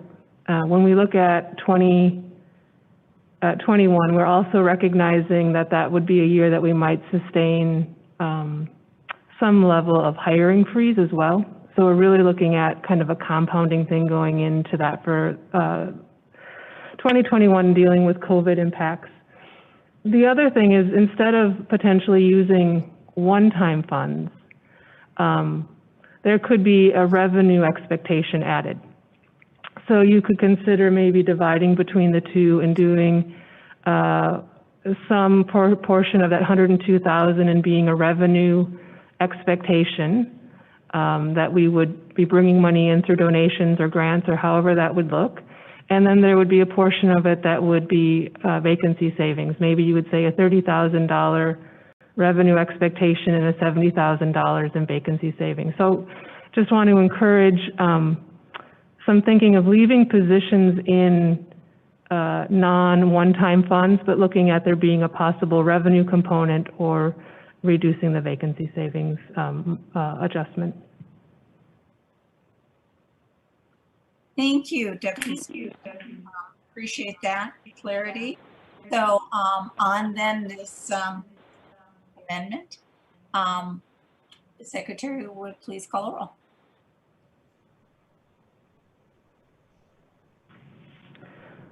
Commissioner Bourne. No. Commissioner Musich. Aye. Commissioner Severson. No. Commissioner Meyer. Aye. Commissioner French. Aye. Vice President Vita. Aye. President Cogill. Aye. Vice Chair Hassan. Aye. Chair Forney. Aye. You have 7 ayes, 2 nays. Awesome. So, do the main motion. Any discussion on that? I believe what we've ended up with is a balanced budget. So if the secretary would call the roll on resolution 2020-352 as amended. Chair Oh. Forney, you have hands up. Okay, Commissioner Musis. I believe Commissioner Bourne had his hand up before me. But... Commissioner Musich, go right ahead. No, you go right ahead, please, Commissioner Bourne. Bourne, I'm sorry, what? please go ahead. Oh, okay. I thought we were going to let Commissioner Musich go. Thank you, Chair Forney. I'm just going to point out I'm going to be digesting some of these changes over the next couple of weeks or next several days until we vote on the full budget. I'm not comfortable voting on the budget tonight. I still do have some concerns about that I need to have quelled by the superintendent to trace those positions to make sure we have as many folks serving kids on the front line as we do today, and it looks like we're down at least one. So I won't be supporting it tonight, and I may be bringing some resolutions forward to make sure that we have at least the same number of frontline youth folks. As for all the conversation tonight, we haven't addressed Commissioner Severson's main concern of increasing our investment to reduce violence among youth, and I want to make sure that we do that, and I don't think we're there yet. So I'm going to be abstaining tonight, and I may have a series of amendments to bring forward at our next meeting. Commissioner Musis. Thank you, Chair Forney. I have a question for Assistant Superintendent Schroeder about the impacts of the amendment that I had made earlier that failed, what that'll do in terms of whether or not we'll be able to support closing parkways next spring to deal with social distancing needs, whether or not we're going to have to delay implementation of projects that are not part of MPP 20. Any other impacts that could be averted if we were able to find the $47,000 that would be needed to restore the planning project position. Chair Forney, Commissioner Musich, thank you for the question. Clearly, with the staff reductions that have happened last year and are proposed for this year, all planning staff will have to be very focused on implementation of MPP 20 and our regional park capital and rehabilitation projects. We will not have time for things, as I mentioned last time, that will direct efforts towards public art. Essentially, the public art program for the park board would be eliminated. We will not be able to participate to the degree we have been in things like the Pedestrian Advisory Committee, Bicycle Advisory Committee, Cedar Riverside Partnership, and many others. We will not be able to support to the degree we have, if at all, interdivisional projects or non-capital or rehab initiatives that would occur in concert with other divisions of the MPRB. Really, the focus will have to be our obligations to completing projects under MPP 20 and the dollars that we gain through regional park capital projects. So does that mean that the project that we are currently collaborating with the Bryant Neighborhood Association and Project Backboard around commemorating the life of George Floyd would need to cease? Chair Forney, Commissioner Musich, I can't say that it would have to cease. I can say that planning staff will not be able to support it. There may be another way to advance it. Typically, those kinds of projects like the memorial to survivors of sexual violence have been the work that happened down at McCoska. Those kinds of projects would not be able to happen in the future. Thank you for the clarification. We've eliminated a large portion of the vacancy savings fund, which is what I had suggested we reduce to support the restoration of a planning position that would help us to do some of this work that's incredibly important to community, while not technically part of our CIP. If we were to propose that vacancy savings, and I can find a fifth vote, that would reduce that fund to almost nothing. That doesn't work. Is that an accurate statement, Director Wiseman?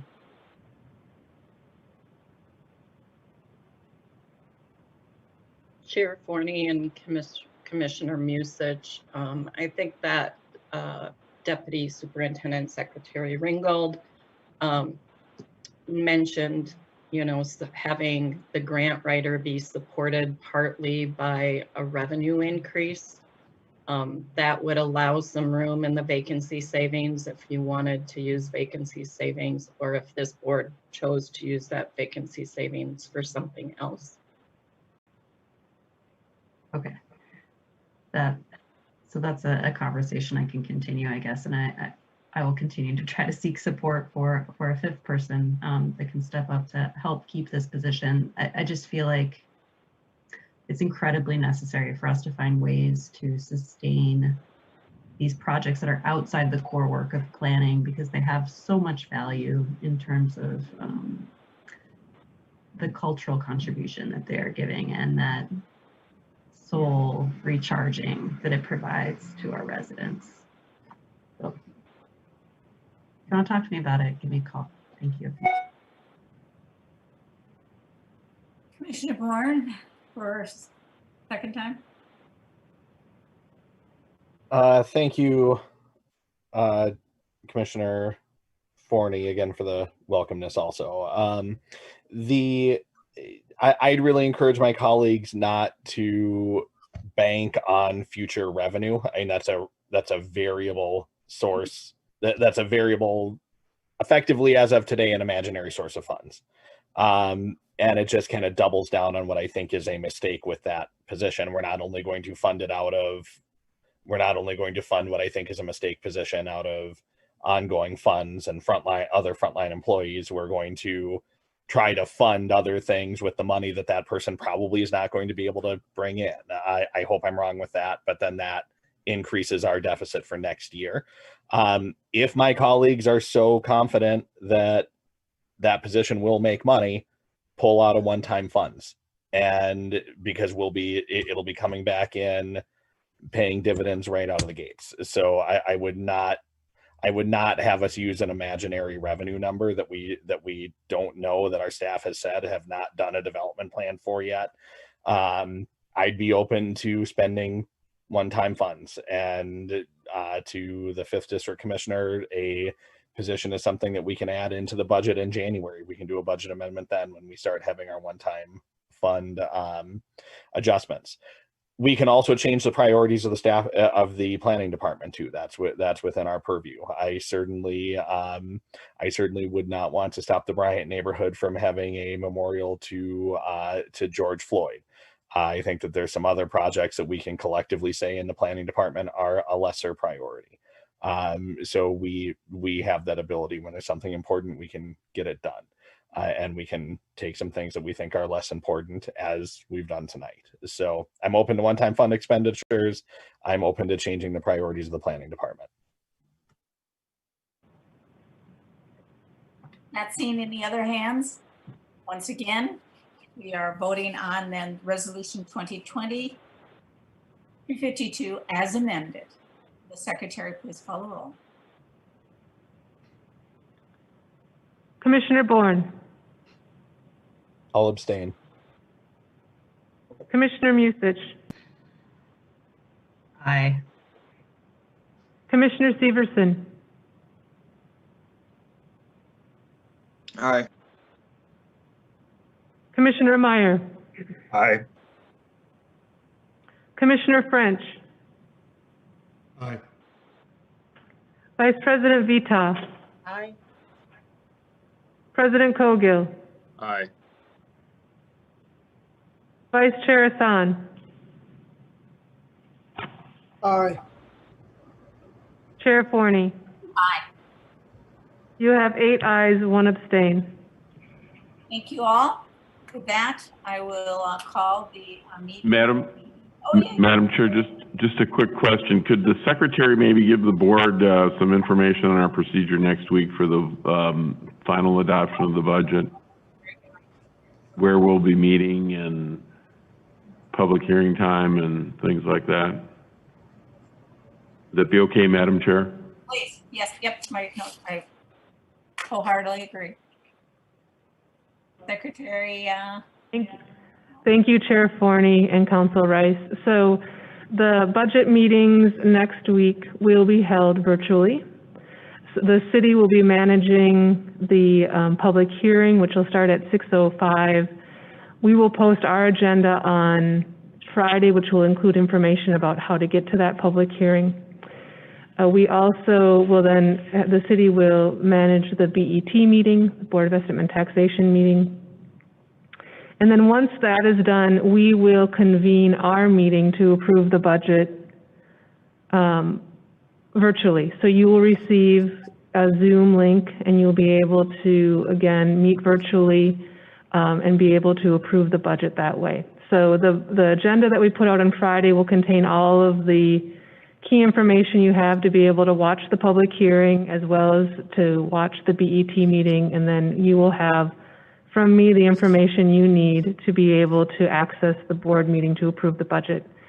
Your budget meeting will be on the online telecast that we have as well as on the alternative cable channel. So it'll be broadcast live. Thank you, Chair Forney. thank you for that clarity. If there's no other questions or concerns here, I now declare that the meeting is adjourned before 10 o'clock. Take care, everyone.